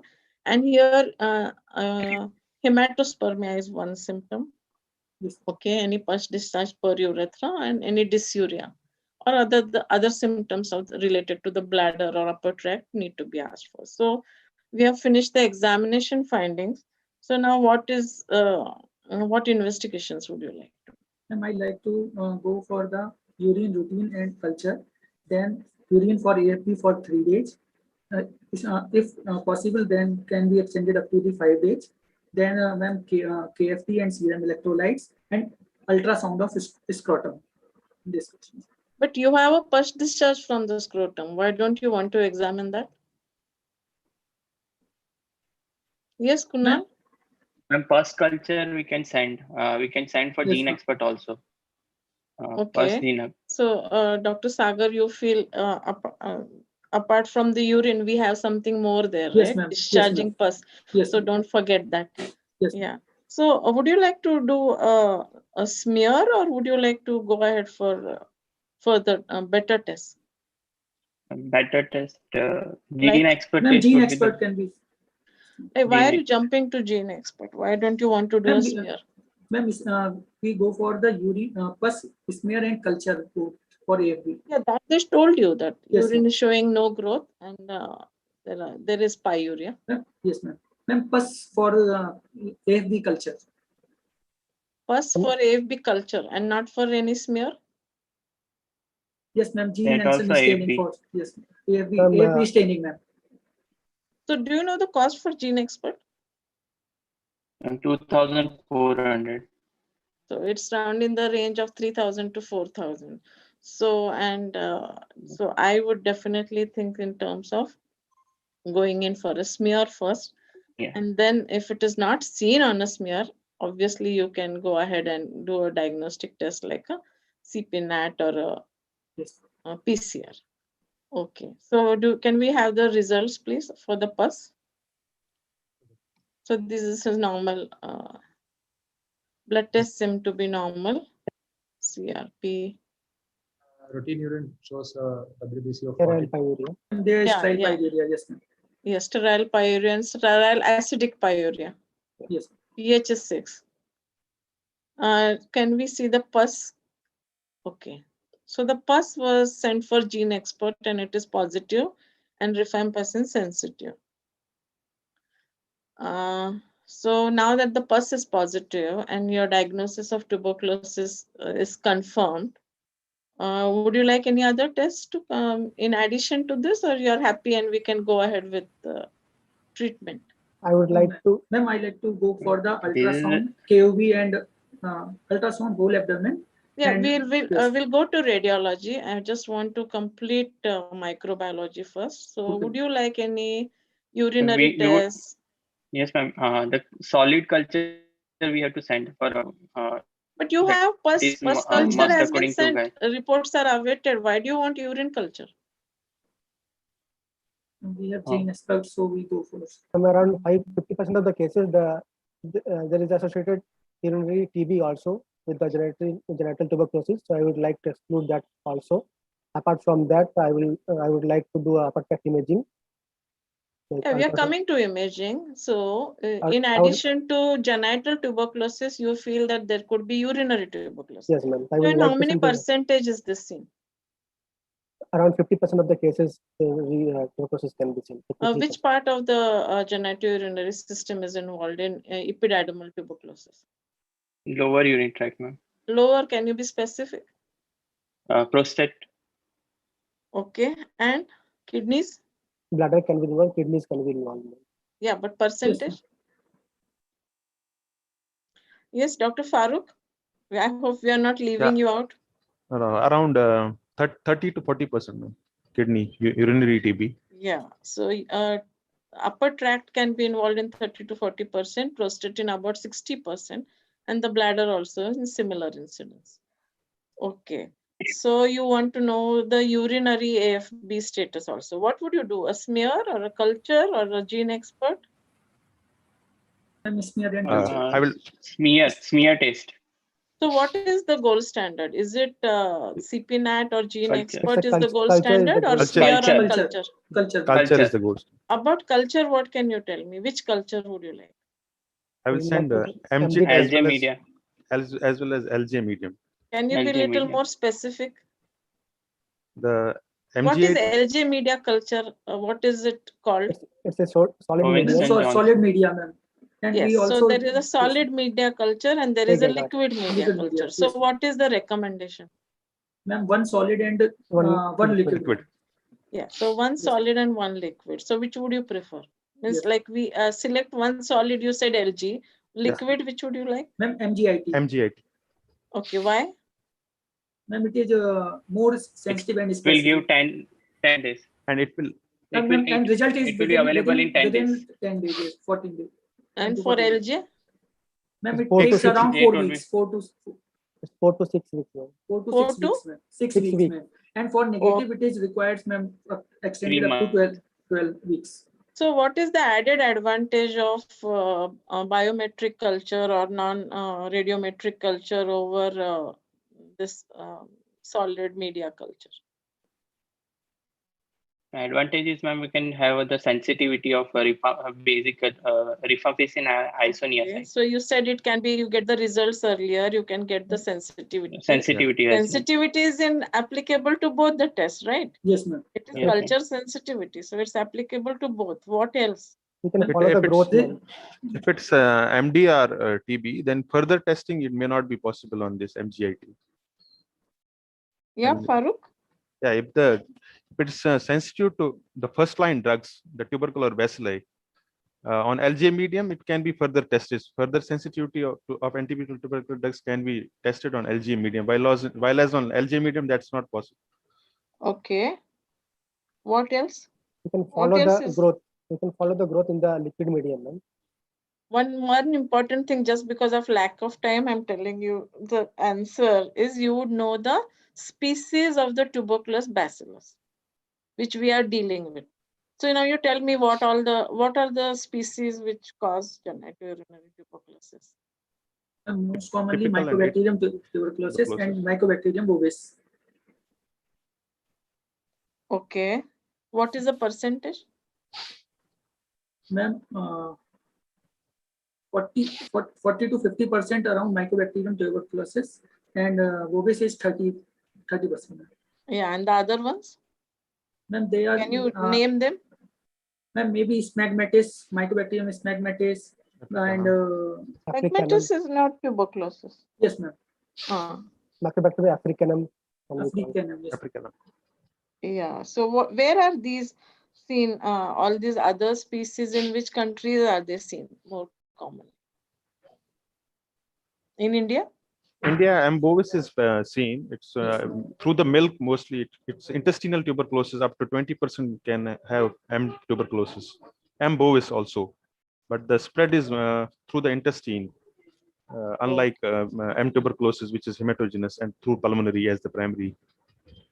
Okay, so now I think enough of microbiology. What radiological investigations would you want? I would like to do. Okay, Farooq, yeah.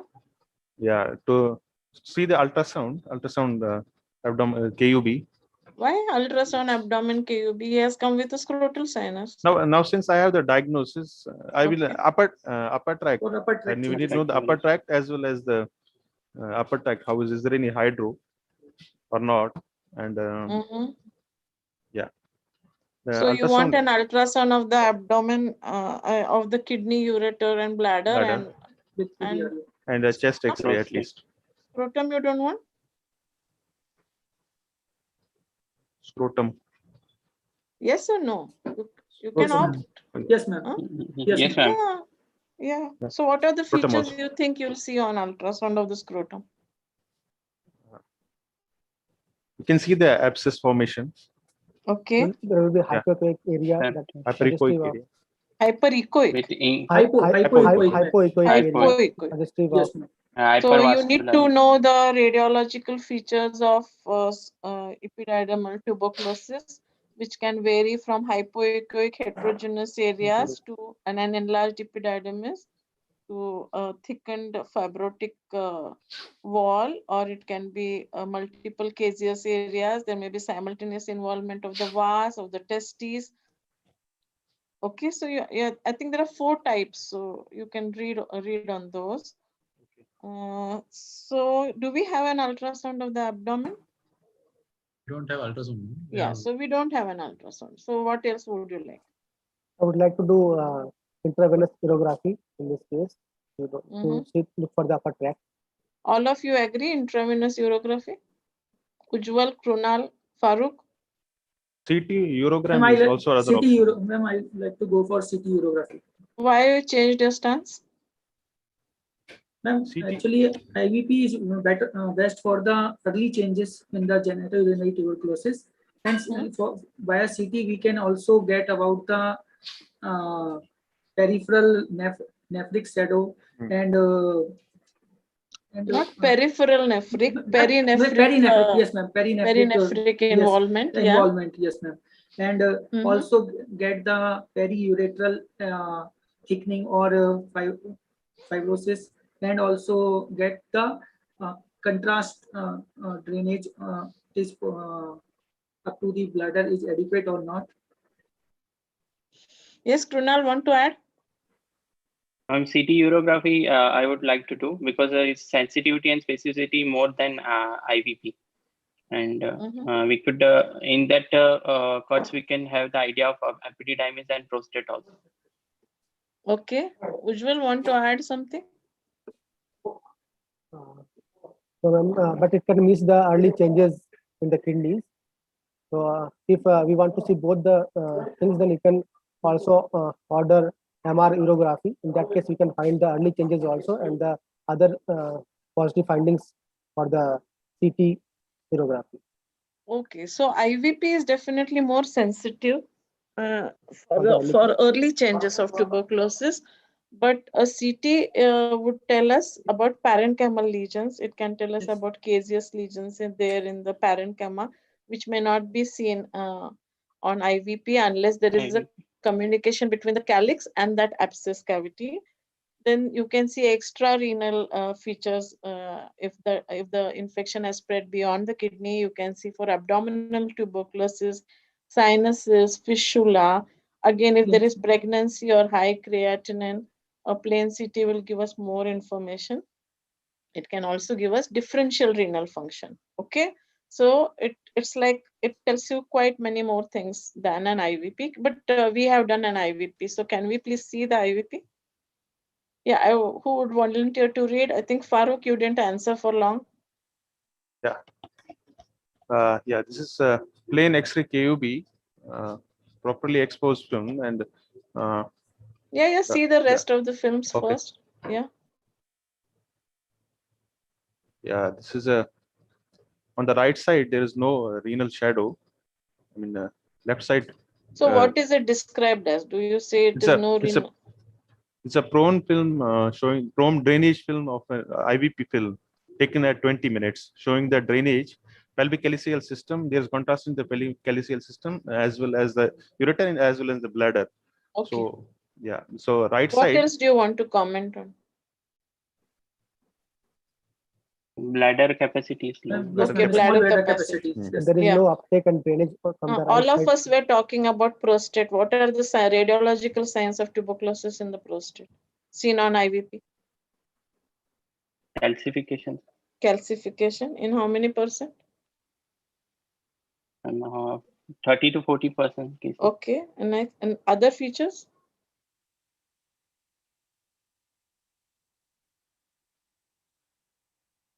So there would be a dilated, there would be contrast visualized within the prostate bilaterally, and it would be filling up a certain cavities if they are there, and there may be calcification.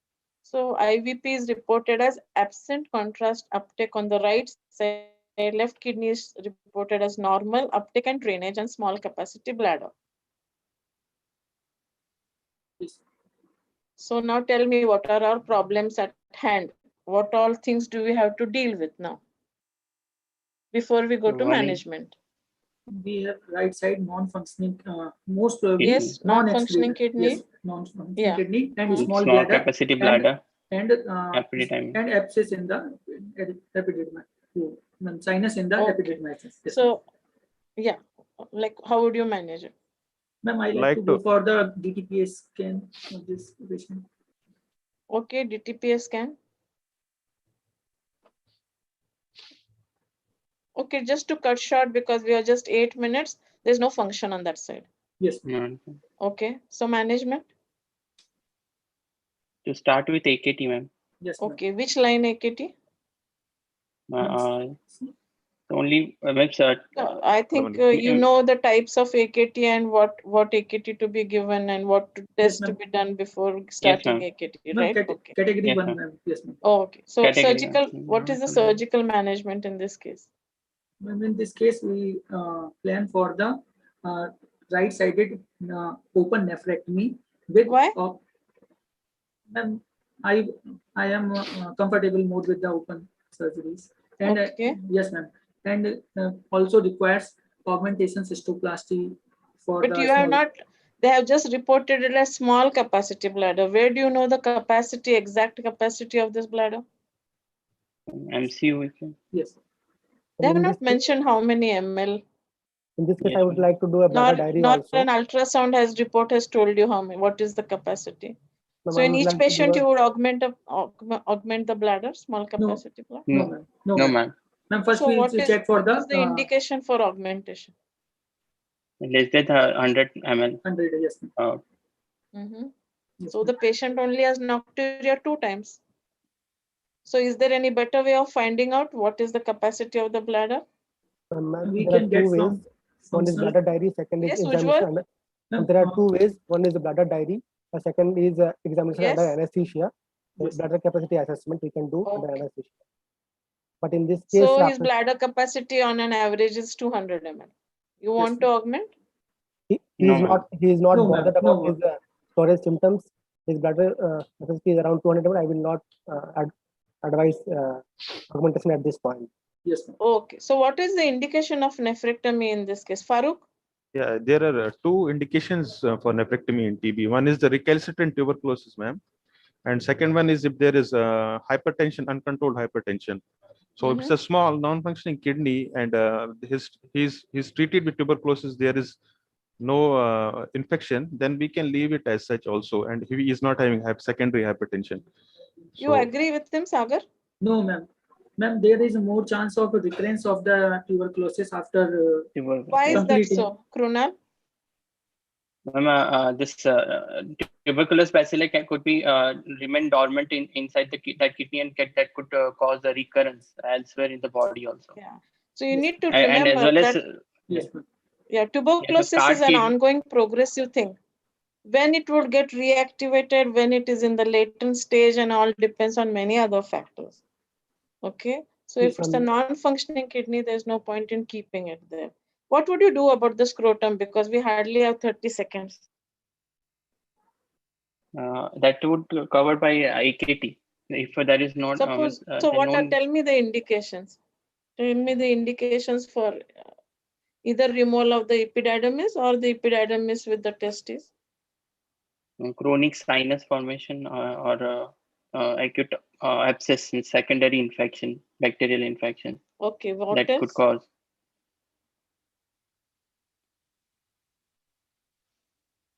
non-resolving, ma'am. It's with the AKT.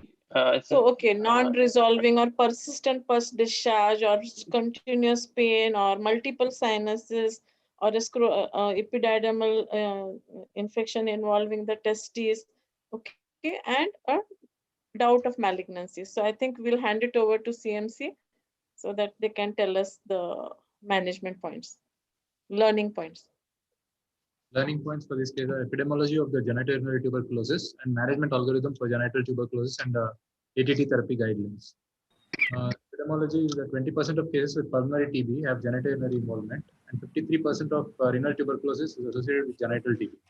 49 to 88% of genital TB is associated with any urinary tract lesion.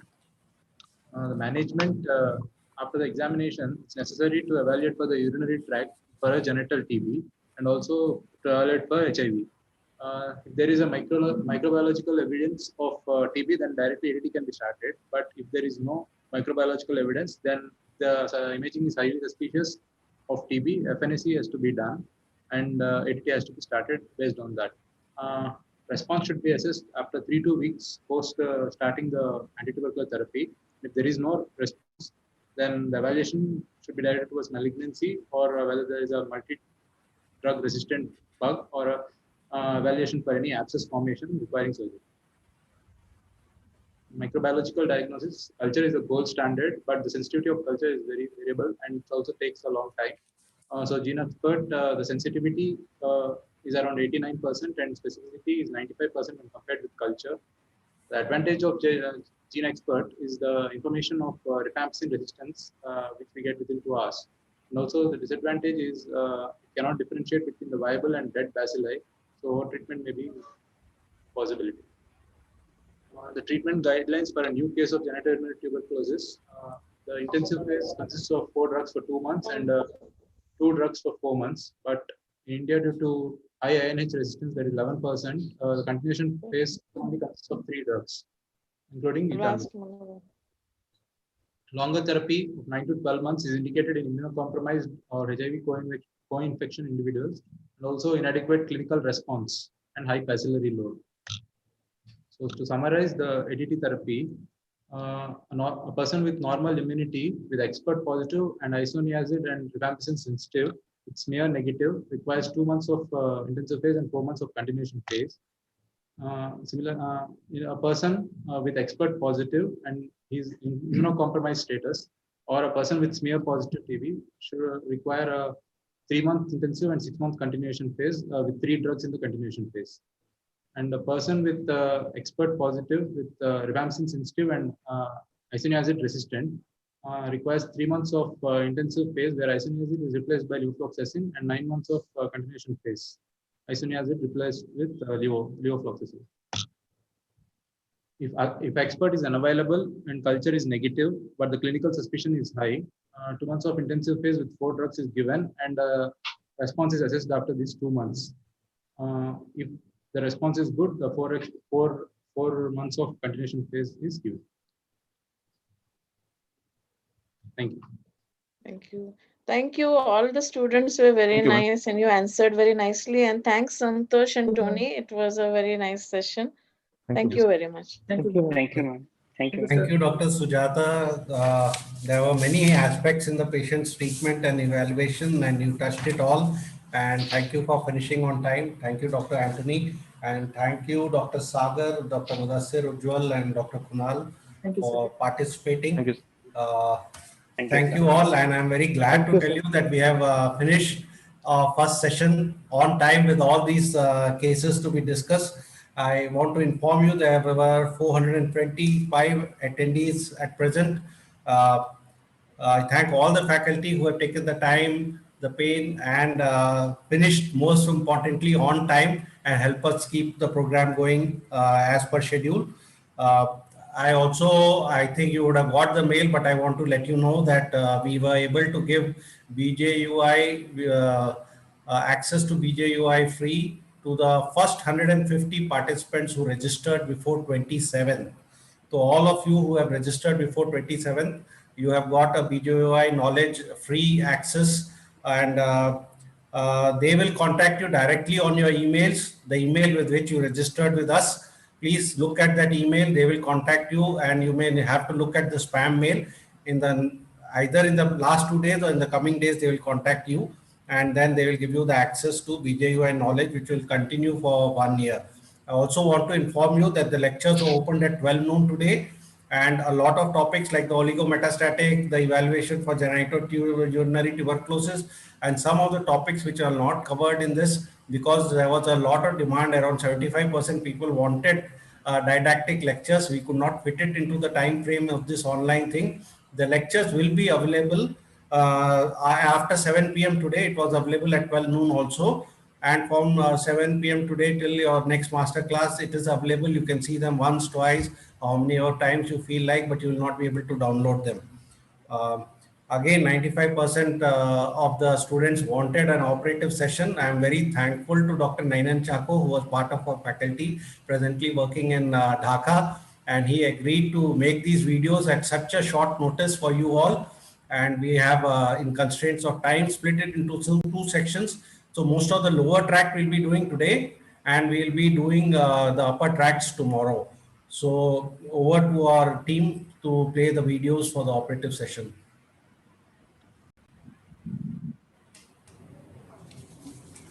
Good morning or good afternoon, depending on when this video is going to be played. This is a session of discussing the common instruments that we use in urology, usually done live. I don't know how useful this is going to be done with no audience. However, I will make my best efforts to describe to you some of these instruments and give you an idea of what you can expect to know about these instruments, whether this is useful for you in the exam or in your life as a urologist, I don't know. Now, I want to talk a few things about sterilization of instruments. Please do not use unsterile, unclean instruments. Sidex glutaraldehyde is only a disinfectant. In a busy theater, the glutaraldehyde or the Sidex gets diluted by the saline you get in. We don't even know how often it gets changed. And glutaraldehyde is actually banned in many countries. We're probably one of the few countries still using glutar. If you want infection-free surgery, you must use sterile instruments. So this is one of the ways in which we sterilize instruments. We wash it, clean it, and I will tell you about this procedure, how to clean and wash. And then we pack it, we double pack it. And I told you, you must always buy these trays because these trays are worth the amount to protect your instruments. Otherwise, if you send the ureteroscope wrapped in a piece of paper or in a cloth for sterilizing, they will come back bent. Somebody there may drop it on the floor because he doesn't know how costly these are. So these trays, now this is packed in the CHSC and sealed, and this is now ready for either use with hydrogen peroxide or with gas. Now this will show you. Now these are the markers which tell us that something is sterile or not sterile. This is for gas sterilization. This is not sterile. And this is gas sterilized and sterile. The color has changed. This is for autoclaving. Autoclaved becomes darker. So you have this marker. So this color coding is how you know something is sterile. So this is stuck on the thing before they put it into the autoclave, and when it comes out, you know that this is autoclave. And nurses will write a date on it also to say when it was autoclaved so that they know when to stop this. So please, if you use reuse guide wires, if you reuse ureteric catheters, if you reuse instruments without proper washing, water sterilization, using the air gun to clean the inside, using the proteolytic fluid to remove all protein, drying it and sterilizing it, you will get infection. You might as well invest in the shares of a company which makes meropenem, because you will lose a lot of meropenem. I can assure you that your use of meropenem will be very, very high if you use unsterile instruments. You will regret it. It is worth the amount. ETO and a sterad. At the moment, I can't show you the sterad's color coding because our sterad is damaged and it is difficult to get the replenishment of the stuff which goes into it. But a sterad is so fast because this takes many hours. You can't have 10 ureteroscopes, you have 10 ureteroscopies in a day. But the sterad, the turnover time is less than an hour. So if you have a sterad in the theater, multiple people can use it. It is worth the investment because you will have sterile surgery, no antibiotic requirement, no fever, no unhappy patients.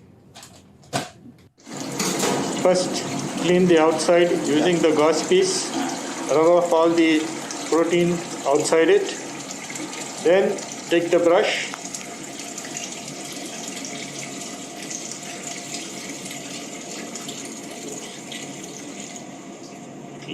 clean the inside.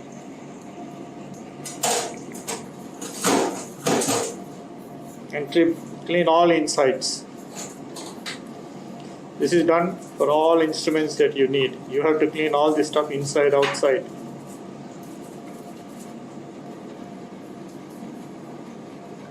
Scope.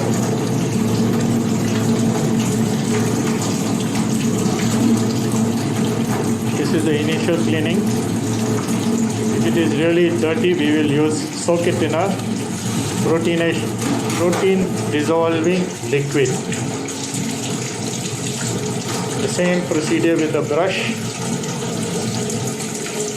Clean the inside.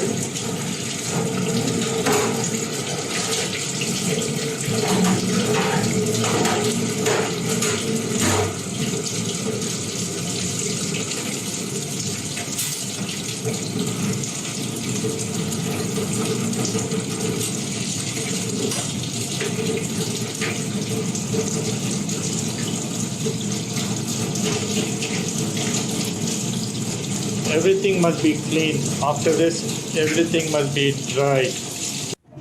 All instruments must be dried after cleaning. So initially, the outside is cleaned with a gauze piece. Then we use a compressed gun, compressed air gun, where the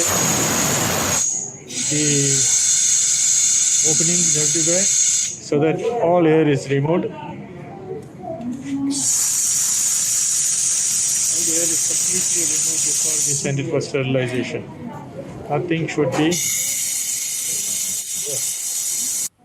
All these metal tubes and connectors need frequent oil spray lubrication. So we use this, which is meant specifically for this. All metal instruments which have connectors which have loose openings need to be cleaned with lubricating oil inside.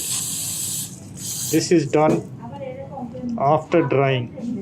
As you can see how much of the rubbish comes out of it. This also ensures that somebody is checking instruments regularly and these things are fitted in. This has to be done before sterilization, after drying. This is a lubricating and cleaning fluid which contains no silicone, does not affect sterilization. These are the side X-rays, usually a stainless steel one or one made of fiber, and you keep your instruments there to sterilize. And what needs to be done is this: need to tell the time and the date when you put the side X in and what is the expiry date and expected date to change. The instruments usually need to be rinsed, but most importantly is the vent here. Need to have a vent because the fumes from this are toxic and they need to go out. Here we are going to put the instrument in the cover and it is going to be sealed. Yes, you can seal it. Now this instrument is sealed and this will go for ethylene oxide sterilization, and you can see that the indicator color is not yet changed. This is the date is put and the color will not change. After sterilization, what is the color?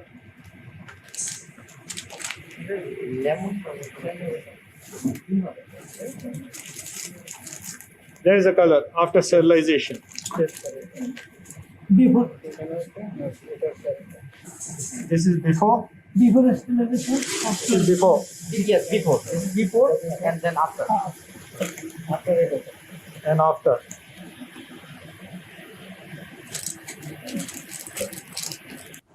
The other way of sterilizing without heat is ETO. EO, ethylene oxide. So this is an ethylene oxide machine. Can you please open it? This has got 150 liter capacity. This is loaded. This has been finished. Sterilization over. The whole cycle is over. Now what is a cycle? A cycle, before a cycle you need to put a canister inside. You can see the canister location there. One canister, one cycle. Sterilization. Sterilization takes 1 hour. Then you exhaust it for 45 minutes. Then you aerate it for 5 hours. Totally one cycle is 8 hours. That means your instrument goes in, you do not get back your instrument for 8 hours. So you need a lot of instruments and you need a lot of these machines to run multiple cycles if you have a busy service. You can sterilize all your instrument into this, but you cannot sterilize anything containing fluid. You can sterilize tubes in this. Anything which contains liquids should not be sterilized in the ETO. Now this is the Sterad. Various companies make it. This uses hydrogen peroxide for sterilization. One cycle takes about 45 minutes. This is the sterilant which goes into this box here. You can run about 14 cycles with this. Each cycle takes 45 minutes. That means if you have 2 sets of TURP instruments or ureteroscope, you can get them sterilized. As you can see, the length of this is pretty long. My whole hand can go in. And if your ureteroscope or anything is very long, you can put it obliquely. So this takes a fairly good heavy load of a few kilos. So ideally, you should not run this machine without filling it up fully, because then it's not very economical. So if a few surgical units are working together, a machine like this is very economical because you can run multiple cycles through the day. You will get sterile instruments for your surgery. Now these tapes are useful. This is before sterilization, the tape color, and this is the indicator. The color changes once it is sterile. So again, you have an indicator that your instruments are sterile. This is an instrument worth working. And I must confess, I do not own shares in this company. I just like to operate with sterile instruments. Some of the common things that we have to do is put a catheter, get past a narrowing in the urethra, male or female. And some of the things which are useful is to put a guide wire using a pediatric cystoscope into the urethra and serially dilate it. These are serial dilators. The guide wire is in the urethra and you post this guider over the guide wire and this fits snug on it and you can push it in. Actually, if it is tight, you can push the whole thing in and come back. That's all you need for a female. Male, you can go up to here. You can do this one by one, all the way up to whatever you want. 18 French is enough for most catheters, so you can put a cystoscope over it. The indication for this, I'm not going to discuss, that is your decision. Somebody comes with a clot retention, for example, and ultrasonographer says there's a clot, there's a mass, there's a tumor, you don't know. You don't want to put an SPC, you want to put a cystoscope in. And catheter is not going or is narrowing, you can dilate it all the way up to put a cystoscope or a resectoscope, wash it out, see what you need to do. And so you need to get access. That is our job, to get into the bladder and look at it. Some females come with an emergency obstruction, nobody can find the urethra, they will call you and somebody has already poked on the urethra, so you need a small cystoscope to look at the orifice.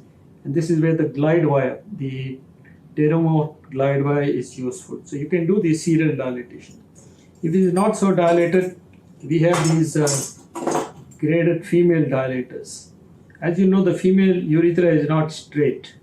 So this is okay when you are doing it under anesthesia before a cystoscopy. This is something which we designed in CMC and I have brought it here with me to Dhaka. And we've given almost 100 of this to women who are very happy doing self-dilatation. We've been following them for years.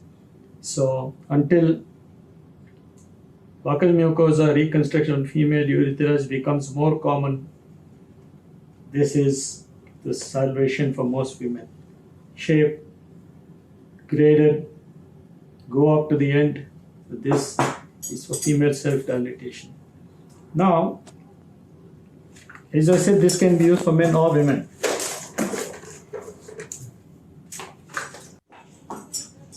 This is the optical urethrotome. This is a Stowe's optical urethrotome. This is 21 French sheath, and this is the half moon sleeve which goes over it. It brings it to 23, and it has got a locking device here to keep it locked. So ideally, you can pass a 16 French Foley's catheter over this easily. It is difficult to go more than 16. You take this out and you can pass a 16 French.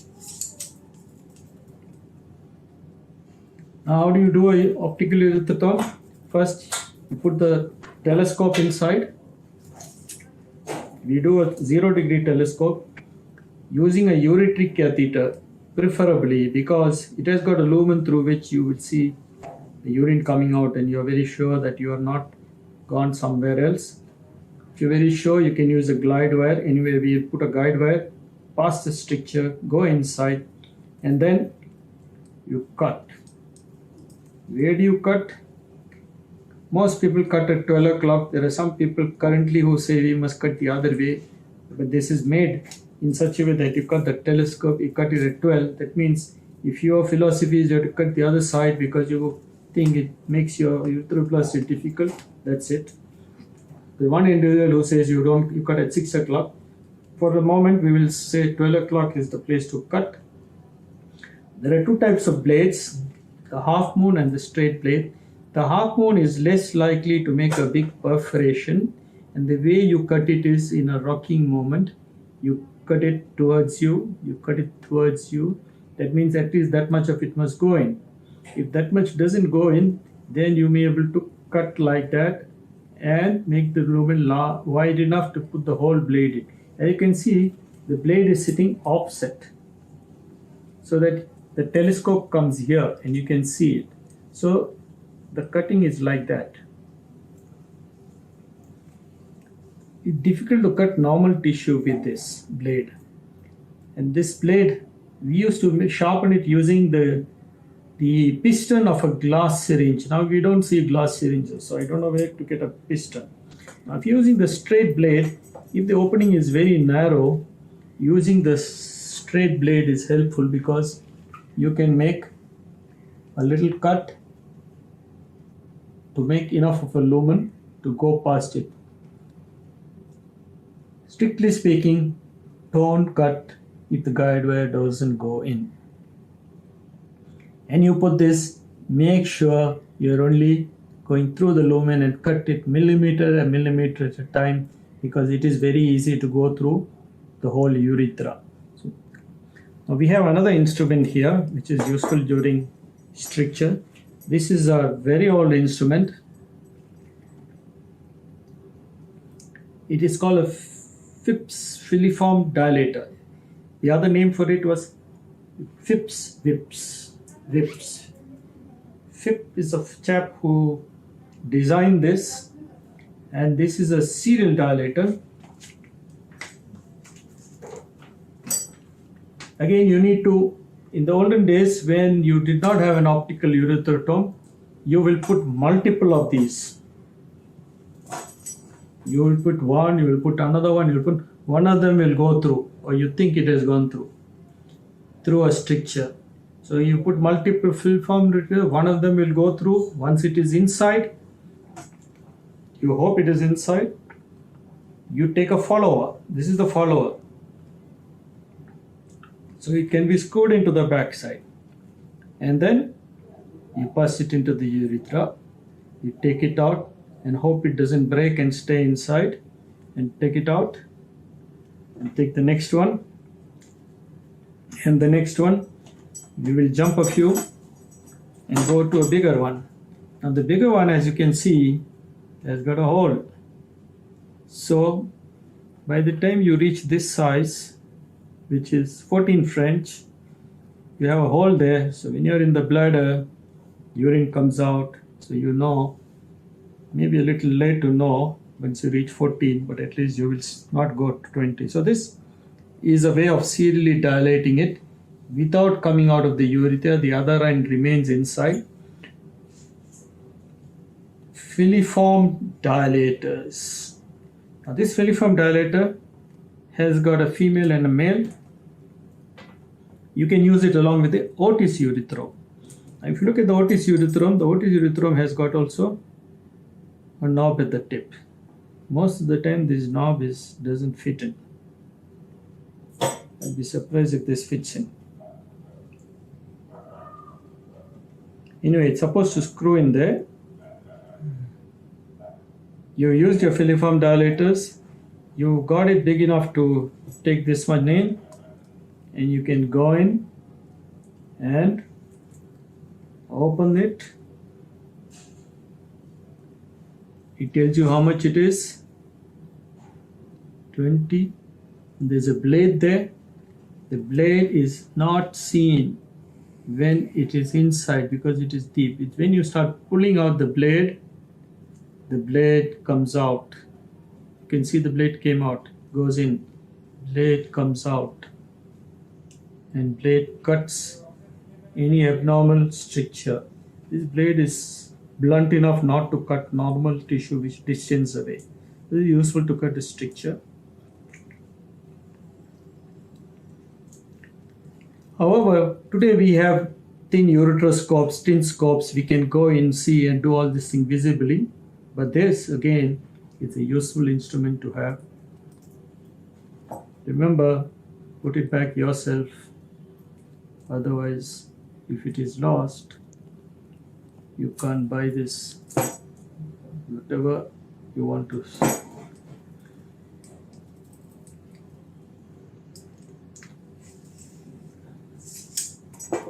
Okay, so that's about optical ureterotomes, Otis uretherotome, filiform dilators, female dilators. Right. Okay, so today we are going to look at two very old instruments which are there in the history of urology, which are modified and improved. These are stone punches or stone lithotrites. Now this stone punch is called the Mohr-Meyer stone punch. Now this is a good instrument for breaking big bladder stones. I know today most people use a laser and break the stones, or they do a PCCL, suprapubic percutaneous cystolithotripsy using laser. However, this is a punch which most of us learn to break stones in the bladder on. For this, you need to use a 0-degree telescope because you need to see the stone end on, and let us assume this is our stone. You cannot put this scope in blind. You need to use the visual sheath to put the scope in. So you need to put the scope in visually. This is 25 French, just like a TORP sheet, you have to put it in. This is the punch which is locked in there, and the water flow in, out, not in and out, not continuous flow, only one way, in here, out here. The 0-degree telescope, when you look at it end on, you can see the stone in the bladder, and the way we do this is, this tip is very sharp. You can do a TORP with this. You can make a hole in the bladder with this. It is a punch. So this will hold the stone. And then you will crush it here. The stone will break, and that one piece of stone will come out this way. Once you break it, and you can let it out here. So this has to be continuously going. You break the stone. It comes into the lumen, it breaks against this tip, and this sharp punch holds the stone. So the stone goes in, you take it out. If the bladder gets too full, you let out the water. Usually when you're doing this procedure, it becomes pretty bloody very soon. So one safety maneuver, very important safety maneuver is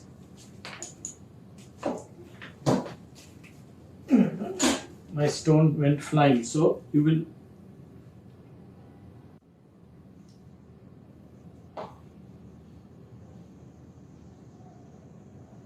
hold the stone, but you don't know whether you got bladder also. So you lift it off the bladder, then you break it.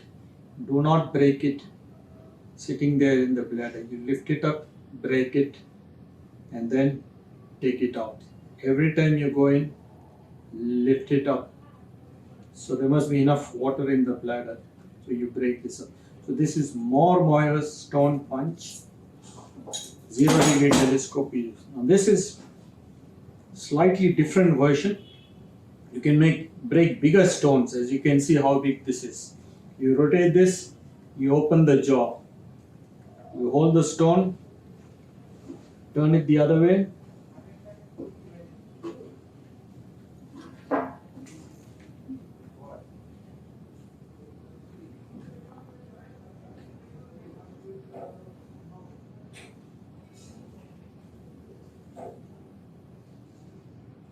You can see how the stone is running around even on this, and the same thing happens in the bladder. You've got the stone, same rule applies, lift it off the bottom of the bladder and keep turning this till the stone is broken. So this does not help you to break out the stone.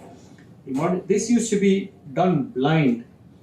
This instrument is called the Hendrickson-Bigelow stone crusher. I don't know if anybody is using it now, but you can break big stones with this. Again, we have a 0-degree telescope to see it. The original product did not have a telescope. The original product came without a telescope, maybe 100 years ago, or before that, where blindly stones were lifted up, sounded, and crushed. So this is the Bigelow stone punch. You can turn it and break the stone into small, small pieces. So if the stone is very big, you may have to use both this. Make it into small bits, then go with the punch and remove this. So these are two instruments which are useful for breaking stones. Now here are two useful accessories. One is a Toomey syringe. Toomey syringe is very smooth when it is wet.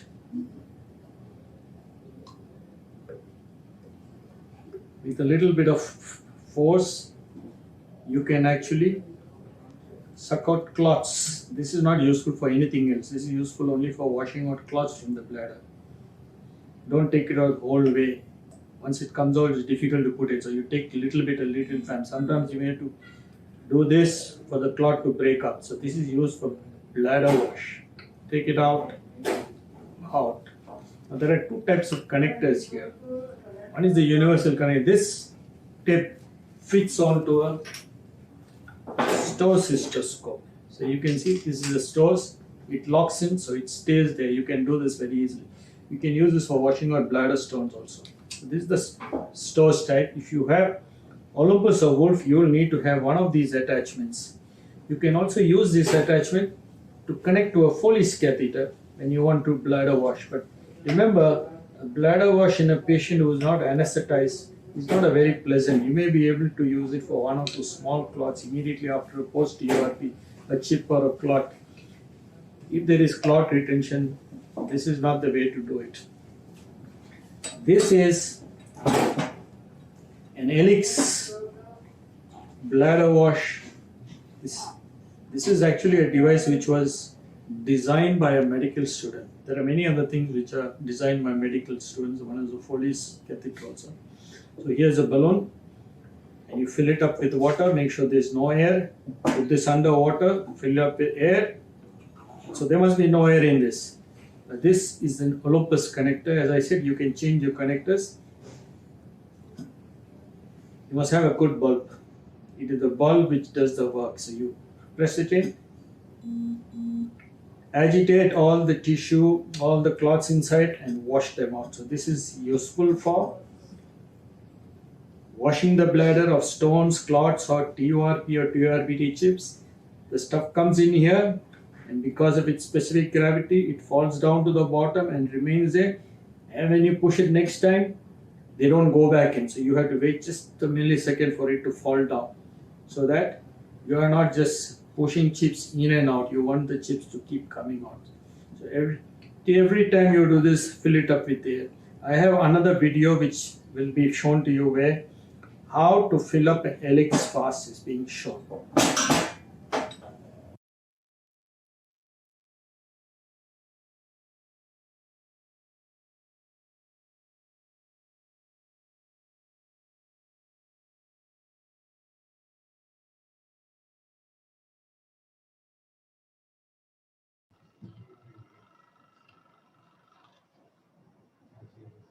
But preserving your instruments.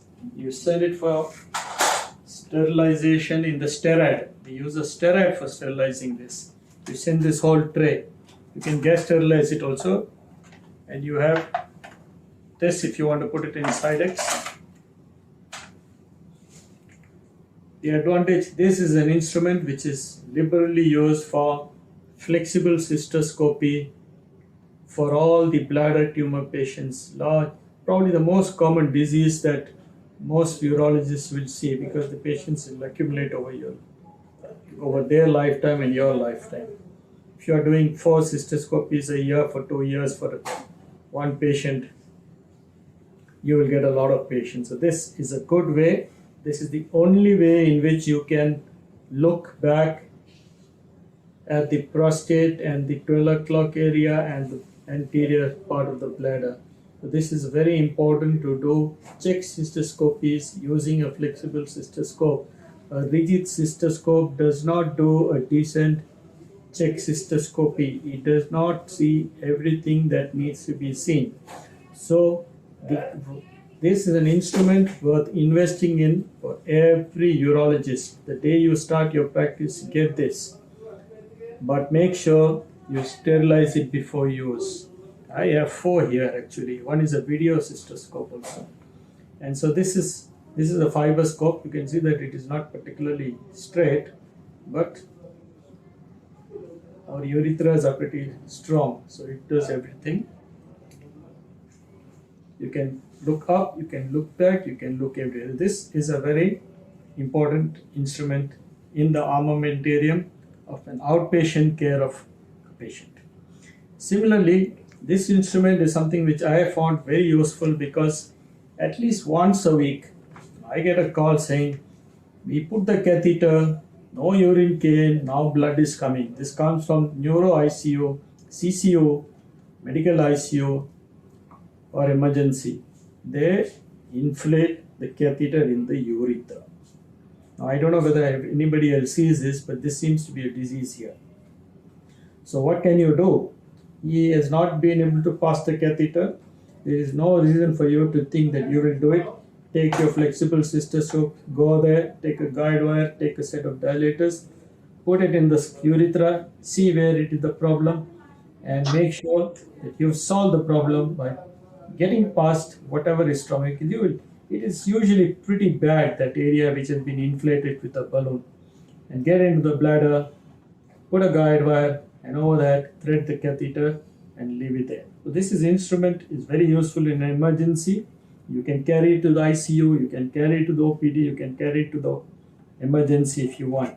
Of course, it is much easier and safer to get the patient to come to the theater where you have all your gadgets and do this in the theater. So this important instrument, flexible cystoscope. You don't need to go for a video cystoscope. Actually, the video cystoscope is a little stiffer here. It doesn't bend so well as the fiber scope. Okay, so this we will stop here.